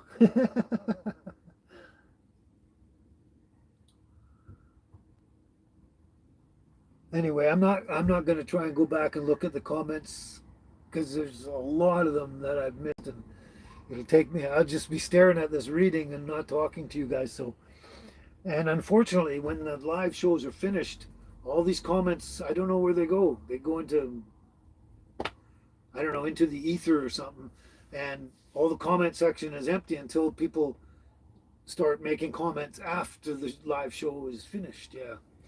So that's kind of, I wish they would have where you could keep the comment. But you know what? Some people have a live show and they get 18,000 comments or something, or a million comments on their live show, and they couldn't store that, and the comments come after the two. So it'd be a lot of space.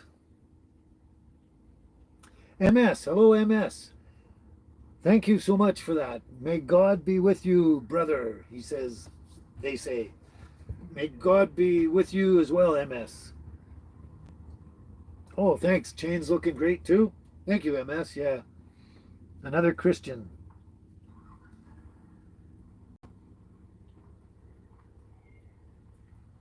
Ben Ench, Ben. I'm not sure. Do you Anderson Farsi? I don't know. Understand Farsi? No, I don't understand Farsi. You said Anderson. I was one. The reason because I got mixed up though. My Anderson kilt's up there. This is Armstrong kilt. I thought you were referring to the kilt.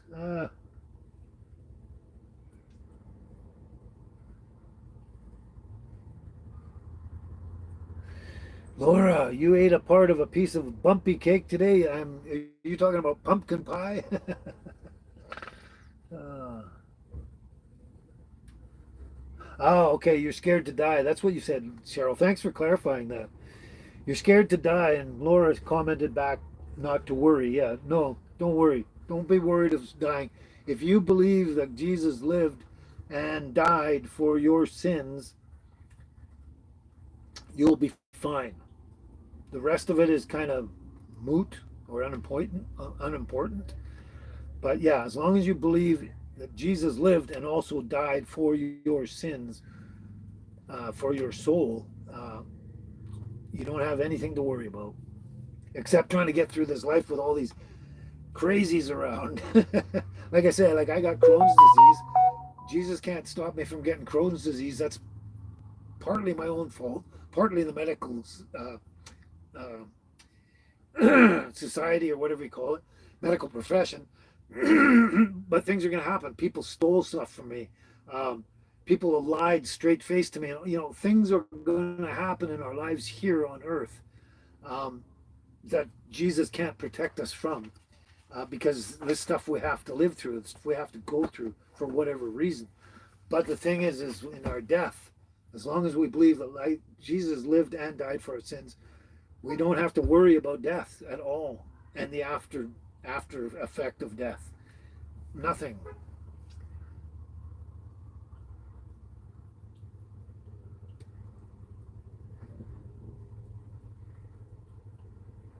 How okay. NH Bent Needle, how did you remove the comment without being a moderator? Yeah, that's fine. If it's a bad comment, go right ahead. Anyone can remove all the garbage, the badness, especially if it's really bad. But I don't know how you did that, NH Bent Needle. I can't remember your name too. Is it Sue also? Oh, I am so bad with my memory.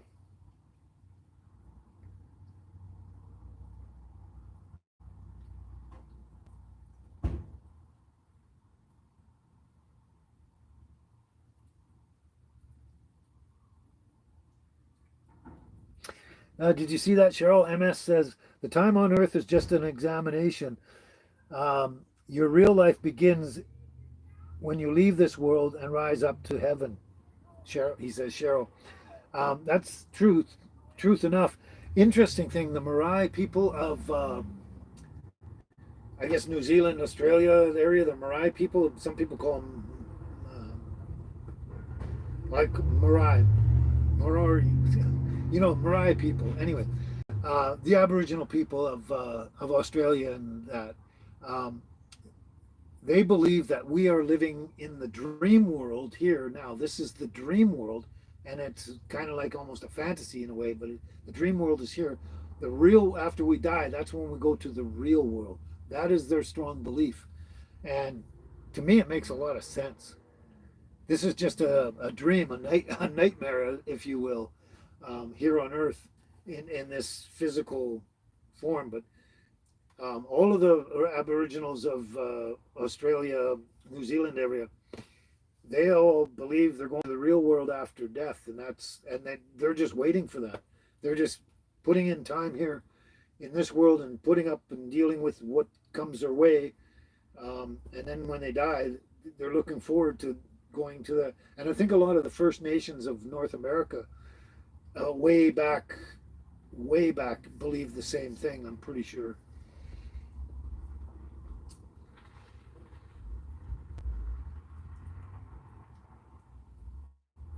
Oh, really? I didn't know that, Billy T. Anyone can tap on their name and remove it. Really? I didn't know that. Okay. Oh, okay.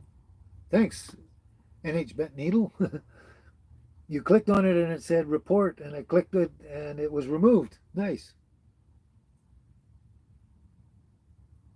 That's right, MS. That would explain deja vus and all the Mandela effects.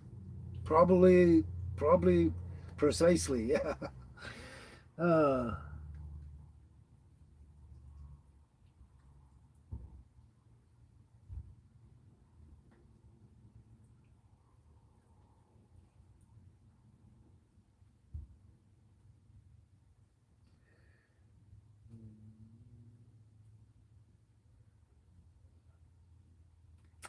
well, some of these comments I read them and it's a lot of stuff, and I'm not even going to comment on them because they're just some of it's just babble.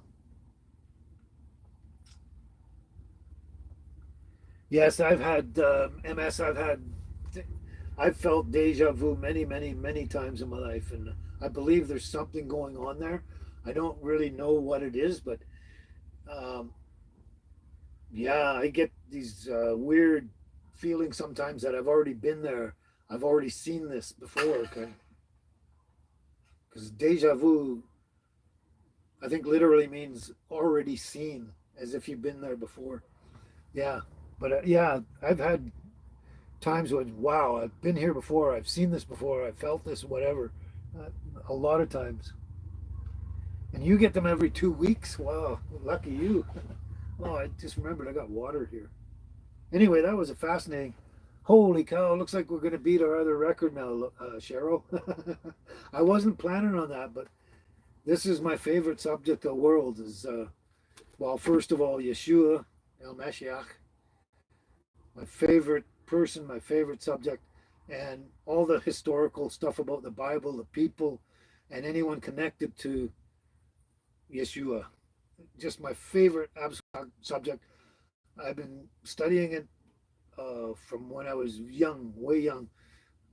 Before I was 20, I think I started. I think in my early 20s, that's when I really started to delve into it seriously. But I kept thinking about it like in my teenage years.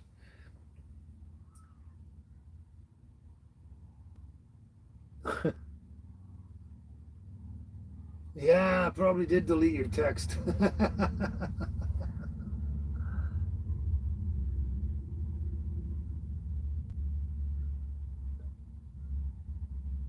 Okay, I like the way you put that. You axed them.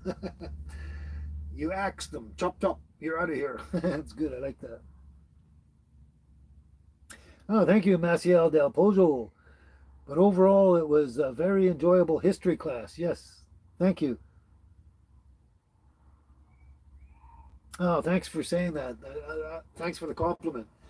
But yeah, it's my favorite thing. My favorite thing of all. My favorite thing, basically, it was I kind of. I guess the seed or germ that sparked in my head was um, history. I loved ancient history. I wanted to know the truth of ancient history, and then everything else in between, and then of course with that, it all connected with my love for Jesus and all that kind of stuff and the truth of that. And because I heard so much stuff going to church, you hear so much junk that people tell you, and it's like that doesn't make sense at all. What why would you say that? It doesn't make sense at all.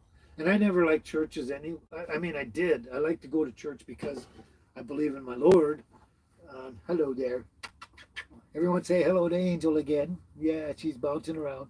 She probably has to go out. You know what I mean? Yeah, I'm pretty sure they don't usually last this long. And I didn't realize what time it was. Obviously, what was the last one? 4 hours 8 minutes, which we just hit 4 hours and 8 minutes. So I think we're gonna break that. No, oh no, it was 4:44, wasn't it? 4 hours 44 minutes, wasn't it? That was. Whoa, I don't know if I can last much more than a half an hour.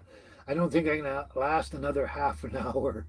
I'm really, my back is killing me. My neck hurts. My head hurts. Oh, I feel and stuff. So, and I just took another pill a little while ago to help, try and help, but it's just barely helping at all. But I'm really getting worn out, and it's late. I never usually. I mean, right now 4 o'clock is dinner time for me. Dinner time for me and my dogs.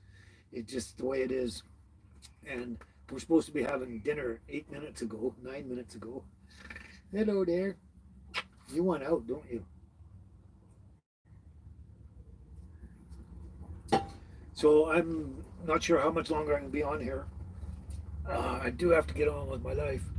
I actually got things I got to do today, to some degree. I mean, I don't, but I do.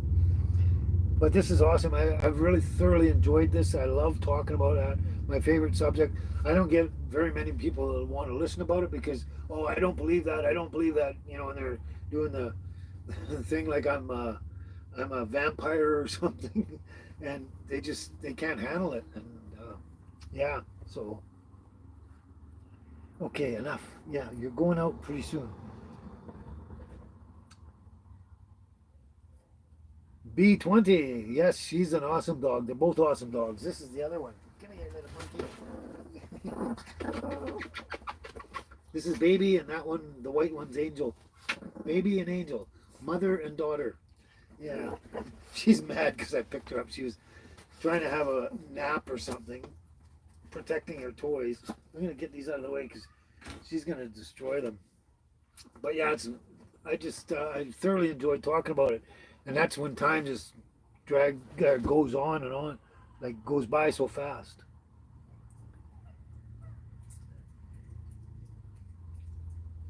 Oh, that's good. Thanks, Cheryl. Go back and watch it again and learn it over and over again. Jack Grimson. Yes, I'm in an RV. Yes, yes. That's right, Estover. I went a long time without drinking anything. That's true. You got to keep hydrated, right? And that's unusual for me too. I usually have something. Oh, it's good, good, good, good. Yes, MS. Those girls are both cuties. Those two girls are the love of my life. My best little buddies. Okay, yeah, yeah. It was 4 hours, 44 minutes. Yeah. We'll see, but I, even another 10 minutes seems like a horrible, excruciating, painful experience for me.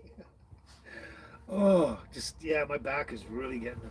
I have been really rough lately too. Like, oh, you have no idea. I don't want to waste time right now talking about that, but we'll just finish up this. But we do have to go real soon here. Uh, oh, Jack Grimm, you live in an RV as well. I live permanently in this RV with my two dogs. We don't rent anywhere. We don't have a house. Nothing. Yeah, and you're in the high desert. Oh, well, Carameus is almost like a high desert too. It's really desert like. It's got cactuses and it's got rattlesnakes and all sorts of things. Pat Farmer, hello, welcome back, Pat Farmer. I don't know how long you've been around. I just noticed you now, but you're from Scotland, of course. Pat Farmer, remember you from last week. How's it going?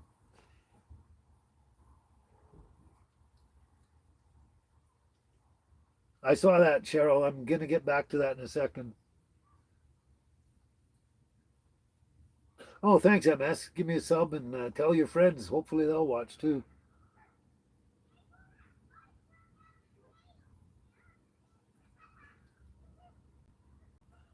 Oh, Cheryl, you took your Maggie May, your cat, to the vet. She's 18 years old and weighs 4.5 pounds. Yeah, that's a lightweight cat. I think. Yeah, I think so. And the vet gave her steroid pills and did some blood work, and you'll get the results tomorrow. She's an old one, though. Everyone's got to go at some time. And, you know, the longer you live before you pass, you know, you've had a lot of experience. It's the ones who pass on young that is sad.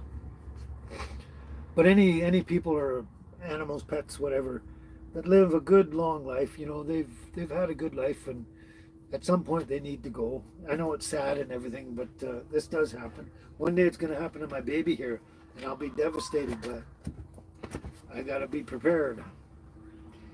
Uh, oh, Pat, I'm as well as I can be. I guess I'm having some troubles lately with my back and medical stuff and all this pain and everything. But it's like a roller coaster ride for me, up and down. But yeah, I'm hanging in there. But I'm glad you're okay, Pat.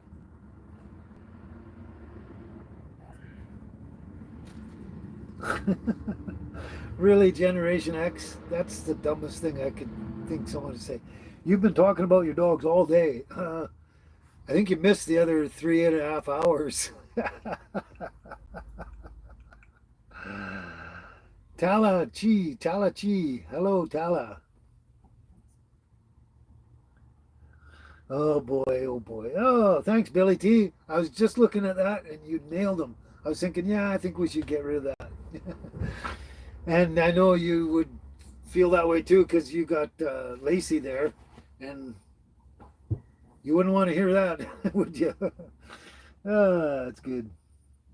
Lucky Star. Hello, Lucky Star. How are you?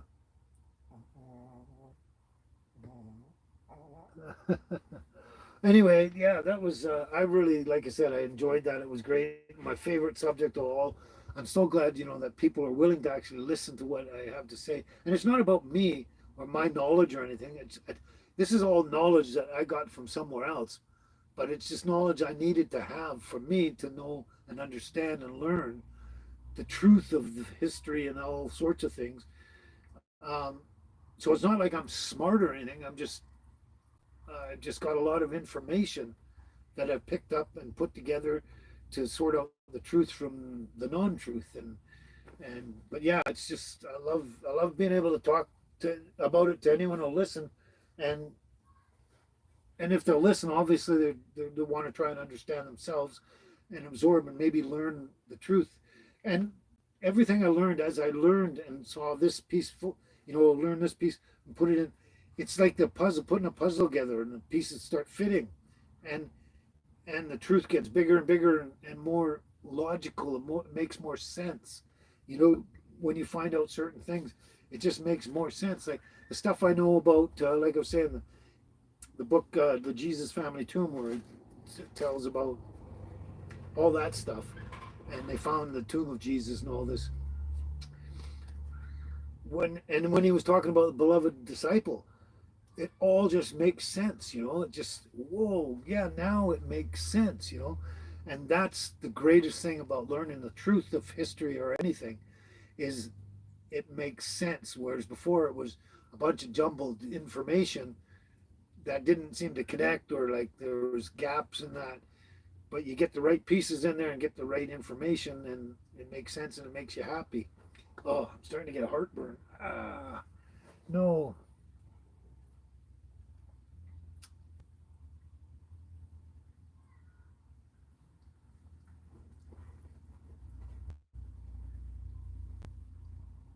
Oh, thanks, Pat. Thank you very much. I don't have people very often telling me I'm knowledgeable. They all think I'm an idiot or something, whatever. But that's good. And like you say, expanding the mind is brilliant. Exactly. And that's what it is: expanding the mind and learning, fitting all the pieces together and making sense of the history or anything. And that's the important stuff. Yeah, that is very true. I gotta leave. I gotta go, but I'm sort of keep looking at the time, going, we're so close. Can we bust the record? I mean, I'm gonna be late for dinner. It won't be so much for them. They're used to having dinner either 4 o'clock, 5 o'clock, sometimes 6 o'clock. When they start feeling like, "Hey, Dad, I'm hungry," they'll start telling me, "Dad, I'm hungry," and I'll go, "Okay, I'll get something right away." So anyway, Cheryl, you asked me what I'm going to do for the rest of the day. I did see that comment. For the rest of the day, first of all, like always, I'm going to take the girls out running them around because they're going to need it. And then, personally, I don't really have anything specific or important to do, but there's some things like I've been helping my friend over there trying to take apart his van and everything, pull it apart, and then put it back together so he can have a camperized van and everything like that. And that's what we've been working on lately, and then he's got work himself that takes his time from that, and also from time from us going fishing. That's why all these different reasons why we haven't got out fishing. It's just one thing after another. And the interesting thing is, last week on Saturday, he said to me, we were working and stuff, and he says, "Here's the plan." He says, "We're going to do this today on Saturday," and he says, "Tomorrow we're going fishing in the morning. We're going fishing." And I said, "Tomorrow's Sunday." He goes, "So what?" I said, "My live show." And he goes, "Oh, your live show." And he goes, "Just cancel it. Cancel it. We're going fishing. We've been trying to get out fishing." I said, "I can't. I can't cancel my live shows. Once I've announced that I'm going to go live, I'm not going to turn around and just say, 'Hey, I'm not going to make it,' unless for some reason I can't, like an emergency comes up or anything." But there was nothing, and I said, "I can't." And with my live shows, I get the most views on my live shows than any other of my videos, so I need those views, and I don't want to destroy the viewership, because then It affects my monetization and everything. So anyway, he goes, yeah, just cancel. No, I'm not canceling the live. So that's what might have happened last week. Cancel a live and go fishing. But no, I wouldn't do that. If I was going to announce anything, I would announce that I wasn't going to go live, and on the Friday, for whatever reason, let you know the reason, kind of. But yeah, that's interesting.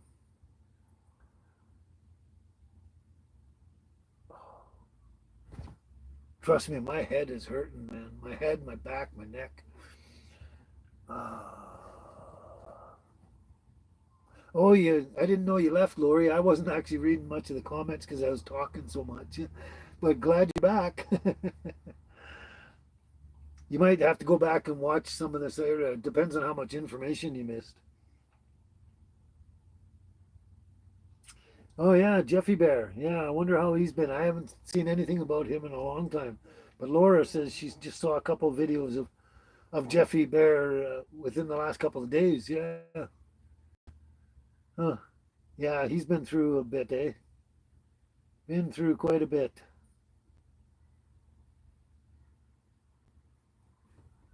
Jeff was at the fair. Which fair was that, S. Sober? Which fair was that?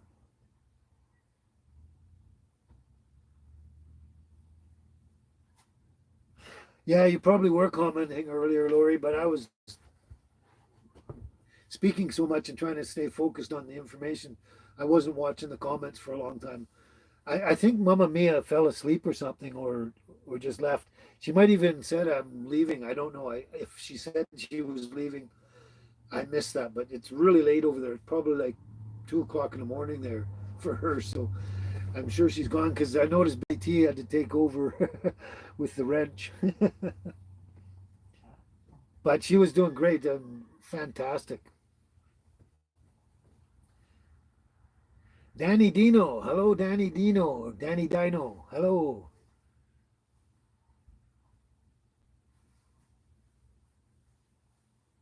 Oh, Jeffy Bear. He seemed to be all right. He's got such a good attitude. They're good.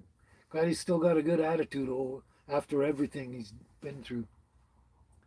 Summit K Vlogs. Hello. I'm from Canada. I'm British Columbia, Canada. That's right, Lori. I was focusing more attention on my church. Yeah.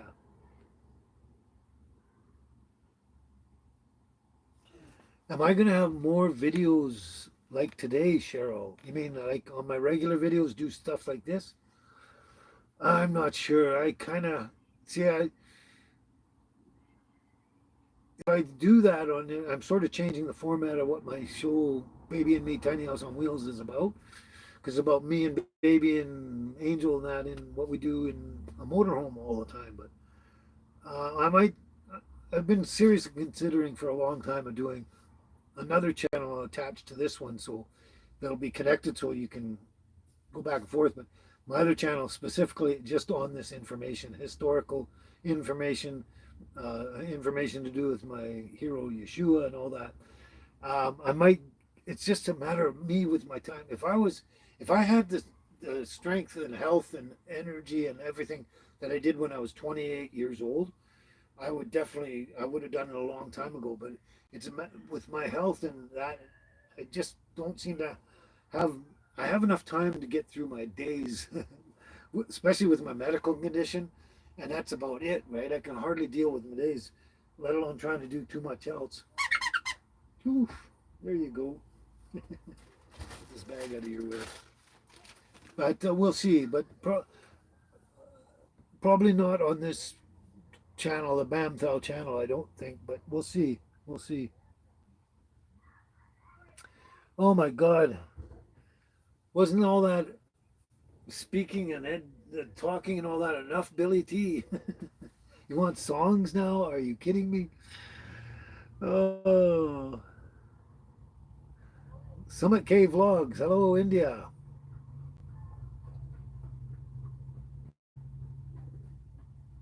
Sajish. Hello.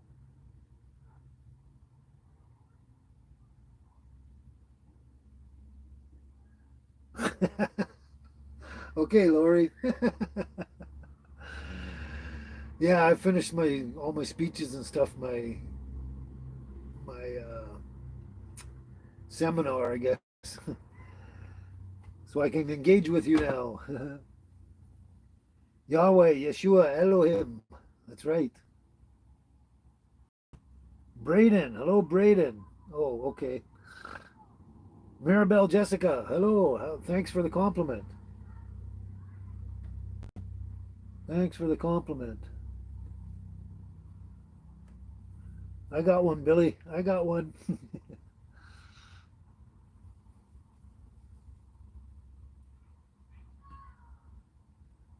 Okay.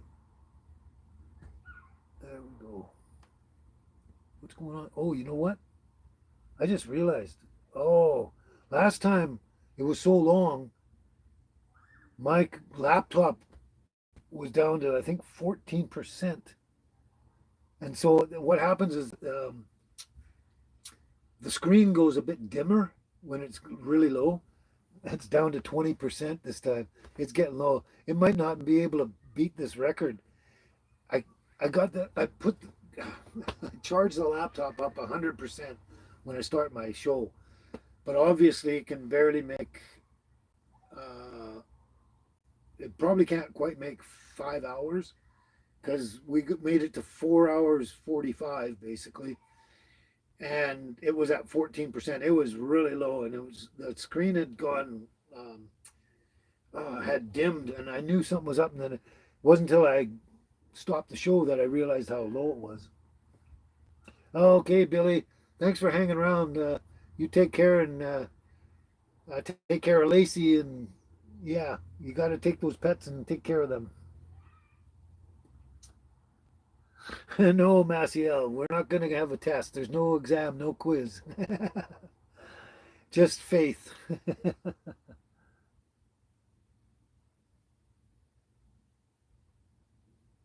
But next week, if you really want, I can continue the same subject. More information if you want to do that for next week. We can do that on our live show, no problem. Okay, there you go. Cheryl was already saying that.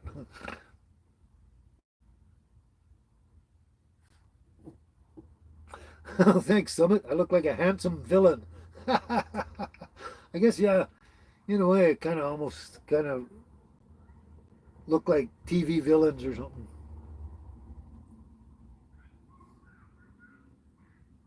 Well, actually, Pat Farmer, you guys do. You guys really cheer me up a lot. Um, a lot of times, like many times, before the live, I don't want to do this. I don't want to do this. Not because I don't want to do it, and because of you or anything, but it's just my health and everything. I feel like crap. I got pain and all that. But then once I get into it, I start to enjoy it, and then bam, I'm having a great time, and it really makes me happy. It lifts me up and everything like that. Um, but yeah, my health is crappy. I went through chemotherapy to because I had a liver problem, um, and the chemotherapy was brutal as hell. It cured my liver disease, but it left me the chemicals and that left me with severe Crohn's disease. That's my biggest thing. Plus, I probably got fibromyalgia, maybe osteoporosis or something like that. Um, who knows what else I've got? But the big thing is the Crohn's disease, and ever since then, I just feel like just terrible, almost like death on two legs, sort of thing.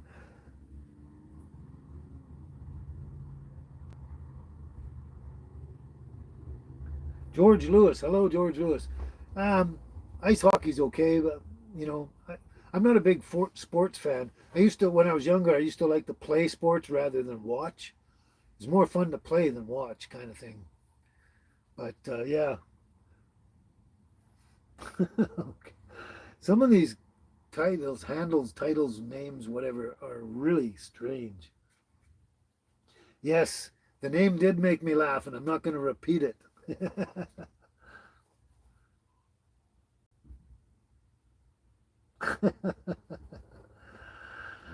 uh, Maciel, that's a.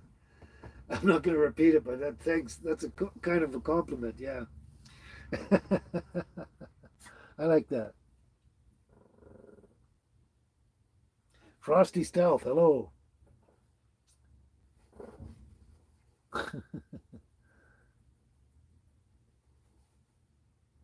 It's kind of unfortunate that Mamma Mia is so far away and not on our same timeline because she'd still be awake now being a moderator. Billy T had to go walk his dog Lacey, so I got to be moderator now. But it's a good thing that now that I'm finished the speaking, oh, you and your toys, you go get it. It's your turn. You go get it. Go get your own toy. Yeah, there you go.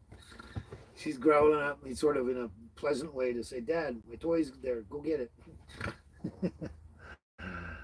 uh, well, we're getting close there, Cheryl.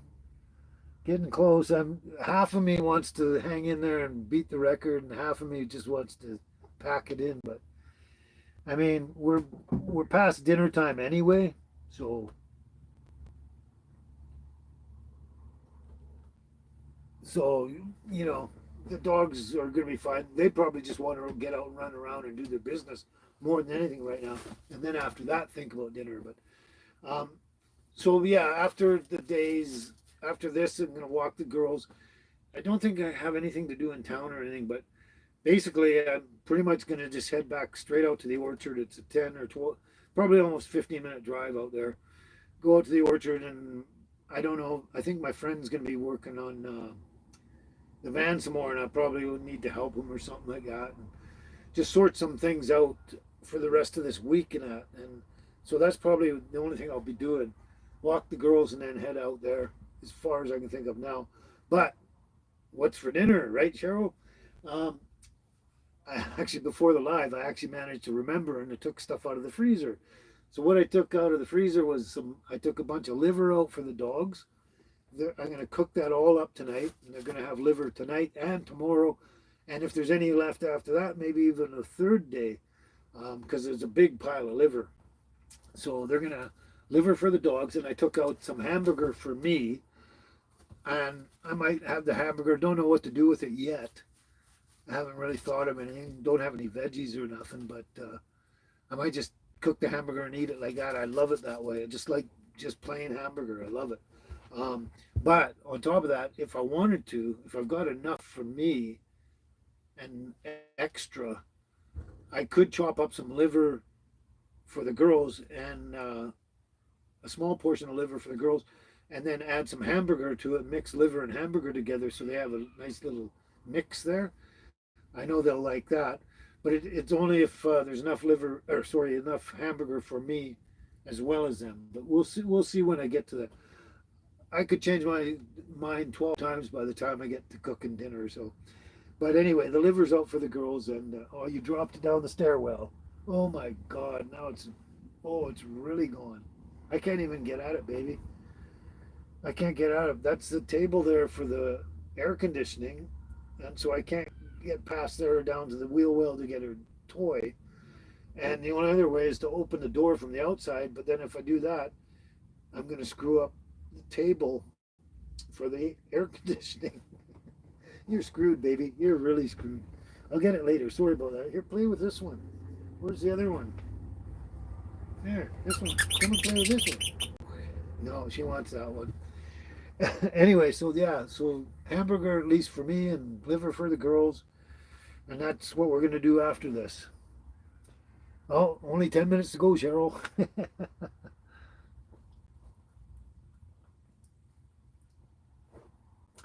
Okay, Maciel, you can help me with all my computer issues. You won't charge the usual. You'll give me special prices. Well, I appreciate that.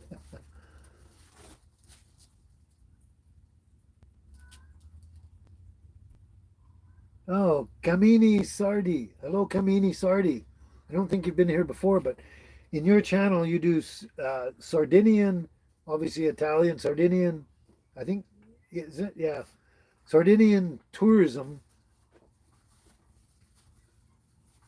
and follow in large numbers so you don't miss the best beauties. Hey, Frosty Stealth, you're 70 years old. I'm 70 years old. Interesting. It's funny that you brought that up because I don't think you've been here before and you wouldn't know, but I don't, maybe you have. Yes, Lori, I get a lot of trolls, unfortunately, a lot of them. Wow, that's a good compliment. I take that as a compliment. Kydenius? Hello, Kydenius. I look like a Canadian Liam Neeson. That's a good compliment. I'll take that. Oh, you're taking off, Lori? We're almost done here, and we're trying to beat the record. So you take care and enjoy yourself. Have a good night and a good dinner and everything, and a good session there, Lori. Yeah. Oh, he's a troll, is he? Gives me a compliment. He says his age, and then he's a troll, huh?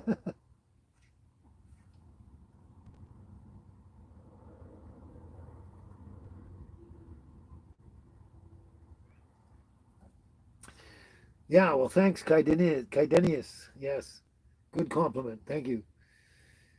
I mean, you compare me with someone who's obviously handsome. I mean, I can't do anything but take it as a compliment, right? Even someone that says I look like the Undertaker. Baby, stop. You can't get the darn thing. 1 second, please.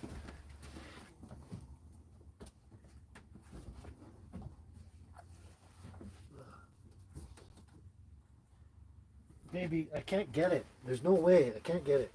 She's gonna bug me and bug me and bug me. I can't get it, baby. I'm gonna get one of those grabby things, those grabby tools, the long grabby tools. I'm gonna go to pick it up or something. Hey, baby, stop, stop, enough. I know you're used to me getting it for you, but you're just gonna make a mess down there, destroy my stuff by trying to get at it. And you know you don't understand, but it's hard talking to dogs when they can't verbally communicate. Hmm. Oh, not commenting because of the trolls. I'm not sure which troll you're talking about. BM, hello BM, how are you? I think I know who you're talking about, but I don't see anything too bad yet. You know, it's kind of like borderline. Kydenius, wow, that's a even better comment. I look like I'm 40. What's my secret? Well, my the only secret I know of is not really a secret, but my mom and dad both looked very young for their age. So I think I got the best of both of them. And I look even younger for my age than they each did for theirs. But everybody said they looked at least 10 or 15 years younger than they were. And I've been getting that all my life.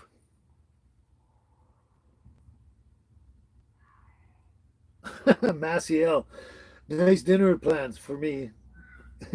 But you'll be having a delicious plate of cereal. I haven't had cereal in a long time. Yeah, Lori, I gotta handle the traffic in my live stream, but I don't. I unless it's already gone by. I haven't seen anything that's that bad yet. It's got to be pretty bad, but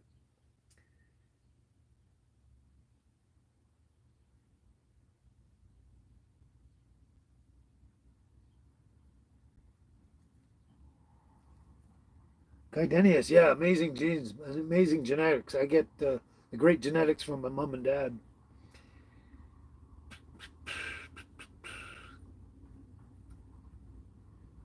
I think I know who you're talking about, Lori, but unless I missed something specific, I'm everything's borderline so far. I can't tell if it's good or bad. Well, Kydenius, what are some of my favorite 1980s memories? Wow, I would have to start a whole new live show to take us that long to go through it. But I will say this 1980s music was awesome. Absolutely awesome. 1980s music was great. Great stuff. That's right, Lori. Just kids in the wrong place. And a lot of the trolls are just kids, literally kids, who probably shouldn't even be online. uh, well, Kydenius, come back next week, next Sunday at 12 noon Pacific Standard Time. and we'll have more stories for you every Sunday.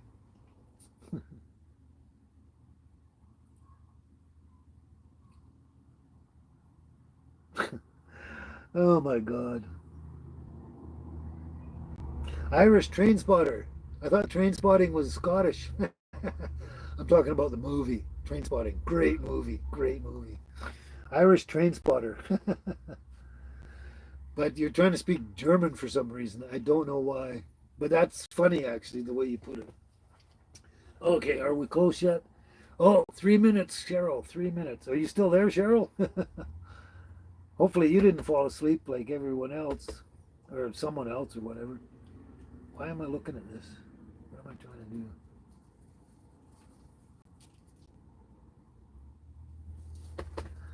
to do? Oh boy, oh boy.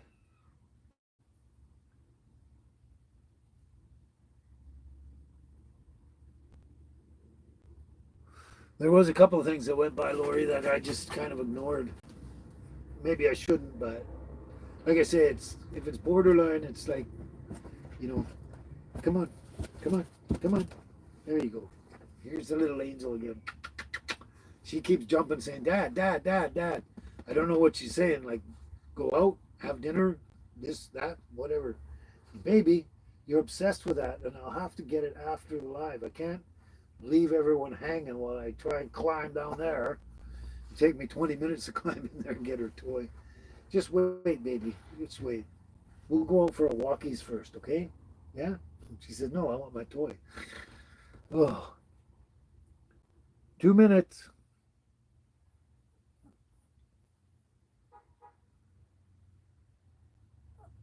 Oh, it's 20 to 1 in the morning there in Scotland, eh, Pat? You're off to bed. Okay, thanks for hanging out again. Thanks for coming by.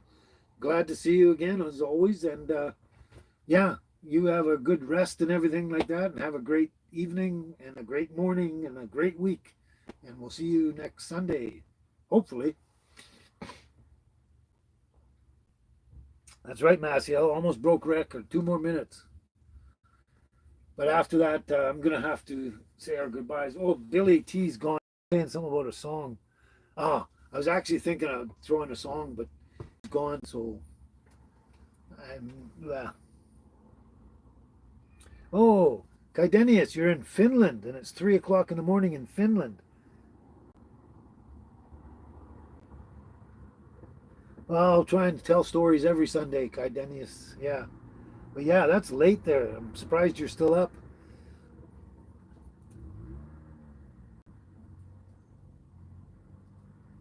Oh, okay, Cheryl. Glad you're still here to celebrate the new record. 1 minute or less. 1 minute or less. Yeah. Well, I guess we have to go past that, right? But I'm glad you're still here. And you told me I'd beat it, but I never thought I never would have tried. But just coincidence, I'm talking about my favorite subject today, and I can go on and on and on about that and lose complete track of time. So that's only a coincidence that I'm beating it. This one that we're going to get to is, I don't think I'm ever going to beat that one, but and plus my laptop, it won't last 5 hours. There we go, 444, 444. That's right, Kaidenius. Stories are valuable to share.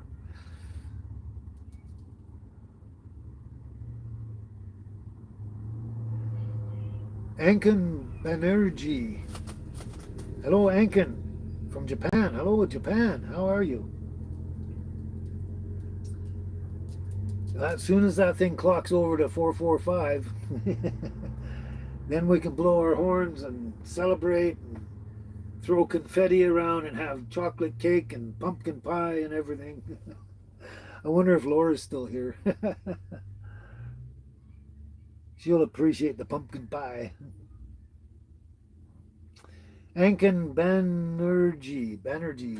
Anken Banerjee. I'm doing as well as I can with my medical condition and everything, but hanging in there, yep.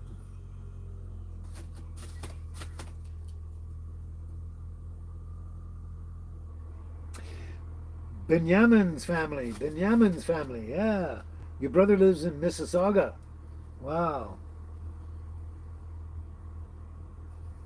No, no, Kai Dennis, I'm not having a birthday. We're celebrating me beating my live shows uh, go longer and longer sometimes, and every once in a while people want me to beat the record of the longest live show I've done, and the last longest one was 4 hours 44 minutes, and today we've just hit 4 hours 45. Yay! I wish I had some confetti and stuff to throw around.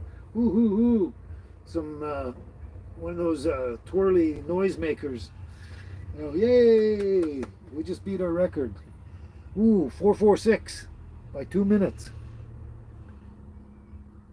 Wahoo! Yeah, that's over. Wahoo! Cheryl, never say never. Yeah, okay.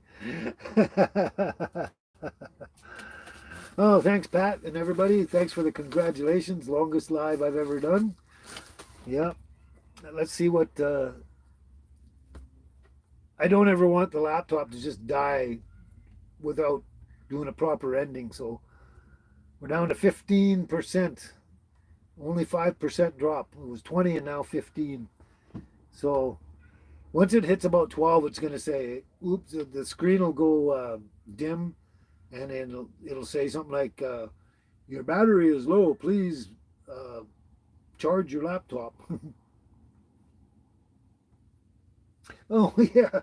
Okay. Kaidenius, we'll throw the toys in celebration. Yay, yay. Good idea. I don't have any confetti or anything, so we'll throw toys. Actually, just I'm just going to put this here. Yeah, I have 447 now, Cheryl. Draco, I love magic mushrooms.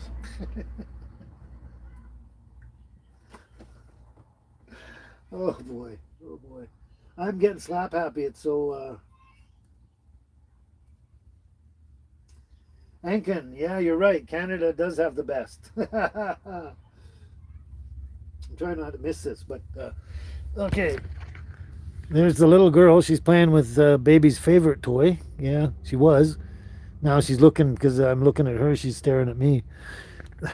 She was busying herself with that, and baby's just obsessing over that toy still. It's down in the wheel well down there. And I can't get in there because that table there for the air conditioning. And lucky thing, I've got my phone plugged in. Holy cow, even with my phone plugged in with these battery packs, it's all plugged in. It's the phone is down to 32%. So the battery pack can't keep it from going down too far. It can just it keeps it from going too fast. Because if I didn't have that plugged in, we would have been probably, my phone would have died an hour ago. But anyway, it's getting low. Everything's getting low. Oh, yeah, see? Battery's low. It says the battery's low. You see that? You might want to plug in your PC. Okay. I don't know at this point, Cheryl, if I'll have a Tuesday video with everything doing and all things taking my time and all that. I barely have time to think or do anything for myself. Baby, you'll never get it. Get out of there. Come here. What a crazy dog, yeah. Just wait. Just wait. I wish you could understand totally. But I don't know. I'll try and get something out, but we'll see.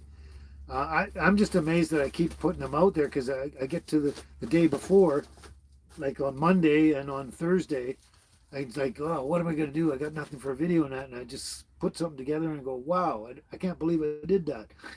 So yeah, so far I've been managing somehow to do it, but I'm not sure. I'll have to see. We'll just have to see. If I don't, I'll probably put out a short or something simple, just to let you know that there's no real regular video for, let's say, Tuesday. I'll always kind of let you know and give you something just to fill the gap. But at this moment, I can't say for sure. No, you said 449. I got 450. But I know you just said that a minute before this. No, Kaidenius, I live in this motorhome permanently now with my two dogs. That's all we do is we live in the motorhome. No rental apartments or no houses, nothing. And we just park wherever we want, whenever we decide. Sometimes I'll park by a lake, sometimes by a river, sometimes, in the forest so I can go picking mushrooms or something like that. And I didn't mean the magic ones. I meant the gourmet edible mushrooms because I love mushrooms. Another passion of mine.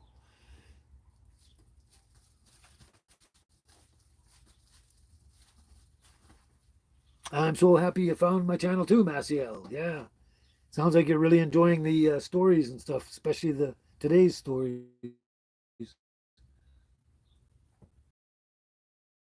Irish train spotter. I kind of like boys and rail trains and stuff. Yeah. Yeah, it could be, Cheryl. After I take them out for a walkies, maybe baby will forget about the toy.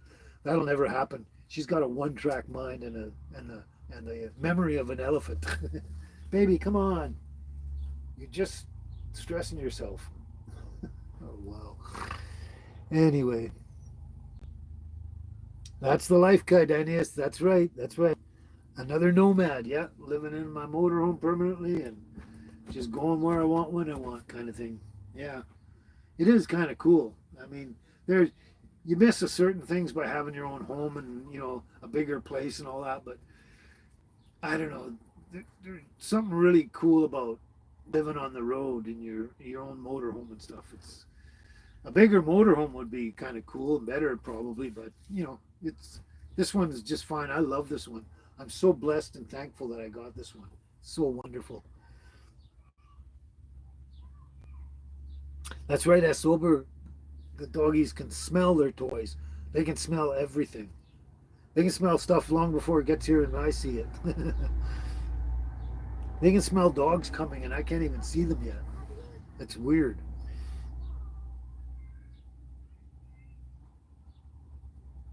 Oh, okay.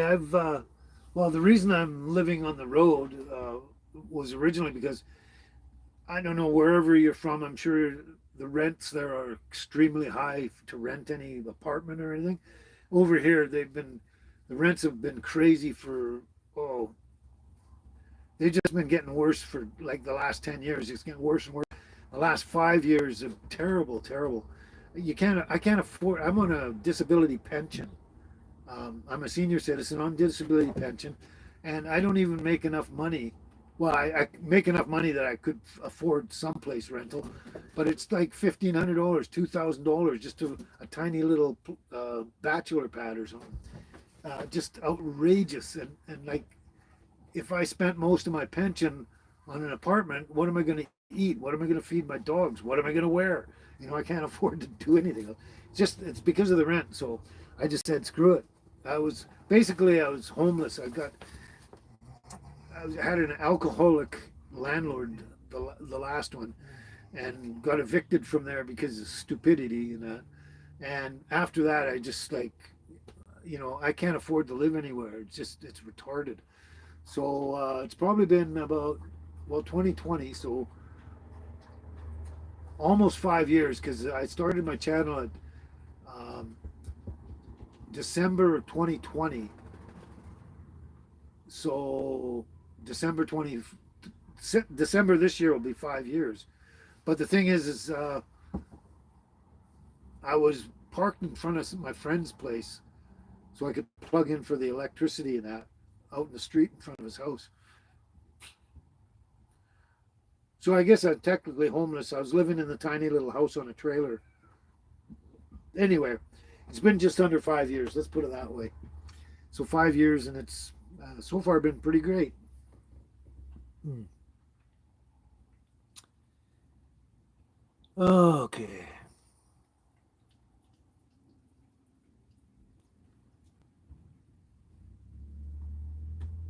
Gotta get them before they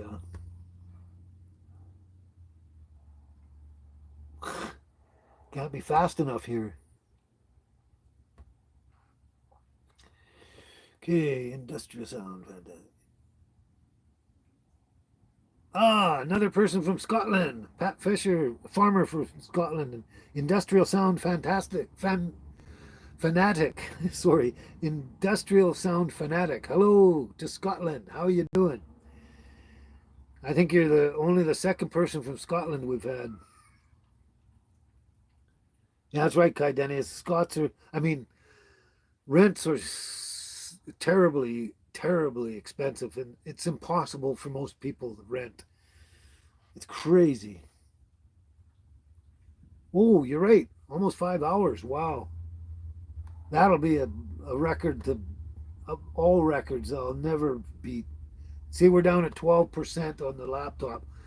It's going to almost shut down soon. I'll try, you guys. I'll try, Cheryl and Maciel and everyone. I'll try. You hope the battery will make it, Cheryl? I hope so too. But yeah, because I don't want it to cut off just in between talking and I like to exit formally like I do. Oh, 4 minutes. Well, let's see what we can do. It's still at 12, so it hasn't even dropped to 11 yet. So we'll see. Yeah, that's almost a record. And it's really hard for me and hard on me because like that's a long time for me to do this and with my back, my health, everything. Um, and it's harder on the dogs because they can't, you sit in the house and not go out for that length of time. I did walk them earlier, so it does help. But also it really going from 12 noon till 2 o'clock, maybe even 3 is not so bad. I can still get them running around and still have time to make dinner and do that. But that's all I can do. But right now it's like we're way beyond dinner time and all that kind of stuff. And then like I say, I still have.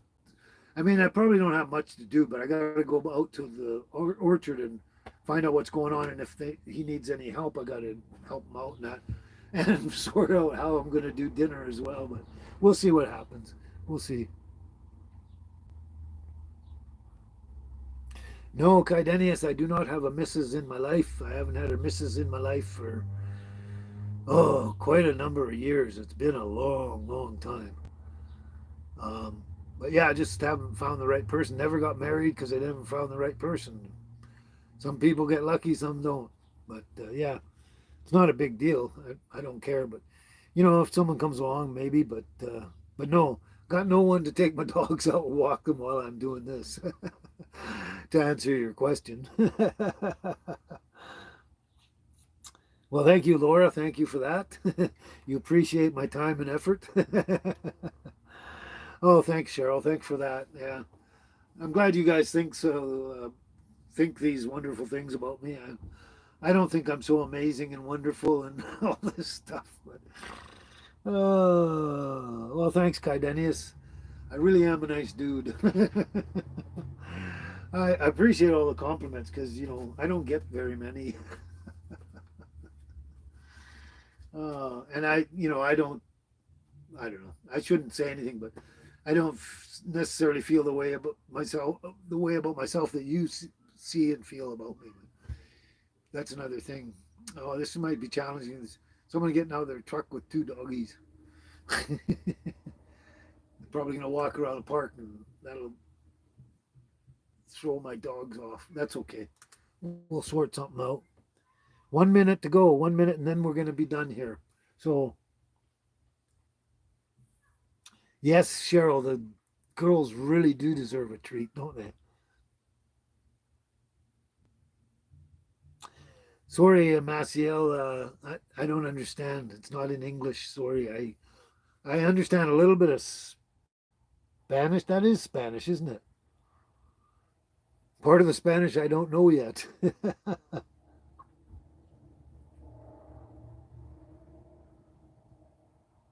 That's good, Kaidenius. Yeah, like you said, we dudes don't rarely get compliments, but you try to give them out to others, friends and strangers alike. Yeah, that's all. I do that too. I give people compliments because I think once in a while people need to hear stuff. Like they don't always get compliments, so give them something, and when I do, they really appreciate it. So yeah. Oh, industrial sound fanatic, you're taking off.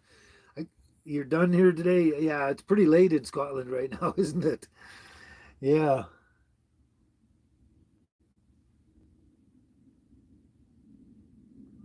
There we go. 5 o'clock, 5 p.m. The longest yet. So we got to do something. We got to get going. So we're gonna end this, but we're gonna kind of try and end it in style.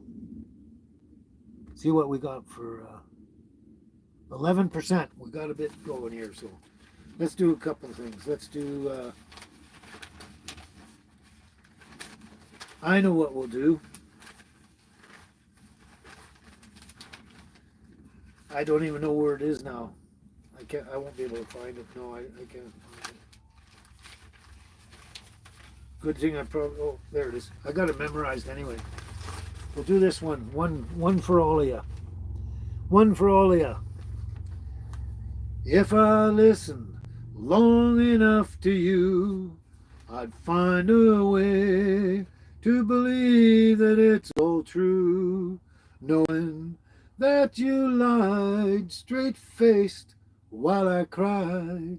Still, I look to find a reason to believe. Someone like you makes it hard to live without somebody else. Someone like you makes it easy to give. Never think about myself. So if I gave you time to change my mind, I'd find a way just to leave the past behind, knowing that you lied straight faced while I cried. Still, I look to find a reason to believe. Someone like you makes it hard to live without somebody else. Someone like you makes it easy to give everything about myself.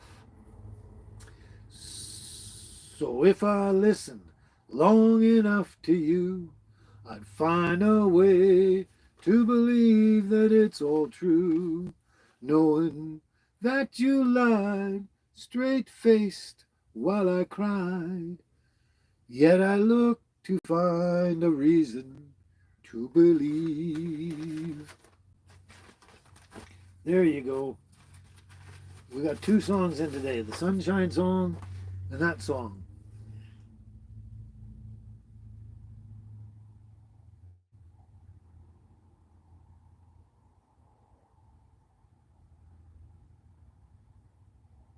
Oh, that's interesting, Marcial. I like that. To teach is not easy, so you appreciate that. And also a great song. Yeah, Laura, focus on driving, don't crash. Okay, so 5 hours and 3 minutes. We're never going to beat that. Yeah. Okay. Okay, it's at 10%. That's when the little crash sign comes up. It's like your laptop's going to crash at 10%. So, yeah, there we are. You're welcome, Cheryl. You're welcome. That's why I kind of chose that one.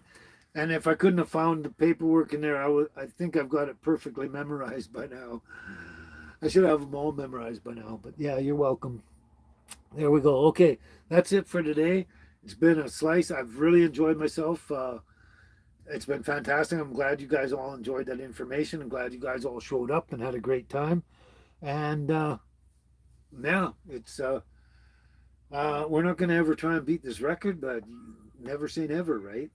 If I can get somewhere where I can plug in the AC, I can actually put charge my laptop while it's going, and it'll keep it going longer. And if I want to beat 5 hours, I'm going to have to because it goes from 100 down to 10%. Yeah. So there we are. Another great day. So I'm glad you all showed up and had a great time with me and everything. So, mm. Oh, it's getting dry again. Oh. Anyway, so here we are. We're going to end the day and just catch you next week. Show up next week and we'll do some more stories on my favorite subject. And I think I'll do that from here on in. We'll do maybe sing some songs, do some stories on biblical stuff and everything about my hero Yeshua, and then maybe sing another song.